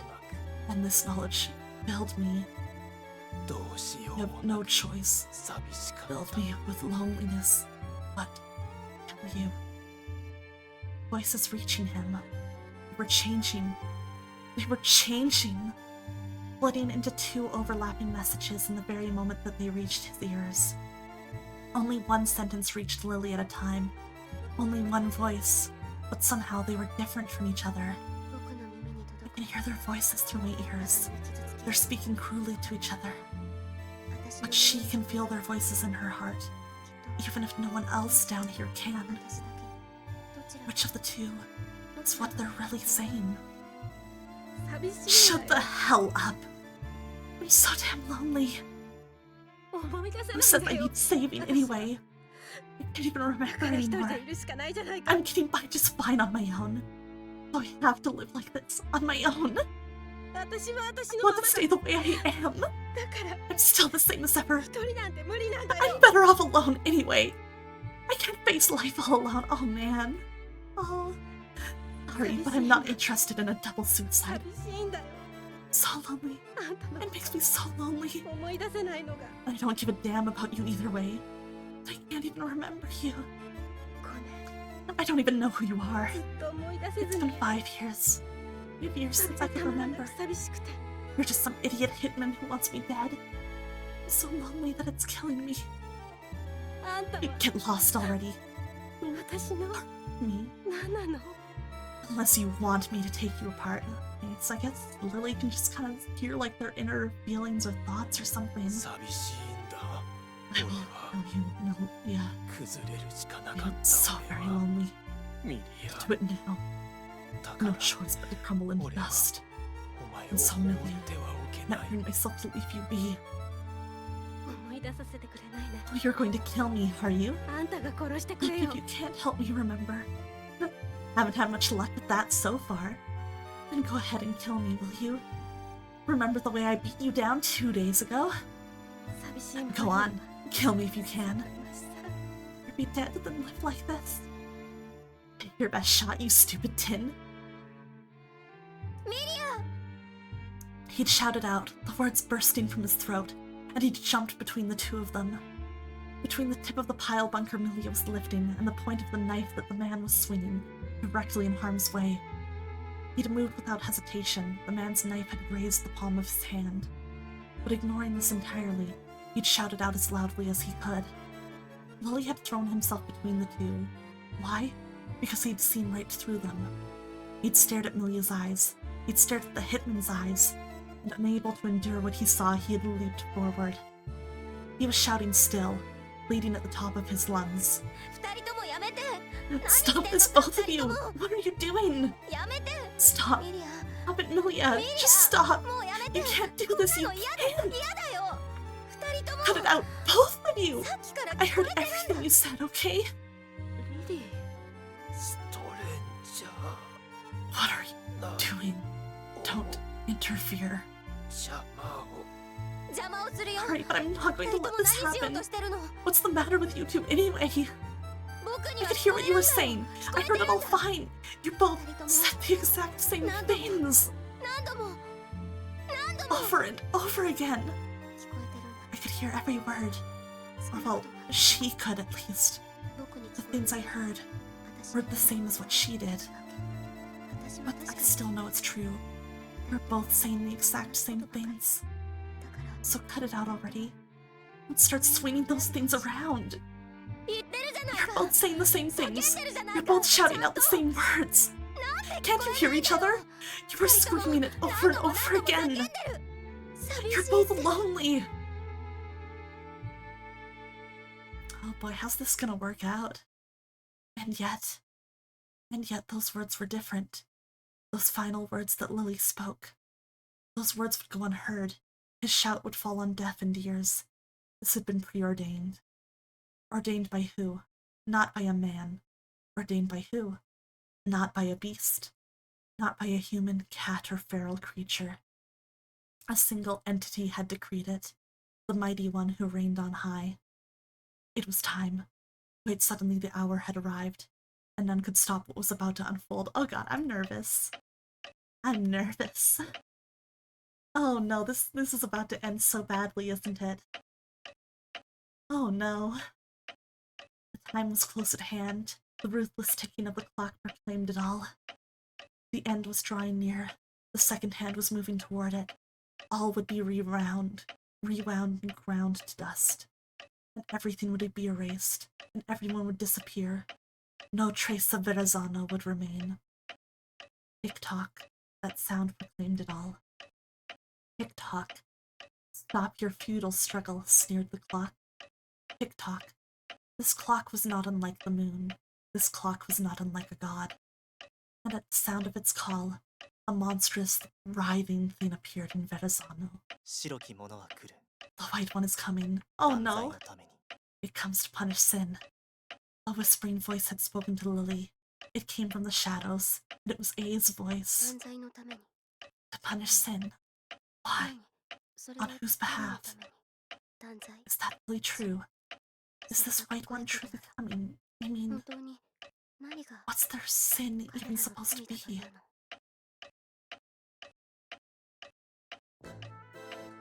の What, you ask? What qualifies as sin? What things cannot be forgiven? Oh, we're asking some big questions now. That was for him to decide. The one at the summit of this place. The one enshrined on high. Lord and master of the underground. The one who made the ticking of the clock. The one who moved the second hand. It was he who made the decisions. He who separated wheat from chaff. He who watched and chose, and sneered perhaps. He decided what crumbled to dust. He decided what broke apart. He alone who reigned on high.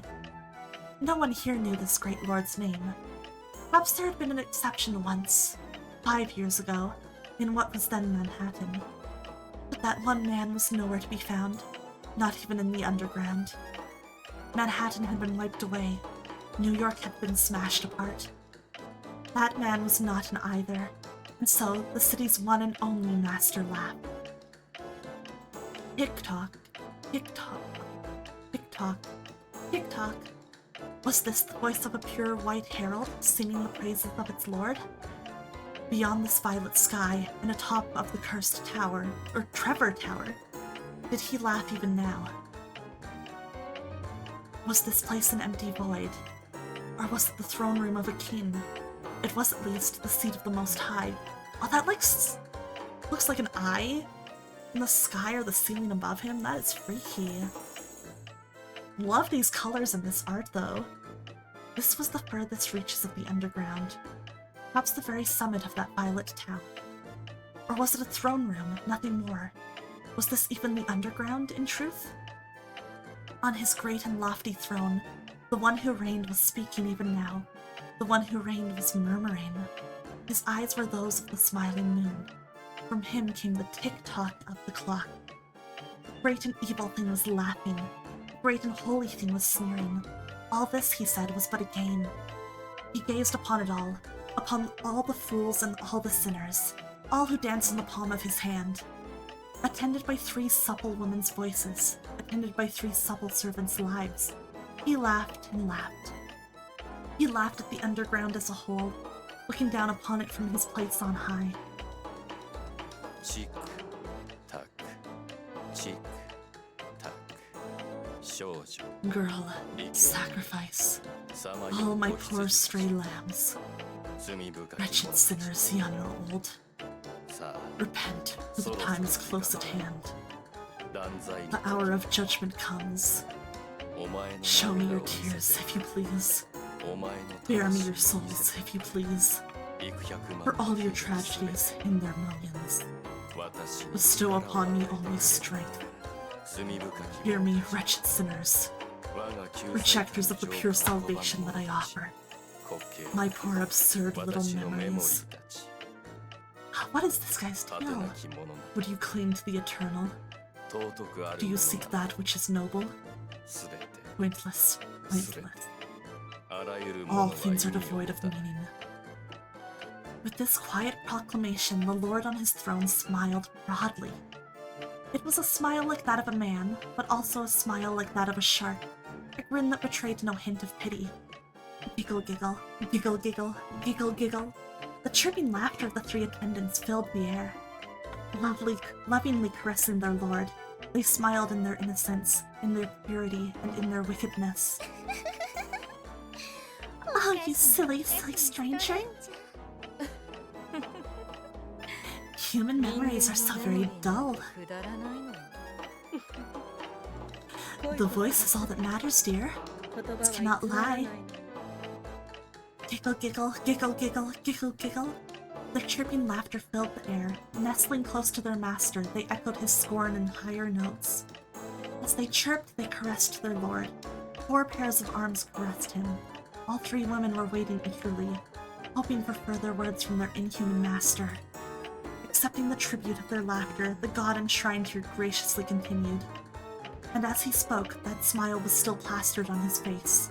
No less cold, no less cruel. 例え For example, ば忘れてしま if you えば forget 何 it, の意 then 味 it has no meaning. ない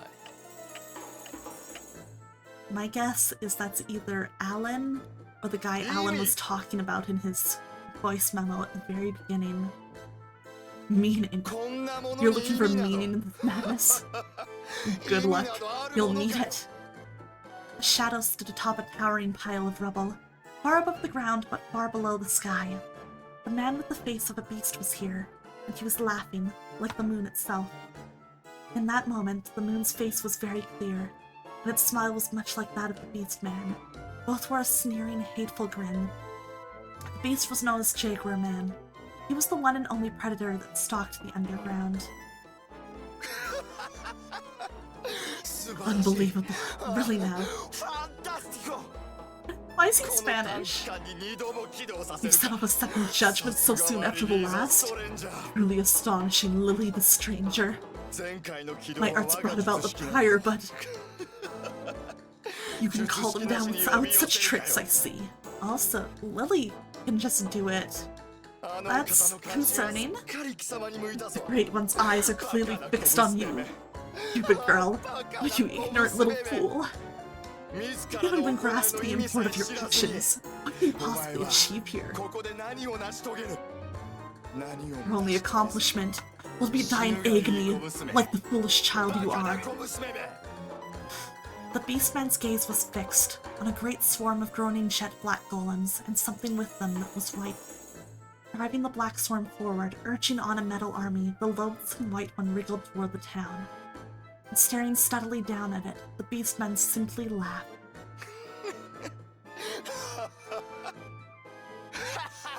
Oh boy. The furry is so evil. And forth the cursed messenger. You writhing white-aborn heralds. Reduce these pathetic shadows to scraps of metal. Or if by some chance death is but the road to hell, then this place is surely limbo. Yeah, I kind of got this sense from here. I had a feeling that this might be the case. That was on my list of guesses. The sound of squeaking filled the air. The sound of creaking filled the air. So many metallic noises, almost like a scream. So many writhing bodies, almost like a wave. There was no end to it, no end to them. Once again, the Dark Gain had filled the streets of Verrazano with their hulking metal bodies. It was a swarm. Swarm, a swarm. It had all happened quite suddenly. Before anyone knew what was coming, the black swarm had appeared right in front of them. Lily found himself taking a step forward, in the direction of the metal horde that was rushing down the street toward them. He'd moved instantly, impulsively, without even thinking about what he was doing. The Witch of the West searches. She seeks the stranger. The Lord of the East searches. He seeks the stranger. As they spoke, they stretched their arms out to grab him. They'd been all the way down the road a moment ago, but now the metal soldiers were almost upon him. What is this? Lily jerked back reflexively, although he wasn't actually in reach of their arms quite yet. Milia's words still lingered in his heart. Milia's words still lingered in his mind. So his first thought was that he couldn't let them catch him. The Dark Gain's numbers seemed all but infinite. There were so many. So many. Lily stumbled backward. His hat fell off his head. He couldn't pick it up. Within seconds, it was trampled underfoot. All Lily could do was continue his frantic retreat. He pulled Milia and the hitman by the hand as he fled. They'd just been staring blankly at the swarm. Those things are not the enemy. They are only pitiful shadows. Hitman spoke in a voice that was worn and hoarse, insisting that the Dark Gain was not the enemy. Lily had heard this voice before. The young man named A had said the same. The young man behind her. He speaks the truth. They are not the enemy. A low, murmuring voice confirmed the hitman's words. Once again, it had spoken in Lily's ear. Once again, it had come from just behind. It was the young man's voice. The voice of A. But look around you! They're smashing through the town! These things aren't the enemy. They're not our enemy. Okay, but if that's really true, then who is? You have to tell me. Hey, who's my real enemy? The enemy, the one who crushed this town. The enemy, the one who pulverized its streets. What was it? What had attacked these people? Something that pulled the Black Swarm along with it, carrying in a great wave of metal bodies. Something that had been coming here for 5 years. Last night's visitor. What was it that attacked the people? What was this thing that broke, crushed, and consumed them? It was something purely white. No! A shriek echoed through the town. A scream faded into the sky. It was a signal of the advent of the White One. It was the voice of Milia Stoke. It was a voice that had been broken but never faded. And yet, despite her cry, the whiteness came. Whiteness, ruthlessly pure. Whiteness, truly pristine. It emerged from within that pitiful swarm, being apart their groaning metal bodies. First, there's nothing but a white ring. It's floating quietly in midair, made for it ripped through that jet black swarm. Just a single white ring, but then it emits some kind of light. Oh, what is that? Oh my god. It was dazzling in its whiteness. It was dazzling in its darkness. How the messenger come to punch the condemned. A white thing had taken form, a white thing that made the people tremble. A white thing had descended from above, a white thing that bore a halo, come to tear apart this world of violet and metal. This was the White One, that which truly devoured the people of the underground, that which truly could reduce them all to metal moles. It was a truly magnificent sight, so long as you looked only at its color. White, it suggested something pure and lovely. White, it suggested something clean and holy, the sort of thing that might bear wings.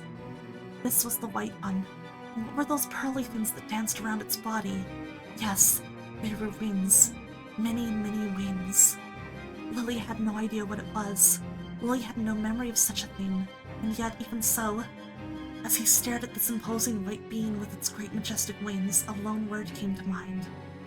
A creature that bore a shining halo. What did people usually call those? Was this perhaps something like an angel? Whisper the word, name. But no, I'll be right. This thing doesn't deserve that name, even if it is clad in dazzling white. This is something else. It has to be. That's what I want to believe. Its color was an unnatural white. Its body was twisted and deformed. Only its shining, twinkling wings were truly beautiful. It was a grotesque figure, a white and winged monster. It was a towering figure, its shining body more than 20 feet tall. Oh boy, I don't like this thing. I'm scared. And it was approaching Lily, bellowing loudly enough to hurt his ears.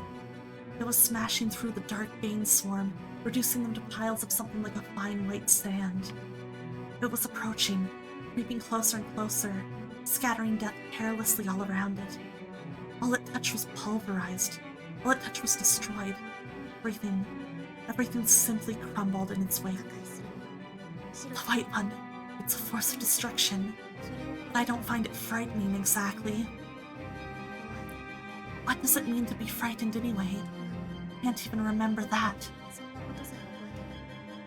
And so, as I listen to Milia's voice, I only think one thing. I only feel one thing. Milia was muttering something behind Lily. It was a constant stream of frantic words. There was no hope of deciphering their meaning. He didn't understand. What was this? Why was Milia so utterly terrified? She was the strongest, bravest person he knew, but she was frozen with fear, immobile as a block of ice, or a lump of metal. Hitman was the same. He'd drawn to a sudden, groaning halt. And yet, just before he'd stopped moving entirely, he had thrown himself over Milia, covering her with his body, shielding her from the White One. Man. But even so, the creature was unmoved. With a great and fearsome howl, The White One writhed, bringing death to all it touched. The White One screamed and all was laid to waste. Was it attacking Lily? No. It was after Milia and the Hitmen who were behind him. It was after the people who trembled and cowered in fear. If it happened to kill Lily as well, that would likely be coincidental. By its nature, the White One only targeted those who were the true residents of the underground. They couldn't run from it. They couldn't escape its touch no matter what. It already happened far too many times. In the 5 years they'd spent here, trapped in this subterranean world, these events had taken place again and again. Milia had been attacked, and the Hitmen had protected her. Just like the other people of Verrazzano, they'd been worn down, chipped away bit by bit. It happened again and again, again and again, again and again and again, over and over and over and over and over. Every time the hour of judgment came, Milia had trembled in fear, overcome by terror. The Hitmen had trembled in fear, full of regret. All of Verrazzano had trembled, its people squeezing their eyes shut. No one could put a stop to this. No one. No resident of the underground, at least. なんだよ What こ are っちに you? 来る Stay away from us! などうして Why? ミ Why リ do ア you の keep 方に coming toward 来るん Milia? だよ Glaring up at the creature, Lily shouted angry questions to it. And once again, someone spoke to him, whispering in his ear. 断罪のため It comes to pass judgment, に罪深 to き smash 者を apart the sinners. 白き That is 者 why the は White One appears. それは That is the law of the 地下世界に underground. おける断りだ断り The law? 断罪 Pass judgment? そんな That doesn't の make any おか sense. しいよ断 You're saying this thing is here 罪 to pass 白き者 judgment on these people. 断罪 It's here to punish sinners. Well, what's their sin supposed to be? 忘れてしま Is it just that they've forgotten? That they can't give voice to what they truly feel? In that case, why isn't it looking at me? Come for me. Hurt me. Strike some fear into my heart, why don't you? 僕は Well, I'm well aware of my destination, but I can't bring myself to face that fact. 僕は I'm hiding my real self and calling it her, refusing to admit who I really am. So listen, White One, you phony angel. If you're really here to pass judgment, then come and consume my sins, not theirs. It's not like I've got anything to lose. Oh, Lily is brave, Dane. Good for you. Lily nodded, to himself mostly, confirming that his mind had been made up. And with that small but determined movement, he opened his mouth to speak.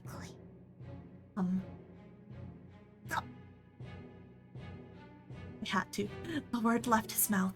His will had been asserted. His voice was soft but also clear. Had he spoken to the writhing, loathsome messenger? To the thing that filled the air with creeping death? Or perhaps... 来い something made of steel. 来い Come! That moved 100 miles an hour. Come!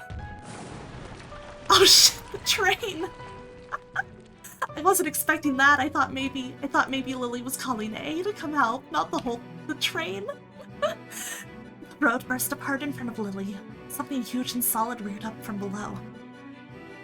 The sound of his voice had brought forth a missile, a great mass of steel tearing through stone and brick the manner of some raging dragon. It was something he'd seen beneath the town, sitting quietly on the tracks below. It was a one-car subway train. It had smashed up through the ground. It had burst up from below, but answering Lily's voice, his call. With one impossible vertical thrust, the metal carriage had ripped its way through the Verrazzano's street and struck the great white creature. At a speed of more than 100 miles per hour, it had knocked the White One down. It was a great blow, a powerful explosive strike. For a moment the creature's advance was halted. And in that brief instant, from the shadow Lily cast behind him, something appeared. One. The one who'd been behind him all along. Oh, this is... リリー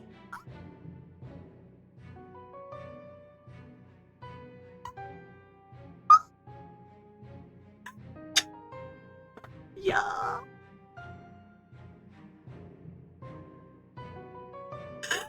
Oh my god. Let's go. Let's go. Come, Lily. すべて君の All will be exactly as you wish it. ただし So long, at least. 君が As you seek the violet horizon. I am your ally. 君の味方だ。 Whispering those words quietly, the man leaned in over Lily. Red eyes gazed down at Lily. It was the man from the shadows, the man who'd been whispering in his ear all along. He had appeared once again, emerging from the darkness just like before. How to capture Akagi for scenes like this, yeah! Oh, listen, Terrell, it's good shit, it's good shit. It's good shit. Oh, he was staring down at Lily's face, and his arms had encircled Lily's body. Eyes, dark skin, and that pure white hair, of course. Until now, he was nowhere to be seen. Just heard his voice, his words. Now, yeah, it's just as I expected. You really did come out of the shadows. Your name is A. Is that an initial? I don't know. No idea. There's only one thing I'm sure of. Heard you say that you're my ally. さ Go ahead, Lily. Voice your innermost desires. I have some desires to voice if you want to hear them. He whispered still as he had from the shadows. He murmured still, the same as always. His voice was guiding Lily's will. His words were coaxing Lily forward, offering to realize his あ desires. 望むのであれば Whatever your wishes, I shall grant them. 時速 Be it a 100 subway car that travels 100 miles an hour, 緑 a 色 lovely blue dress, あらゆる or 障 even 害 the を感 power 知す that る was granted to me この僕 to に eliminate anything that stands in the way. そして You may have me as この well, 僕自身 and yours, and so is all the rest. ただし However, 僕は all I want is for my sins to be judged instead of theirs. That's my only wish. そのためなら And if you can make that happen, 僕は I'll do exactly what you want, A. 僕はもう I'm not going to pretend anymore. I'm not going to be afraid. I'm not going to flinch or run away from you. 君から逃げることもしないだから So, 僕は I'll make the promise here and now. Won't end anymore. 僕は In this moment, 今 I'm worried about someone else. 誰かを I can't afford to remain still もう見 anymore. はしない二度と I'm 戻った done り with しない doubt and hesitation. 僕は I'm going to 唇を open my 開く mouth, and I'm 僕は going to speak. 声を放つ僕は I choose my 言葉を words slowly, 選 carefully. These her words? No, ぶ no, いいえ違う they're mine. 忘れたふり I なんて can't できない pretend I've forgotten, わからなくて even if I don't 覚 understand, えてなくても even if I don't remember. 僕は I've been 初 her めか all らそれ along. なんだ It wasn't some choice that I could make. At the edge of Lily's field of vision, he could see the violet sky. When he looked away from those deep red eyes, it was just barely visible. What had he thought the first time he saw it? What had he sensed, and what had he felt? Lily had assumed a disguise. He had fled from the shadows in fear, but nonetheless he knew his destination.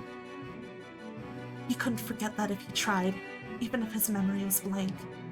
例えばミリ Maybe I'm like Milia, but I can't speak the truth out loud. 忘れているのだとしても Maybe I've forgotten it all somehow, but I can still follow her example. 心のどこ I can shout it somewhere deep inside. 果 I て can say that I'll head for the horizon. を僕は I'll head for the 果てを目 horizon. 指す I'll go to the end of that violet あの sky. 紫の最果てへ行くと You 誓う have my word. だから So please, だからミリアを help 変わ Milia A. I don't care if I have to change. ってもいいいい覚悟だ Your determination is commendable, Lily. いや Or should I call 大 you 作でしょうね the boy who never was? 形を変 The える change your shape will mean becoming Lily, リリーになると becoming a true stranger. 本物のストレンジャーに Wonder what that means. ウェラザノにはとどま I れない won't be able to remain in Verrazano. Knowing this, will you still? それでも Of course. いいんだよ I'll do it anyway.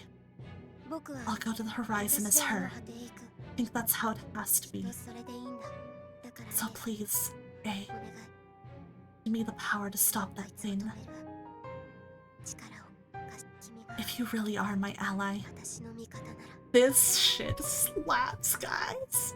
I am going insane. I am...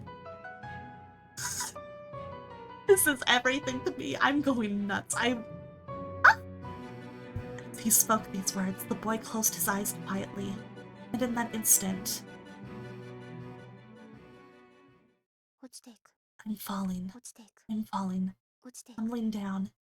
in a deep dark hole. 深い穴の中を落ちていく。 Falling? 違 No, う。 that's not what is happening, is it? 僕は I'm not いい me え、違う。 and her all 私 along. は、私は When I came 私が here, こ it こ was に in 来た。 her form. ただ That's そ all れだ there けの is こ to と。 it. 私は I'm 落ちて not るのか falling ら。 at all. I だ mean, ってそうだよ。 why would I be? 私は I 僕 wasn't で a はなく he て in the first place. ただの I'm just Lily. リリーザ・ストレン Lily ジャ the ー。 stranger. それが That's who I 僕だ。 was. That's そ who れ I が am. 私だ。ミリアが Just like Milia ずっとミリ chooses ア to を be 選ぶよう herself, に。 I'll always choose 私 to も be what I really ずっ am. と私を選ぶんだよ。何度繰 Even り if I 返す have と to しても redo it all 100 times, それが私だ。 that's never going to change. 私は知って I いる。 know that now. I 私 know は what my true form 私の looks like. 姿を知っている。私は Deep down どう inside, しようもないほどに I'm still a girl, 今も even now. 男の子に I な could れる never はずも really ない be a のに。 boy. I could 捨てら never れるは cast ずも this ない part の of me に。 aside. だから And so, それ I'm でいい fine んだ。 with this. With 私と being ミリア her. With being リリー Lily. のままで。そうなんだよね。 It's fine for me to そ change. れでいいんだ。 Isn't that right, Mr. A? ええ。 Conductor of the 一両だけの one-car 地下鉄の subway train? 車掌さん。そうなんだ。 Isn't this how it should be? リリー Oh god, I love his voice.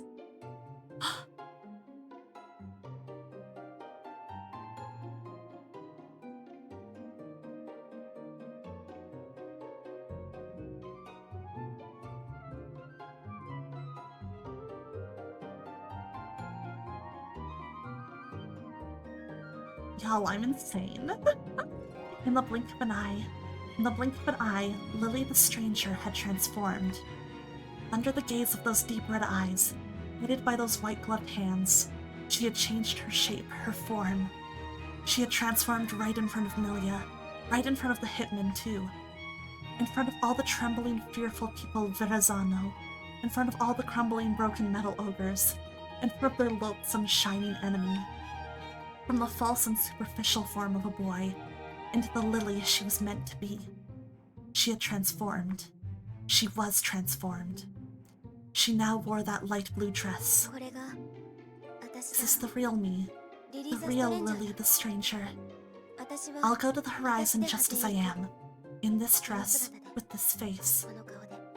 ならばそれが君の Then that is your rightful form, 君の the shape you take within your world.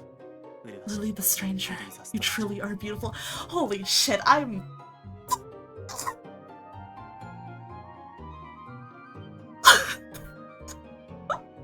sorry, I'm taking screen caps.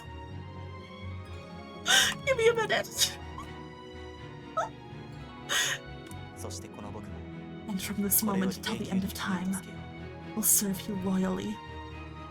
The red-eyed young man murmured once again, softly, quietly. No one else could hear his words, but they reached Lily's ears nonetheless. His lips were barely even moving, but he was speaking, softly, clearly. 君の望むまま I shall obey your every wish, so long as you seek the violet horizon.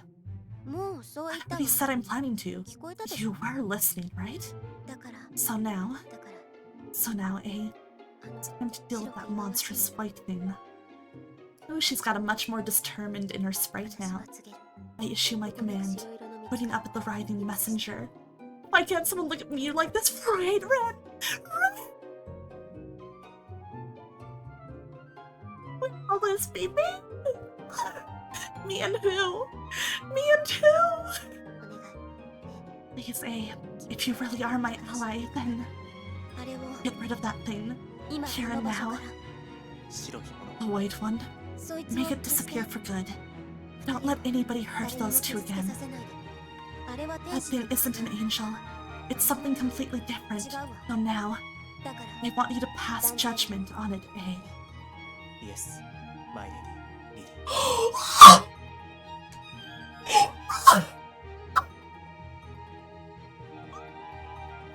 Where's the...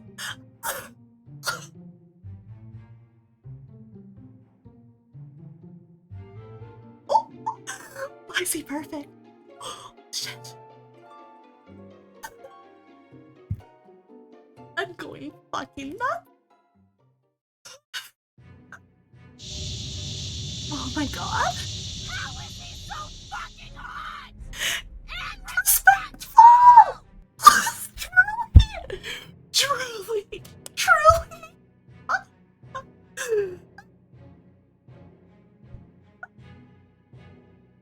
can't live like this. I can't do this. I'm gonna go nuts playing this visual.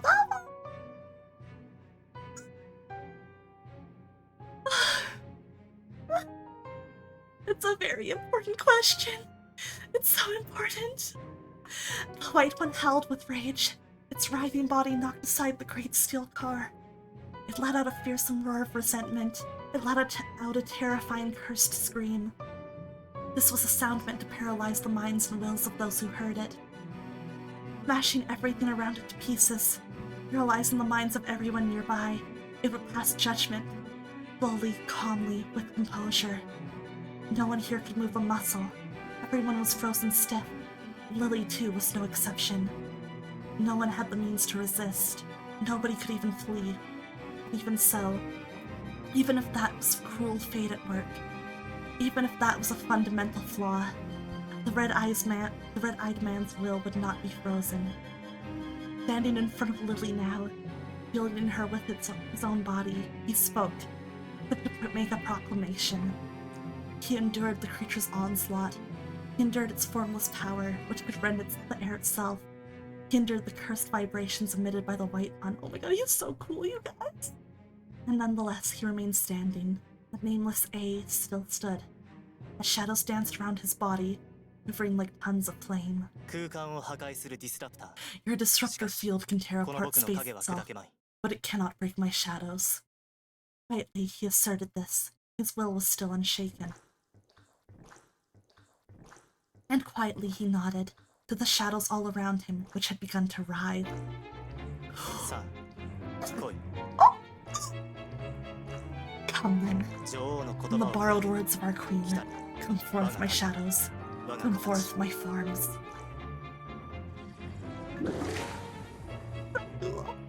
His shadow swayed, and those surrounding him expanded eerily. As if responding to his words, his will, something began to take form. It was a shadow. It was a thing of steel infused with purpose. Something shaped itself out of nothing, guided by his voice, guided by his words. It was blackness. It was darkness. The manifestation of a wild and savage soul. It pushed against the White One's power. It pushed against the immaterial waves that destroyed everything that they touched. Even as it melted away, it advanced. Even as it dissolved, it advanced. This was his formless power, given shape. From behind him it rose, a thing of shadow, a thing of darkness, a single great steel servant. 名前 For some strange reason, I know its name. Its name is Steel. Its name is Night. Its name is a part of A. That thing is a ferocious spirit. And its name is Lumberjack. I expected a bit of a cooler name, honestly, but okay. リリー・ザ・ストレンジャー我が永久に You して remember- 全体の女王に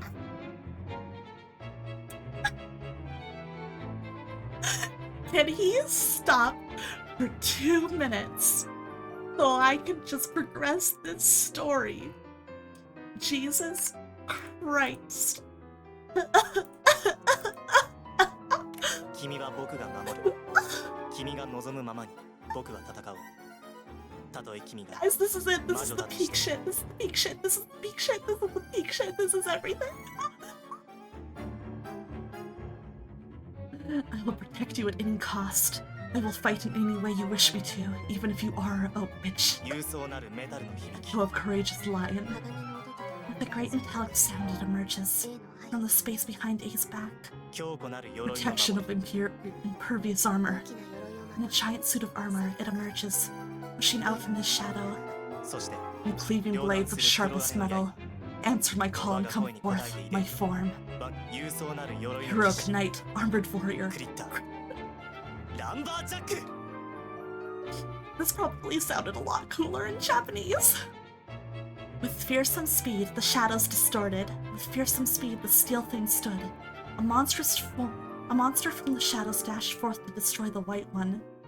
It was ruthless and bold, emotionless and ferocious. Without the slightest hint of hesitation, it rushed ahead. It cut apart the mindless automaton that was its target. Oh shit. A の命じるが Just as A ordered, it carries out his desires. 恐ろしい Its sheer brute strength is simply terrifying. それは騎士 It's a knight, それは a giant mass of steel. その名は Its name is Lumberjack, and it's my knight. It's my steel. It rushed at the white one like a surging wave slicing through a choppy sea. It was a storm of jet black steel. Its body could endure any force of destruction. Its height was roughly 20 feet. It was a blade of jet black steel. And this metal knight from the shadows bore in its hands 2 huge cleaving axes. In the blink of an eye, it had emerged, rushing past A like a storm, eager to reduce his foes to dust. Nothing would stand in its way. No enemy of its master would escape, not even if that enemy was a white one, an embodiment of pure destruction, judgment given form. Not even if it was the servant of something divine. Without compassion, without mercy, the night swung with all its fearsome strength. It cared only for A's voice, his words, for the enemy that he had named. Thy arms are my arms, thy sins, each and every, are my sins. Lumberjack, your enemy is the loathsome first angel before you, littered asunder. He'd spoken once again, but his voice seemed oddly quiet. I hear his voice, those words, and finally, at long last, realize what I've been missing. His voice, A's voice. I heard it well before I met him. It's true, I'm sure of it. I definitely heard it somewhere. It was before I opened my eyes out in the rubble. But where was it? Why can't I remember that? Why can't you remember, Lily? And then, before Lily's eyes, as her field of vision swayed, the knight brought its axe down with all the strength of its great steel arms, chopping into the head of the white one that had sowed so much destruction and decay. It was a simple, direct attack, one fearsome downward stroke with all its might. It was a savage blow, cruel and vicious in its violence, without any hint of hesitation. Oh shit! It split the angel, breaking into pieces.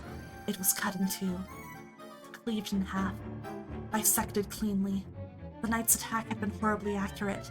The white one was split asunder and destroyed, and that almost seemed like the natural outcome. A formless thing with no real substance had somehow been chopped apart. A pitiless force of judgment had been destroyed, with a single swing of the knight's axe. With one attack, this thing from the shadows had scattered shining white fragments all across the streets of Verrazano. It had shattered its foe, coldly and brutally, without a hint of mercy. Kinda sexy that A can do that, you know? Just like that, it smashed apart, boldly, brutally, mercilessly. The loathsome white one, the hideously pure embodiment of the underground's laws. Hateful monster had been destroyed. Exactly what I've wanted for so long. What I've yearned for.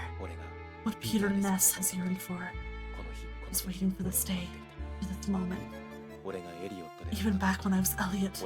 Even back when I was on the surface. Oh man, okay, so it's Elliot. It's technically, yeah, it's... Man, the apartment that Alicia's at. Long ago, when I was still up above, I came to hate the man who ruled Chicago City. And in my courage, I rose up against his cruelty. I'm sorry, out of context, what a fucking hilarious line this is right here. This is so fucking funny out of context. The police force was wrought into the core, had only a handful of allies, but there was no time for loneliness. Day in, day out, we fought and fought, and in the end, we lost. Robbed of my friends and every scrap of pride, I fled in disgrace.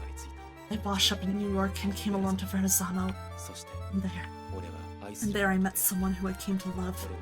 I learned how to fill the hole of the loneliness inside of me. But I lost all that as well, on that night in December 1905. And so I yearned once more, to see a hated enemy destroyed. I dreamed of it 1,000 times, of the moment when my beloved would be saved. And now I finally witnessed it, through the eyes of a man gone mad. Yes, my sanity is lost. Soon I'll be a silent lump of metal, and feel my mind teetering on the brink. And for that very reason, everything is clear to me. I understand this world in its entirety. In its madness, my mind can decipher all its laws. I studied mesmerism in the academy, you see. I know what that moon in the night sky is. I know what the white ones and their visits are. I know the nature of the underground's laws. Bro, share. Please, bro, I want to know. Tell us. Please, bro. I want to know. Peter, you gotta tell us. And of course, for the same reasons. I also know about these two. Lily and her young conductor. The moment I laid eyes on them, I understood. The law has been destroyed. The law is crumbling into dust, even as my body squeaks and groans. That means that Milia will no longer suffer. Milia, yeah. Oh, my beloved Milia. And so I no longer have a role to play. And so I no longer have any need of words. I've spent so very long enduring this metallic body and this place's twisted laws. But perhaps my efforts have finally been rewarded. Lily the stranger has arrived, and she will head to the ends of the underground now that she's assumed her rightful form. In that case, I think that I can sleep. Milia won't be suffering anymore. That's good enough for me. Milia Stoke, my Milia. I've loved you longer than 5 years, my dear. I once swore to you that I would keep you safe forever, but... Man... Milia. Oh, Milia. Even if the world's come to an end, I'll still keep you safe. Peter. Oh, Peter. Even if the world does end, I think that what we have will last forever. This shit hurts, guys. This shit hurts. Yes, forever. Shit. Oh, man, I feel so bad for them. Oh, man.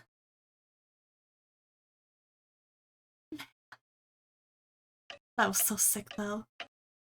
I'm real quick gonna BRB, though. Take a quick break for washroom, and then I'll be back. I know it's late and the stream's going long, but I really want to see if I can finish this first chapter, and I feel like we're getting close, so I'm gonna let myself have a quick break, and then we're gonna keep going. Alright, I'm back. Thank you for the patience. What was this Juice Freya rabbit thing? Well, that's a thing I've been meaning to do for a while. It hasn't happened yet, but we're gonna stick Freya in a blender and see what kind of juice she turns into. It'll be fun. Simultaneously on the surface. I just love the O. I look forward to it, thank you. I need to just get the stuff together for it and ask Freya when she's ready. I can't wait to juice the rabbit, I know. It's been a long time coming. I really do owe all you guys it. Very, very important, and I do feel bad that I put it off so long, but, you know, it's hard seeing Freya look so happy and free. Autumn, hello, how are you doing? It's good to see you. I hope you're doing well. Thank you everybody who's hanging out with me this late while I read a visual novel. It's like, even if you're not in chat, even if you're just lurking, I appreciate it. It's nice having the company. I'm really enjoying this though. Oh, thank you for the thirsty Autumn. I'll have some more of my tea. Alright. Let's get back into it. A metallic chirp echoes through the air. John's calling to me from up ahead. John, my tarantula, who's leading the way for me. He's perched on top of a pile of rubble, looking down at me, a bit impatiently perhaps. It almost feels like he's asking, how much longer are you going to stay back there? How much longer are you going to stay in Verrazano? I swear he's urging me forward, telling me to get a move on. You're apparently a night owl anyway, plus it's nice having such wonderful company. No, you're wonderful company! What the heck? But I feel that. I am quite a night owl too. I am pretty wide awake. I'm just like, I'm really enjoying this. Like, I normally try to limit my stream time a bit more, but I'm just having such a good time. And I was so determined to get through the first chapter that now, you know, now I'm like, I want to reach my goal. Anything to reach my goal. As long as I find things to do, sleep becoming optional. I'm the same way, Ren. I'm 100% the same way. I know it is not the best way to live, but man. it doesn't help that I legitimately do have some insomnia, so that makes it, like, much easier for me to just be like, well, I'm gonna be awake anyways, I might as well do something. But this is a nice way to spend one of those nights, you know? I'm just relaxed, I'm having fun. I love visual novels, you guys. I love them so much. Finding a new one that I'm really enjoying is really good. And I was like, legitimately, I was so nervous. I was like, I have been waiting for this game for years. There is a really good chance that what I've built up in my head is better than the reality of what it could be. Like, there's a good chance that I'll play the game and it turns out to, like, be mid. You know? But, like, I'm loving this. I'm really liking this. I'm really into it. I'm having so much fun. I'm really excited to see where the story goes. I'm just excited to find a new visual novel that I really like. It's so fun when I get to do that. I swear he's urging me forward, telling me to get a move お on. 待たせジョン Sorry to have kept you waiting, 私 Sean. は先へ進まない You're right. It's about time to get going. そんな風になら Don't ない yelp の at me like that. 油 You really need a proper oiling, don't you? それくらい I love the 軽い方がいいか question な and shriek. 行こう Oh, I don't mind when you're a bit less shrill. Let's go, John. 廃墟のアパルトメント Slipping out of the abandoned apartment building, I pause to nod to myself, then begin to walk once more. 砕けて崩れた I ベ walk ル through ザ the ノの街 broken, crumbling かつ town of て海峡 Verrazano, 街と呼ばれた a は place ず that の was 場所 once known as the Narrows, 一つの accompanied only by an ambulatory bag.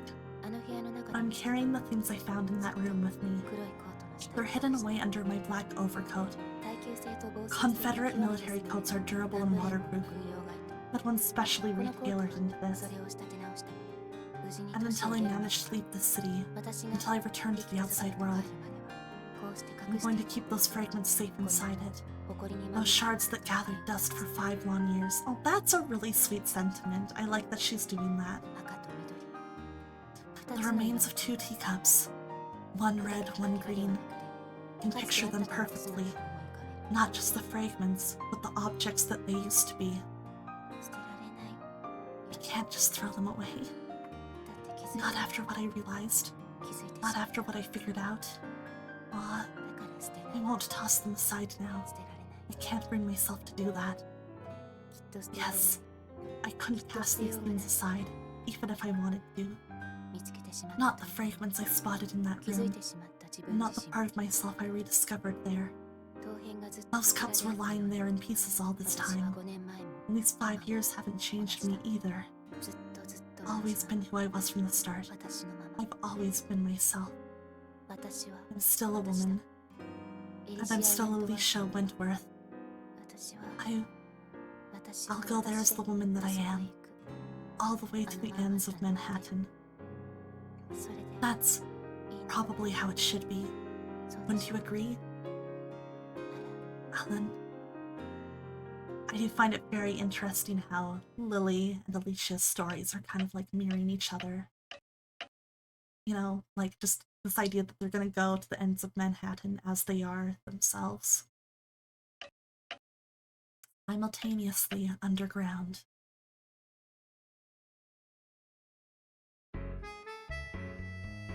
It had a name of sorts. The one-car subway train. That's not much of a name, that's a little wordy. It had been left lying on its side in the street, but the people of Verrazano had gotten it upright again. Their half-metal bodies had squeaked, their metal limbs had groaned, but they'd lifted it up out of the rubble somehow. It didn't seem to be broken, was what Ace had said at least. He was still standing at Lily's side. This time he hadn't returned to the shadows. But in any case, broken or not, this train wasn't going to move again. Not after it had leapt up off its rails. Not after it had thrown itself onto the pavement.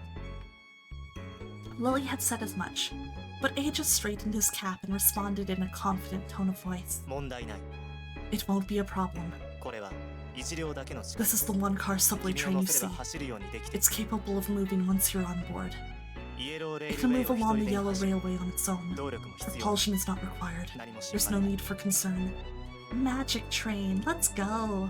Very, very good. 君が乗ればすぐに Once you 線路に climb on 戻る board, it will quickly make its way back to the tracks. そんなの無茶 It's completely absurd. I did say as much. But if he says that's just how it works, well, I don't have much choice but to accept it. I might have figured out my destination, but I still don't have any real memories, you know? And there's one other thing as well. A's clothes. His uniform. I probably should have noticed before, but that's a train conductor's uniform, isn't it? And so, she climbed on board the subway train, the one that had burst violently up through Verrazano's Central Street. And so, she prepared to leave this town, since she'd promised A that she would. She made her way up into the steel carriage, conscious of the gazes fixed on her, conscious of the two who were watching. She'd boarded the one-car subway train once again.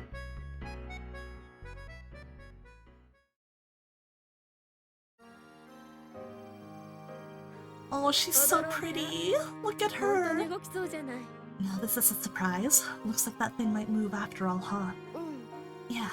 そんな顔しないの Don't look so downcast, Lily. You really are such a cute 可 little 愛い lost 女 girl. の子リリー・ザ・ス How トレンジャ then, ー Lily the stranger?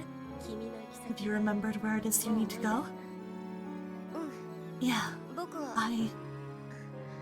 I'm going to go there just the way I これであそ am. こへ行く The ends of the 紫色 violet をした sky. 空の果て In the middle of the bustling Verrazano street, through the open door of the one-car subway train, Lily gazed at Milia, who'd come to see her off, and at the hitman who was next to Milia, and she nodded firmly. Milia's expression was peaceful. The rawness Lily had sensed before was all but gone. The hitman was now a silent lump of metal. His name was Peter. One of the people of Verrazano had said so. He had become a mole. It was the price he'd paid for protecting Milia from that writhing white thing over and over again. モールが何かを私 You に do know what a mole is. ミリ Milia told me earlier. 体の It's a person whose entire body was turned into metal. They're basically the same as gremlins. They don't say anything. They can't say anything. もう They don't think and they don't feel. 考えることもピーター That's what Peter has become. そう That's what he was reduced なってし to. まったそんな But 彼 even so, ミリア Milia's holding him close to her. こんな風に寄り添ったすミリアあのね Milia, you know, ちゃんと言ってない there's こと something I never finished saying あ earlier. の時 I only got it halfway out. 二人が When the 消えた two of せい you に were なった時 fighting, I could hear your 私 voices. 聞こえたんだよ I could hear what you were really saying. 二人と You も were both. Before Lily could finish her sentence. Oh, she's so pretty. Look at how gorgeous she is. Oh my god. A gust of wind swept across the street, cutting her off abruptly. Once again, she'd been interrupted. She opened her mouth to try again, but いいんだリリー that's all right, Lily. もういい Don't bother. No point talking about it, really. もういいんだよ This guy's just another lump こい of つは metal もう now. メタルだから Her lovely hair fluttering in the wind, Milia had interjected, quietly, gently. Lily could no longer continue, but she bit her lip instead. Milia's quiet eyes, wavering slightly in the wind, were fixed on her, as were Peter's blank, metallic ones. And so, she couldn't say another word. All she could do was bite her lip. そんな顔しない Don't make such a miserable What a- face. Honestly, dear. When you're setting off, be cheerful about it. That's a basic rule for any traveler. でさリリー Got it, Lily? As she spoke Lily's name, Milia smiled, and it was a lovely, gentle smile. Such a lovely smile. Lily had no choice but to stop biting her lip. She had no choice but to nod in assent. いい子だ Good girl. You're much その方 cuter が that way, ずっと可 Lily. 愛いよ And you're very, very cute in the first place. 女の子のリリーどうか気を Do take care out there, alright? I'll be praying for your safety every night. ここから祈ってる Gently smiling up at her, Milia urged Lily to get on her way. Lily needed to nod in response, and yet, without even meaning to, she found herself. Oh, please hug her, please. Reaching out her hand. This is good too, this is good too. Just as Milia had done on the day they met, just as she'd reached out for Lily's hand. But this time it was the other way around. Why don't you two come along? don't you climb on the subway train too? She thought the words as loudly as she could, but she didn't allow herself to speak them, because she already knew what the answer would be. リリー No, Lily. You go ahead on 君 your は一人で行き own. なさい。私はこ I こを can't 離れ leave ら this れな place い。 behind. このベ I'd ラ be ザ fond の of 場所が好きな Verrazano, の you know? さ。 And I've got this lunk to look after too. こいつもいるしね。 Aw, fair enough. 見たよね。 You saw, didn't you? こい The つ fool was は actually 私をかばって protecting い me. た。見たよ。 I saw Milia. 彼 He は protected you all 話 right. していたよ。 And I feel tears in my eyes. 見たり Why am I so easy about this? He didn't care that he'd be turned to 見た metal. りなかっ Everyone else was frozen with fear. But not him. 理 Can't 由 really は ask him why at も this う point, 聞 I'm けないけ afraid. ど、 But even そ so, れでもさ、 I want to do what I ここ can で for こ him うしてい here. たいんだ。 I think this town is where we're meant ここ to が be. 私たちの場所。 That's never going to change. それは変わらないんだよ。だから、 So you see, だから、 you'll have to set off on your own. 迷 My 子の poor リリーザ・ lost ストレンジャ Lily ー。 the stranger. Her voice was somewhat forceful. She'd given Lily one final push on the back.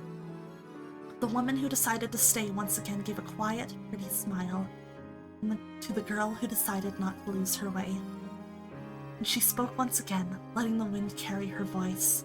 どうか旅の無事を。 Have a nice, safe journey, 君の行 wherever く it べ is きと you ころへ need 行 to きな。 go. じゃあね、 Bye, Lily.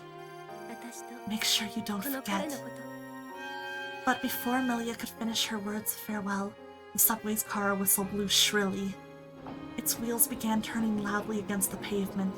It was searching for a path back to the yellow railway. It was returning to an area further below, to the darkness in the bowels of the underground. It was descending, with the wind billowing around it, with the eyes of a woman and eyes of metal upon it. For the hand Lily had extended was beyond their grasp.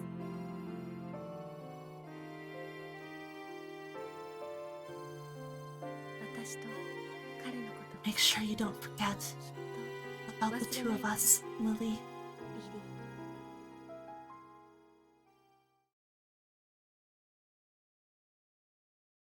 Oh man, I guess that's it. That's the end of the novel's first chapter.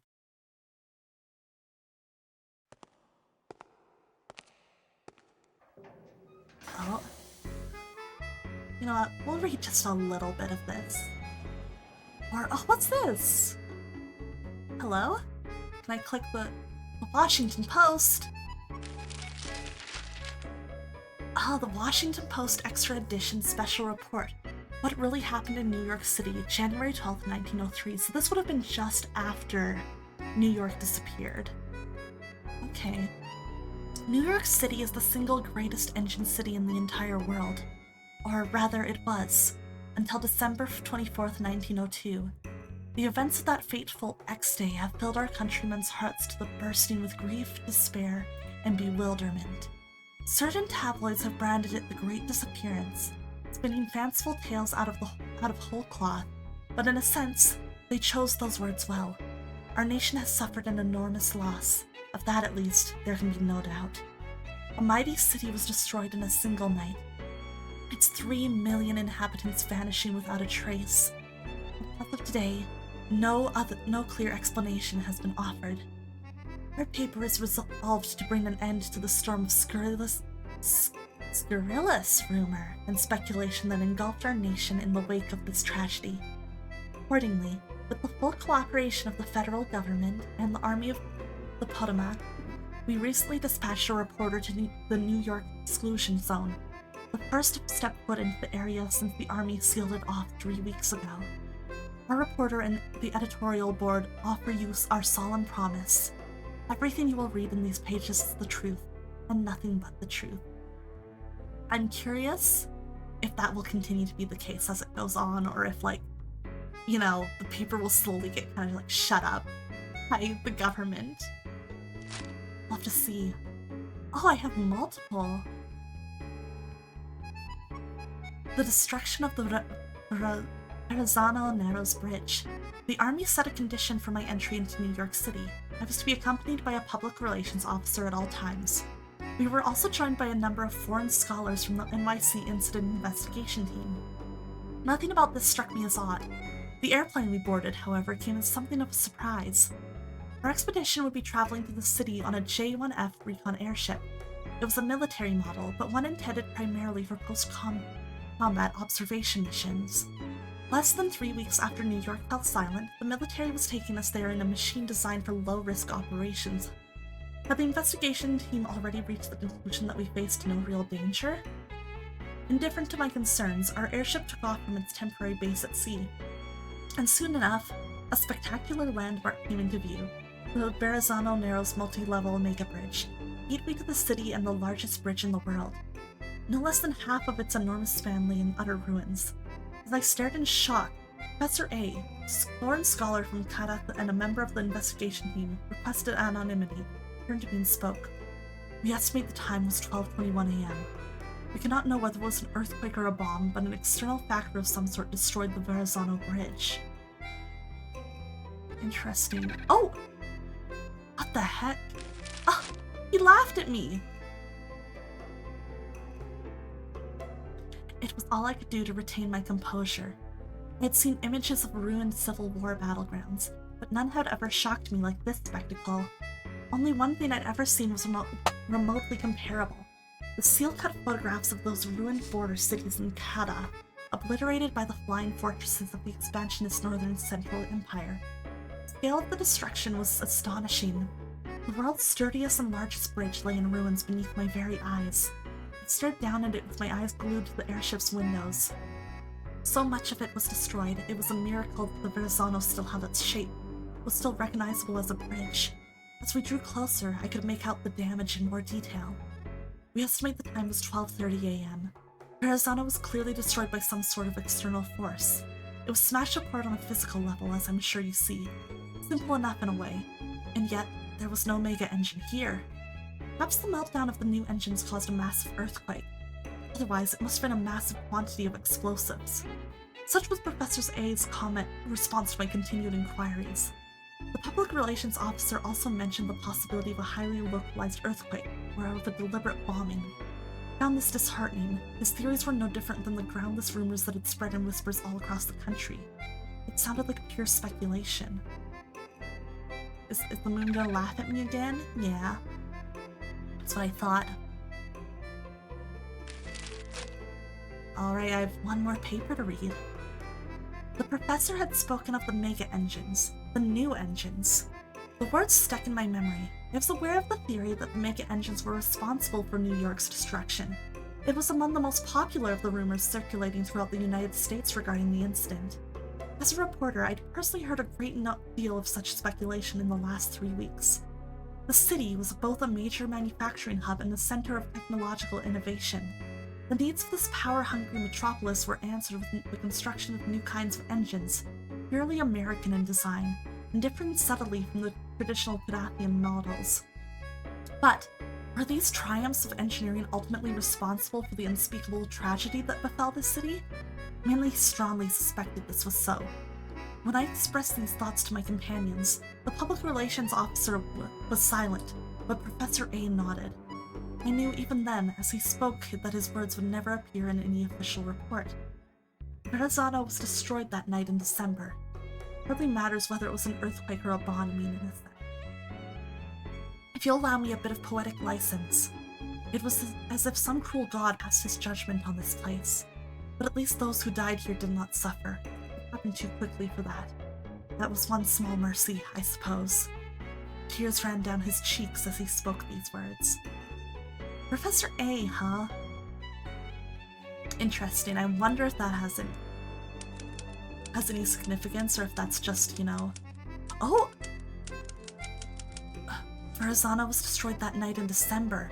Despite these groundless rumors, there was no localized earthquake or explosive detonated. If you'll allow me a bit of poetic license, it was as if the space collapsed in on itself, as if space itself was torn apart by the White One. His eyes glimmered with an ecstatic light as he spoke these words. What the fuck?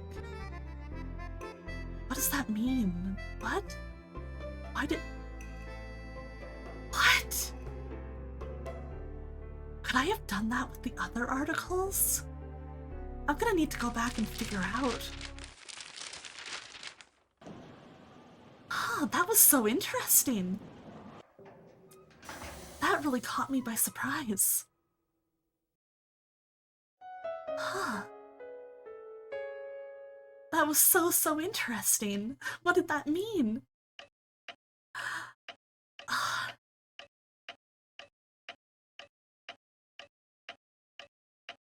I'm going to be good. I'm going to be good. We're gonna save and end stream here. As much as I want to keep going, it is getting late, and I do feel my voice starting to kind of feel it. So it's like, okay, unfortunately, as much as I don't want to, we're gonna have to stop this first look right here.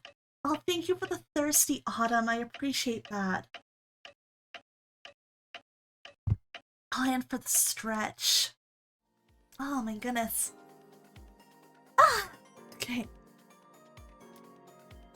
I'll give it a second. The dope will get here. It'll figure it out eventually. Give it a minute. Ah, here we go. Thank you so much, Ren, for the dote. I appreciate it. Oh, is it gonna be infinite again? Yep, it is. I don't know why sometimes it's infinite and sometimes it's not. Oh wait, I did not actually manage to throw it out. I'm back here. There we go. Yes, good night, Sherelle. Thank you for hanging out. Thank you, everybody. Everybody who dropped by, everybody who rated, who followed, who subscribed, who chatted, who learned. I really appreciate that from all of you. I had such a great time with this visual novel. I don't know if I'll continue it on stream, but even if not, I'm definitely going to be reading it off stream, and I will be really enjoying it. I'm going to be having a super great time with it. I'm really looking forward to it. So, yeah, this has been great. This has been so much fun. Thank you guys for hanging out. So, I'm gonna go check, see who's around for a raid. As always, if you guys have some suggestions for a raid message, please feel free to let me know. Why is the dope back? I will happily take raid suggestions. I'm always happy to hear people's suggestions or jokes. Let me just see. Okay, thank goodness, even though it is very late, I do have a couple different options. Oh, let's see.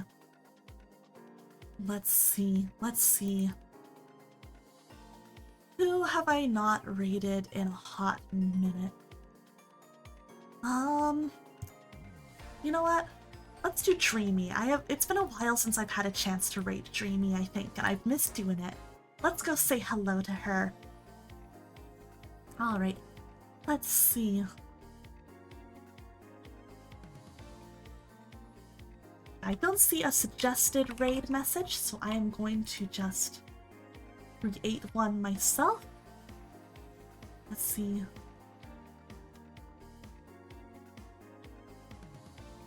We'll just do a cute little one that references Sona-Nyl. If you are a subscriber, there is your raid message. Feel free to copy and paste that and bring it into Dreamy's chat. If not, there is your raid message for non-subs. So we're gonna go raid Dreamy a dude. She is my wonderful friend, big Final Fantasy XIV fan, plays a lot of fun different games. Is in the Dungeons and Dragons campaign that I am in on stream. She's super cute, super fun, super worth checking out if you have not already. Alright, so tomorrow if he's feeling well, I will be on Patrick Grin's stream. We will be just hanging out, we'll be reading some Reddit Am I the Asshole posts and passing judgment on these probably fake stories that people made up for internet clout. But it'll be fun! And then, on Sunday, I will possibly be finishing Persona 3 that night, depending on how much of the game we can get through. There's a good chance that we'll hit the final boss battle and I'll just finish the game. So, that'll be a lot of fun! Thank you guys once again for hanging out. I had a great time with all of you. I hope you have a great day or night wherever you are. Thank you for joining me on this journey.